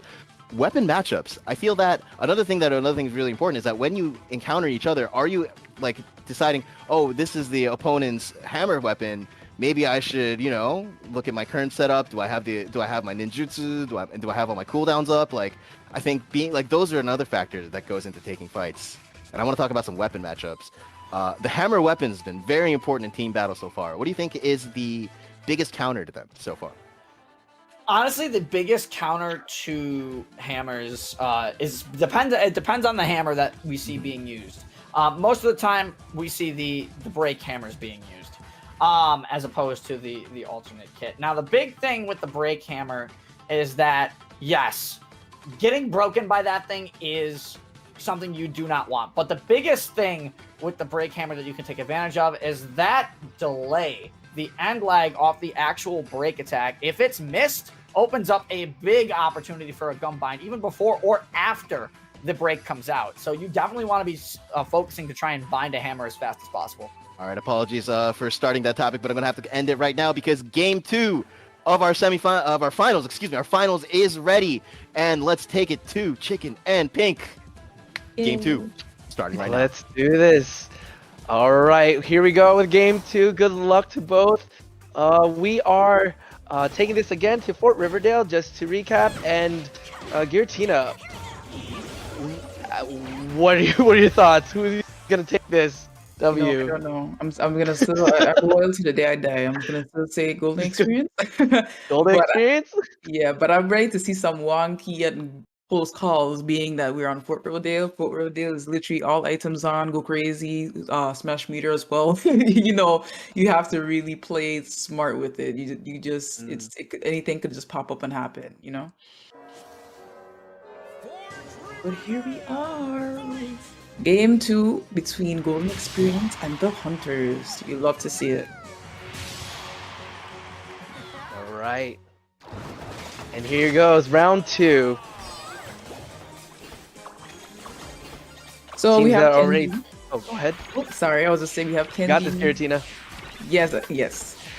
Starling dropping down. That's Antris was almost in a 3v1 situation. It looks like that's definitely terrifying. Starling currently on a drone. Oh, he got broken by luck, and I think they stole the drone away from Starling. Quite unfortunate, but it's still early. They could definitely bounce back from this. But it's actually looking like Golden Experience is in the lead. Well, wait a minute. They just lost it. Oh, I think they lost it. Oh, it is now the Hunters that's in the lead. Crazy. Would you look at that? These type of matches between these players, like I said, high level gameplay like this, it's crazy. One minute they're in the lead, the other team catches up, they steal the lead, and it's just back and forth from there. Like I just said, now look, we're up by 8,000. Golden Experience currently in the lead now. We have Antris trying to fight Kenji, trying to get that E-Pwn, but it looks like wait. Somebody's trying to challenge Kenji. I'm not sure who. Is it Antris? No, Atomic trying to fight Antris. My apologies. Oh, Atomic backed away. Backed away, yeah. And so it looks like Antares is just trying to pick his battles as well. And we just have, Naza defeated by Luke there in that little small cam. And we got Antares once again. Starling's in the middle, but was able to get the big weapons. I believe that both players were able to get their big weapons there. So it's going to be quite a show here. Oh, the rocket taking out Starling. That was a beautiful nice Fujiyama. Wow. Asbiel taking that. I believe the drone and the Epon. Atomic gets an Epon there. A Judgment Gum obtained for the opponents to get dealt with a lot of damage. So Atomic shown here. Next we got Asbiel. Another Judgment Gum obtained for their team. So Golden Spears better watch out. It looks like the Hunters took the lead. Those gums really did help out. Oh, what an E-Pwn by Luck on Fetus. Sword versus the Sea. We are on Luck still, trying to get this drone in the corner. We have Kenji in the middle, trying to get the middle drone. Starling contesting. They're both trying to break. And Starling loses it. Wait, no, I lied. He's still here. But he did get the E-Pwn from him. Yeah. Right. All right, we have Kenji here just being able to come back into the position. Just a lot of things happening. We have Asbiel getting the drone. We have Atomic here trying to fight out. I believe that's Naza going up there, but looks like they're feeling each other out. The drone, the large drone, is actually combined. Atomic trying that to Epon. Peter's trying, but I think he backed away. So it looks like the Hunters are in the lead by 3,000 points currently. Looks like Starling is breaking. He's finishing. He got an E-Pwn confirmed. It looks like he's a little low. He has to back up now, try to get some more health. But great E-Pwn by Starling. Antares on the bottom floor just got an E-Pwn. Lovely, beautiful. Team really needs that right now. Currently on a drone. Dios also getting E-Pwns right now. They're really working together, trying to get these last minute points to try and pass and catch up to the Hunters. 3,000 points still of a difference. It looks like Dios E-Pwn by a tornado. Oh, hold on. Naza got an E-Pwn as well. They're trying their best. Literally, Golden Experience is trying to give the Golden Experience, but the Hunters are just not letting them breathe. And there goes Naza to a Fujiyama rocket. It's so unfortunate. It looking like the Hunters took this run as well. Wow. All right, let's check out the standings and the bonuses for each team. All right, Kenji takes the Drone Master to add to the score, and the Epon Master belongs to SBL. Great job from both. Gold Experience as well as the Hunters. Wow. Game 2 also goes to the Hunters. Wow, wow, wow. That was really close. You know, Golden Experience definitely had the lead for a good amount of time, but then the Hunters just blew past and they just never got to catch up again in the end. Great Fujiyama.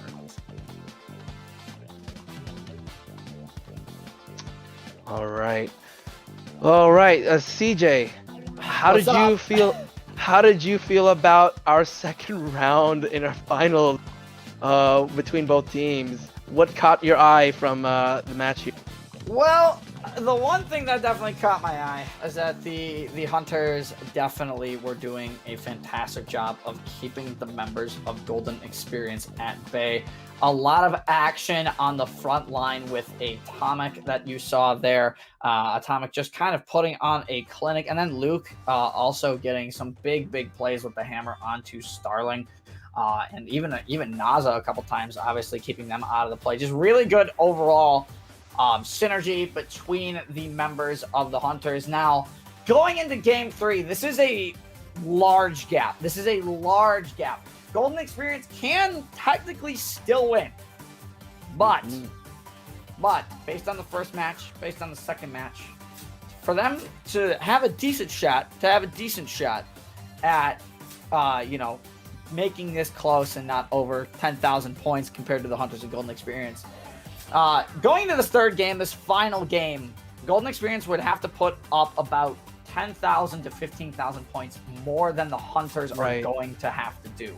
And on WNA Academy, that is entirely possible. Yes, it is. WNA Academy, it can lead into a possibility for the Golden Experience to still take the crown and victory for our finals. So anything is possible in WNA. It's just a matter of who can get that control in the center and who can be able to bring out their best in their A game now. So it's that final match, CJ. Right, everybody's got to switch. Allowed one rematch. So. Oh, and one more rematch. Let me correct. Yep, stand correct. And a rematch to follow. All right, there's going to be a rematch of the last game. There was some lag in one of the players. Okay. So we'll be replaying that game. Okay. So we are going to be having a all right, we're gonna switch back. Switch it back. We're gonna switch back. Right. Just remembered everything, and we'll save it for the future. Appreciate June. J-Man, can you behind please the just scenes. let them know, everybody, what's actually happening? Just give an actual statement. So what's going to be going on is there was a severe case of lag on Fort Riverdale with one of the players. So they are allowed one replay, and we are going to be going forward with that replay here onto Fort Riverdale. So I will be passing it back to Rose. The 4cam, so... Or 4cam. All of us? We're going all the way back. We're going to have a short discussion while we wait for everybody to get their systems and situations ready. Welcome back to the desk. Well, hello. Again, do I have a desk? This is an artist table. This is the desk. All four of us, we are the June desk. has the desk. I understand now. I have a podium kind of thing, not really. Wow. Podium, See, you're excuse lucky. See, me. I would like that, honestly. Hey, fly on down to California. Where I am always would happy to have love you standing next to to. me. And I wish I could fly down to California right now. Let me tell you. I don't want the cold, June. We talked about this earlier. I hate the cold. well, you can definitely say goodbye to that if you fly on over here. That sounds great. I'm not going to lie. I'm not going to, be humble. It's nice. It's nice. It's nice. Rub I it do in, like rub it in, sunlight. rub it I in, do June. like the brightness. How do you feel? How do you guys feel about humidity? I'm okay with it, honestly. It's Because okay. I hate it, and there's none of it here, and I love it here. Oh, there's none of it. That makes it even better. I mean, like, because of that, Are you everything's on fire, serious? so it kind of sucks. But like, Oh, well. Okay. Well, that makes a lot which of is sense. not great, but it's For me, comfortable. It don't matter. I come from a tropical island, born and raised all my life, so heat, hot, humidity, every time I'm used to it. Oh yeah, you're fine. No, Yeah, I'm Over built it. different. I'm built with no AC. Oh my gosh. I don't know if y'all ever been to Japan, but Japan in the summer is just like, especially Tokyo, it's in a basin, so like all the humidity just gets into the bottom of it. Not Oh. ideal. Not ideal. Oh, it's gotta be rough. Yep. It's like you take like 5 minutes walking outside your house and you're already soaked. I'm It's going not back. I'm going back inside. great. Like when you get on the train and the AC blasts you in the face, you're just like, oh. I'm never getting on the train. No, it's a fun time. I believe that. A lot of places I always want to. There's still so many places I want to go visit. Shinobi City in the summer, not great. Yes, Nah, I would love to. I'll be sitting in the summer. Never. Oh. I remember going to Japan. This was 2013. And I was with a band and such, and so it was in North America. I traveled to different places such as not just Tokyo, but Okinawa City. We went to just the second largest city. I can't remember the name of it in Japan. Oh, it escapes me now. But like the second largest city, it's beautiful there. Very much well respected over in Japan. I miss it. Definitely miss it. I would want to go there one day, but I have to take my family. I actually have my uncle's wife is Japanese, like born, raised Japanese. So like, I have to go with them because so they could translate stuff for me because I don't speak fluent Japanese. My current special someone actually took a semester in Japan specifically for Japanese studies and learning the language, and they said it is just the culture and the experience of being in Japan and being there instead of hearing the stories of how nice it can be is just, you have to go. You have to go. I like that. The semester is just long enough where you get to soak up all the good parts, but it's not long enough where you start to see all the bad parts too. So Right, it's right. the perfect little dip in the toes in the pool, and Yeah, this is I'm gonna good. go home now with all the good memories. And I saw none of the bad things. Exactly. I never have to say it. Just good It's things. just like any other country. It's got a ton of good stuff, got a ton of bad stuff, but bad stuff's hard to see unless you speak Japanese. So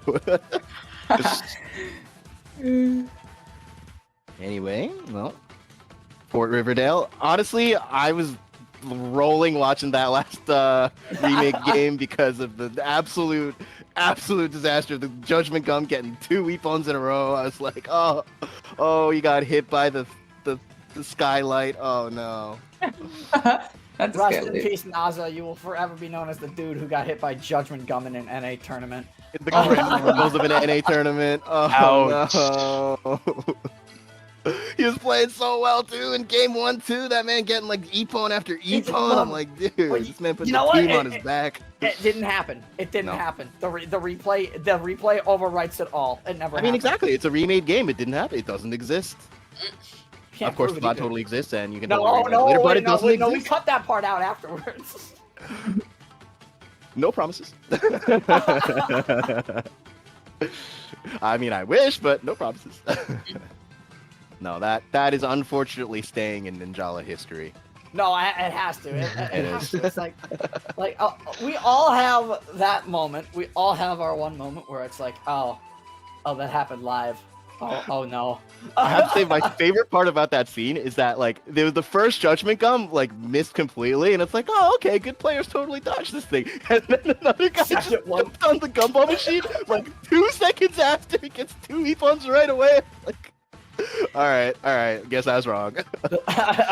Well, they're not as good as I thought. I can take these guys. Oh, they're just like me and Mads. Nice. Just like me and Mads. In the next stream, everyone's just gonna target us even more just because I said that. It's like, oh, no, we ain't. Look, we're gonna make sure that happens now that you said it. Well, It's all right. It's all right. I've heard Mads is putting in the work, the Ninjala training regimen, so to speak. the training arc begins now. Oh I want to man, play some motivational training music. I was about to hum some copyrighted stuff, but Yeah, no, we can't. keep Not here. my company Not channel today. from getting copy struck. Let's do that now. Ooh. Some training music, potentially associated with the city of Philadelphia, possibly. Possibly. All right, we're gonna. That's enough towing the line. Oh, brother. Oh man. Alrighty. I think we Well, it are appears- almost set here. I think we're almost set. Mhm. What is it now? I think is it you and me, CJ? For No. Okay, Or is it round guaranteed two now? replay, Pink and I think chicken. it's you and I think it's you and Pink. The pink Okay. chicken. the pink chicken. That's an Oh, uncooked chicken. I don't want any of that. That's some. that's Maybe uncooked. it'll dance here. Then Dowdy back. The real thing is, have you seen the turkey? The twerky. Yes, the twerking turkey. Oh. Thanksgiving. Yeah. Turk. Mhm. No, Yeah, I From have the name not. of that, I What is- don't know if I want to. Don't remind me. I'm gonna look it up now because I'm curious. I'm gonna No, totally dude, regret it, but I'm gonna look it up. Dude, later. don't do it. No. And looks like on that note of regret, guess we're able to go into game two. Game two is starting again. Pink and chicken, please. Truly. all right. So let's go. Here's our rematch in Fort What do you mean a Riverdale. rematch? This is the first time we're doing round 2, chicken. Come Oh on. yeah, no, first round two with me and Guillotine. Let's go. So we have the Golden Experience, all right, and then versus the Hunter for this match Yeah. here at Fort Riverdale. And And the so beautiful one. let's go. Let's all right, Guillotino. Who is going to take the crown just for this? Look, y'all keep asking the same question. Golden Oh, experience? No, it's the Oh, first. It's the first time, right? Golden Golden Experience. You know what? From the first round that they had, let's see if Golden Experience can be able to turn it around against the Hunters. But wishing both teams the best in our grand finals today. Yes. Good luck, guys. Have fun. You guys got this. So you just love it. So, round two? All right. Round 2. Right. Golden Experience versus the Hunters. Beautiful.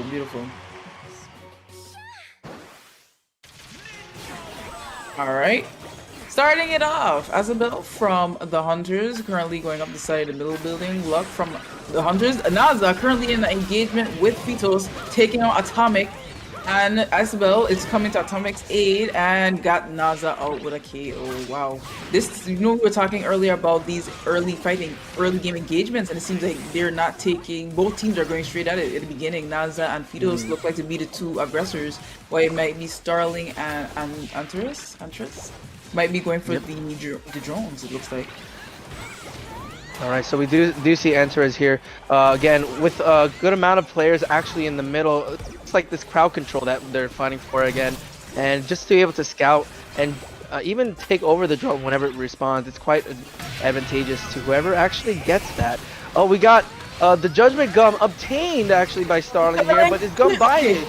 At least Starling got it, because I thought he was gonna get that replay I told y'all about. Ooh, Gumbine and Judgment Gum is so sad. But great job, Starling. Beautiful play on his part. Atomic trying to, but Tunchi Muyoed by Starling and then is out Well of done. here. Great. All right, well, Starling's getting out of there. That little warp down there to the top position, helping out his teammate there, trying to get that drone in. It looks like, it was just tornadoed, and is gonna escape from that point. So we have the Hunters currently just got the drone in the middle. And Starling trying to get a drone, as well as Starling being interrupted by Kenji getting that drone. Antares is here trying to support. Kenji got the drone, but was hit by a stray hit and was interrupted. But the whole Hunters are on this one drone in the middle. Oh, look at that teamwork though. That teamwork really is important. The faster you could get that drone, the faster you guys could rotate out and won't be interrupted by the opposing team. Good to see. It seems like it's especially going for the middle, the middle tower. You get that height advantage is what I'm also. Is once you get that height advantage, you can kind of pop down into your enemy. And what an E-Pon there.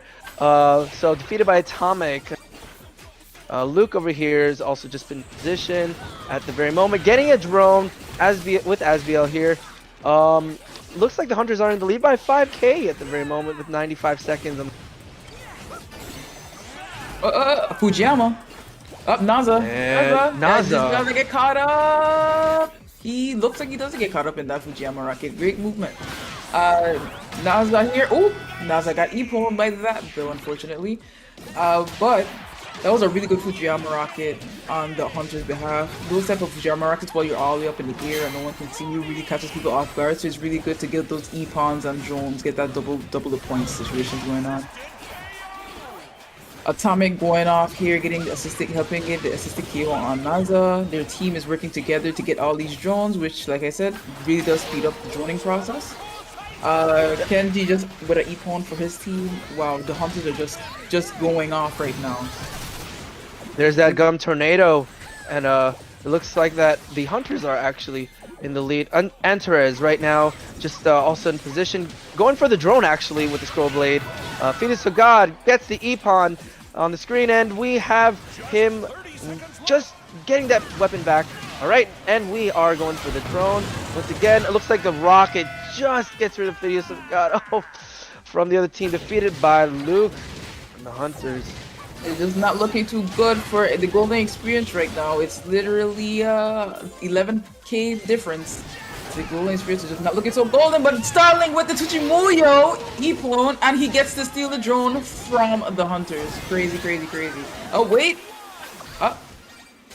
Okay, well, it's a 10k difference right now. Let's see who gets these extra bonuses here. Drone Master goes to Luck from the Hunters. Good, good, good. Great plays, great plays. Also, Luck with the E-Pawn Master. Luck was definitely putting in the work this round. Wow, wow, wow. So it looks like the Hunters also ran round 2. Wow. Wow, wow, wow, wow. What great team synergy with those guys.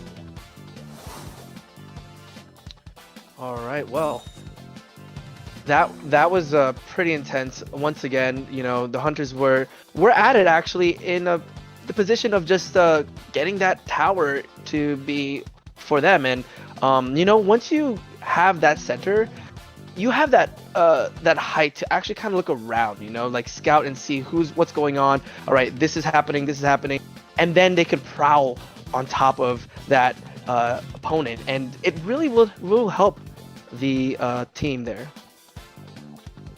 Okay, looks like we're gonna be bringing J-Man for round 3. Take it away, guys. Wow, Thanks, Giratina.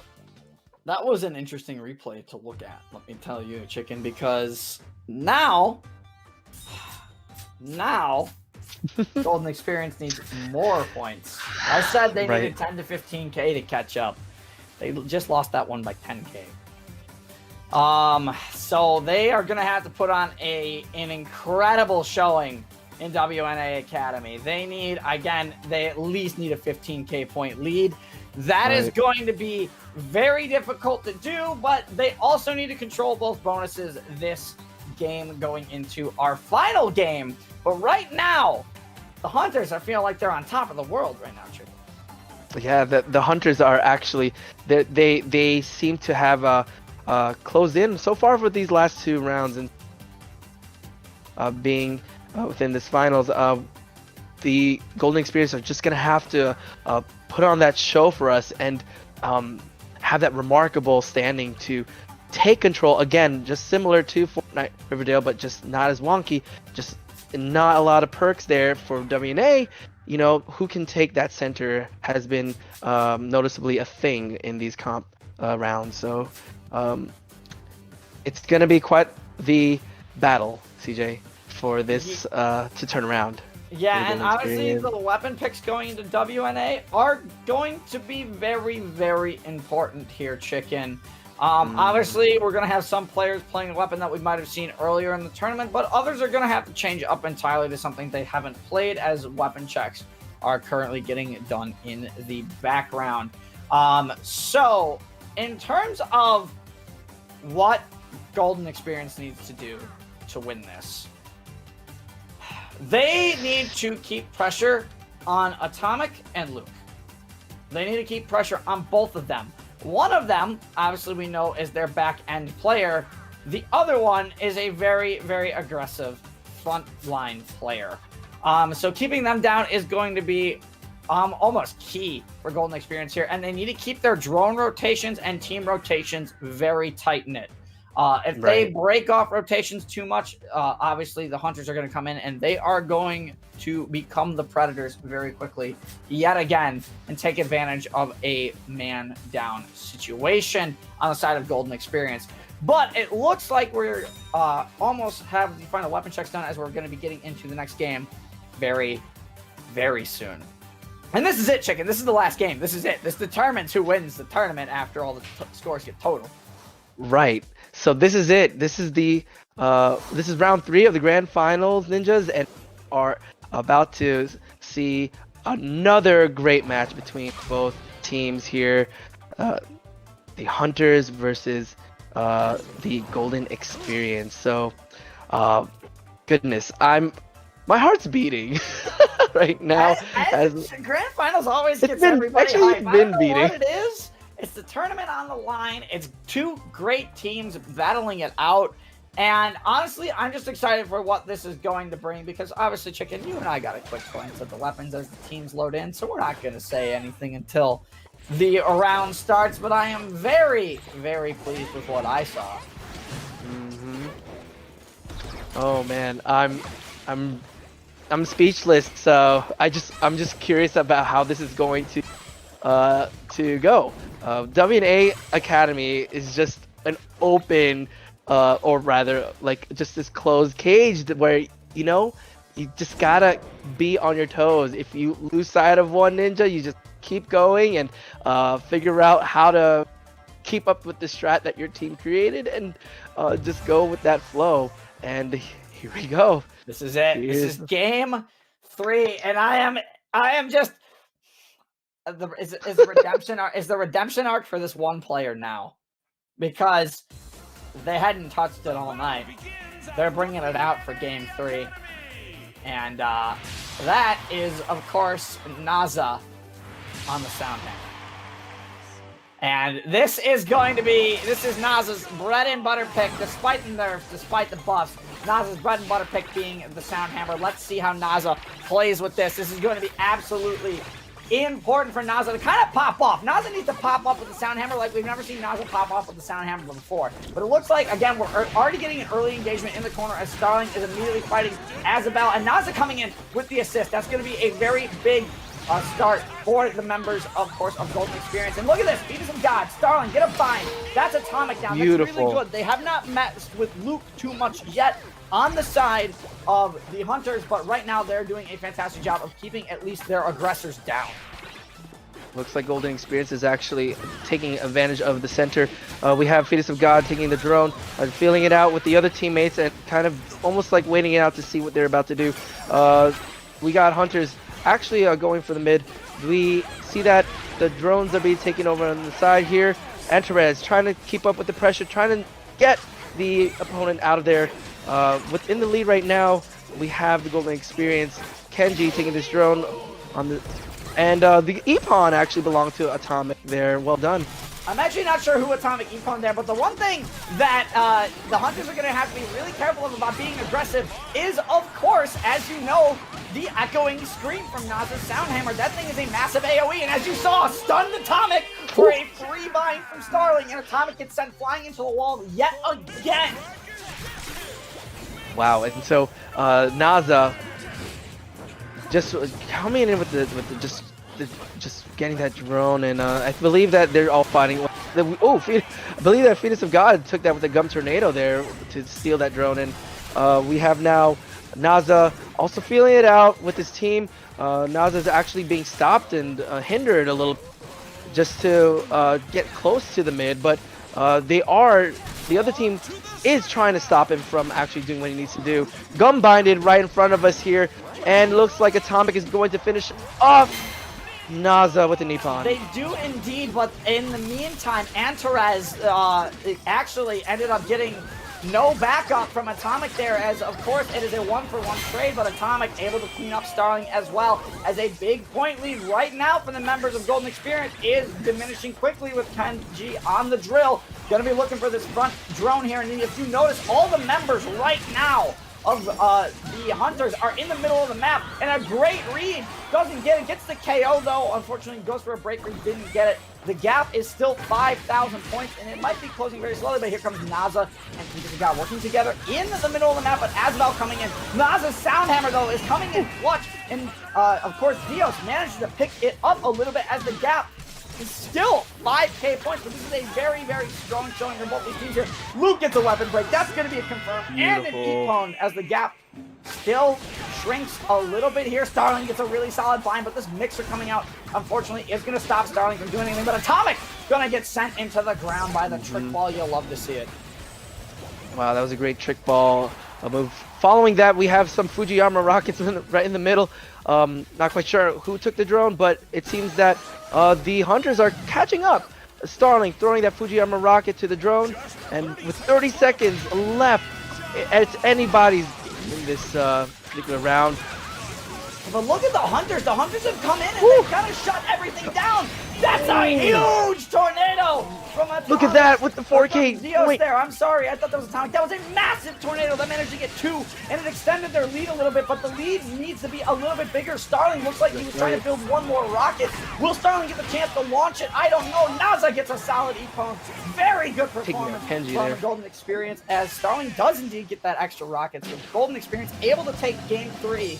But Chicken, unfortunately, I do not think that is going to be enough to get them the W overall. Right, we're going to have to see those scores and standings at the very end, but what a battle, Ninjas, from both teams. The results from round 3 shows that the Golden Experience takes this win with the 30k plus points. Wow. I'm getting speechless with what has happened. That was a really well played match, though, from Golden Experience, because it looked like for a second.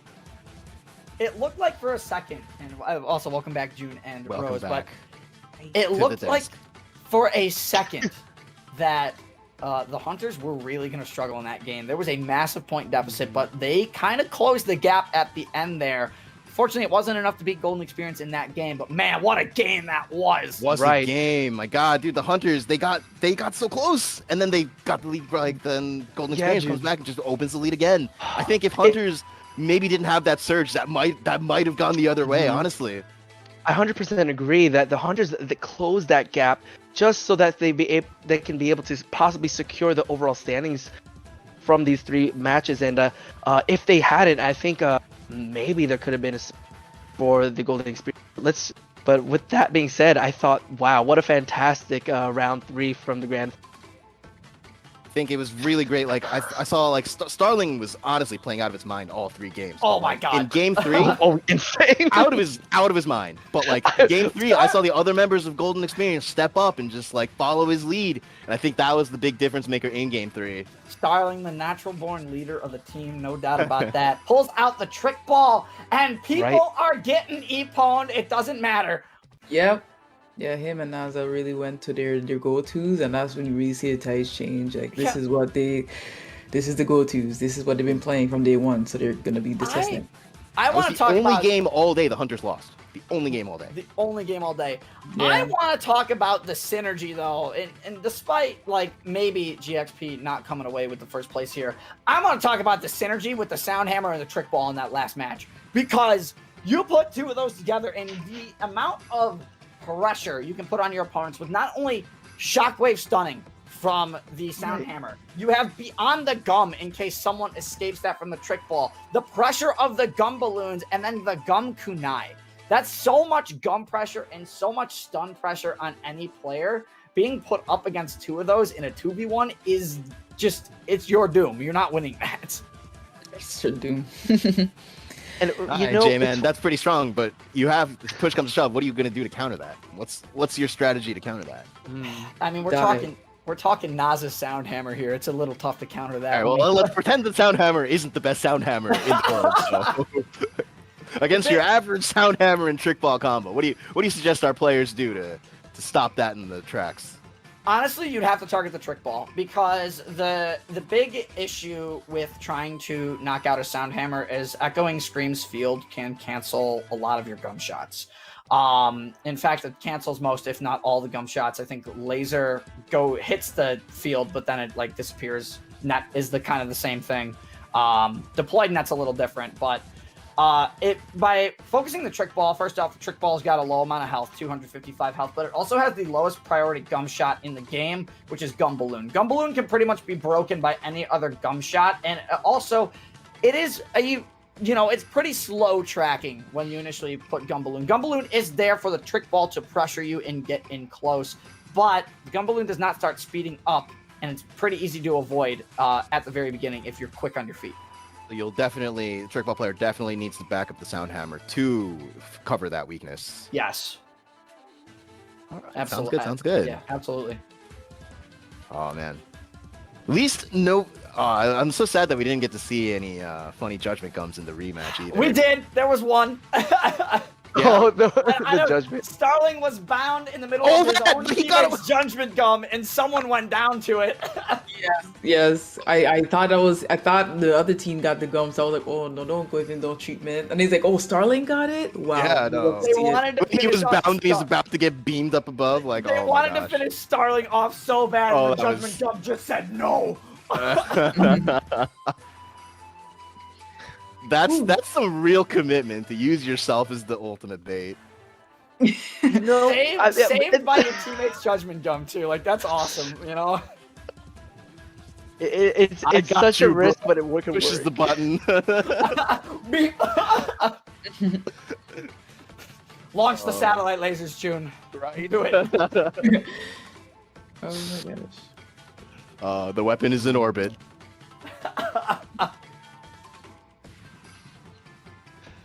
Seriously, man. What a couple games as we What a tournament! right? Like, What a tournament. Every team had its moments and highlights. I can't even I'm speechless by how much has happened throughout this tournament, guys. I The tension, the close knit scored points, and the turnaround. My heart was shifting different places throughout every match we've seen. Yeah, I was all over the place for sure throughout this entire tournament. But man, I was just like, the nerves. Once the nerves got out when we started getting into the tournament again, it just felt so nice. And seeing all these incredible Ninjala players team up for our first North American team battle tournament. All and just right, it watching looks them- like the final scores have been tallied. We're about to pull up the final bracket of the day. drum roll sound effect. There it is. Yeah, final scores of the day are here. The Hunters taking The it by Hunters. 12,000 points almost. It's pretty Wow. close. About Jeez. 5-digit gap. Jeez. What a Wow. great, what a great game, 2 piece. It was guys. beautiful. They were just so unstoppable today, man. I'm like, honestly, I'm just so impressed with Golden Experience for taking that last game. Like, they just looked like they weren't gonna stop. Oh yeah, absolutely. And it felt like they were going to be really strong, but I mean, the Hunters just kind of proved it every game. The 3v4 kind of meant nothing to them. They were just kind of chilling. They're like, okay, this is easy. We move on. But when they got into round 2, they really showed. That they could really absolutely obliterate anybody. So who let's came into show them. up the final standings of the day. Here are the top 3 of the Creepy Crew Carnage. Coming in third place, we have Tokens of Hime. Yay. Coming in second place, we have Golden Experience. Woo! And we've just told you all, but you all know, the grand finals, the winners of the Creepy Crew Carnage. Congratulations to the Hunters. Very nice. Yay! Very nice. A full Oh. team of top 100 ninja gods. Absolutely well Proven deserved why winner. they are the best. My only question is to you Congratulations. guys, who's going to be the one to unseat them? You know, we'll come back to that next tournament, right? They gotta have a Better run getting back in the lab if you want to beat these monsters. Absolutely. Oh goodness. I mean, I've had experience playing against pretty much every player in this tournament in general, and the ones on the Hunters, different breed of just game knowledge and overall movement. I still look at some of their stuff and I go, how the heck did they do that? But All it right. is like everybody's just been so talented today, and it's just so nice to see. And that will be the conclusion of the Creepy Crew Carnage. We want to thank everybody for coming out today. Thank you so much for all our viewers for sticking through a long tournament. Let's go to our commentators, please. Where can we find you after this tournament? Start with J-Man. So you guys can find me pretty much anywhere. Twitch, YouTube, Twitter, everything. It's all at CAJman777. Feel free to check me out. We do a lot of Ninjala content. And then over here on the Twitch side of things, we like to have a little variety. You never know what you're going to get on the Twitch side of things with me. But I've had a really nice time today. I appreciate everybody who came out to the stream. I appreciate my co-commentators. And thank you to the Gung Ho staff behind the scenes for making this happen. All right, Chicken, where can we find you? All right. Well, you can find me at twitch.tv/chickenplays without the C in the mid, and you can find me on social media, Twitter. And I just want to say thank you so much, Gung, for working really hard to get this all prepared for our first ever Team North American Ninjala tournament, guys. That was just fantastic. Ninjas, I had a great time commentating today, so thank you very much, everyone. All right, Pink, where can we find you? Well, you can find me on Twitch TV/PinkGiratina. Same thing on YouTube, PinkGiratina. Not Twitter, PinkGiratina. Also have Discord, PinkGiratina. But I'd like to say thank you guys so much at Gung Ho for giving me the opportunity to commentate this this amazing tournament. This was a really great experience. I really, really, really want to thank you guys so much. It's been really fun doing something completely new, you know. Also, shout out to my co-commentators for being awesome, and shout out to the players for putting on an amazing show. Congrats to everybody. All right, thank you so much, everybody, for spending your Saturday with us. But lastly, I want to remind everybody that we have a Dev Diary coming up next Wednesday, Let's go! 6 p.m. Pacific time. We'll be having a YouTube premiere for that, so come on down, hang out, chat with us. And then, again, thank you so much for coming out. Commentators, ready? Thank you. Are dude. we? Are we Are you ready? ready? 'Cause All right. I before we do our thing, I gotta mention one thing. I want to give One a thing? happy early birthday to Pink Giratina, whose birthday is tomorrow. Thank you. And same thing. I would like to also birthday. say happy early birthday to CAJ Man. His birthday's tomorrow too. Yeah, no, yeah, Both of you guys. What did you say to? Yeah. They both have it. All right. All Okay. right, everybody. We're ready. Ready? All right. Yep. Is it like this? 1, 2, 3, Ninjala! Ninjala! Bye bye. See you guys.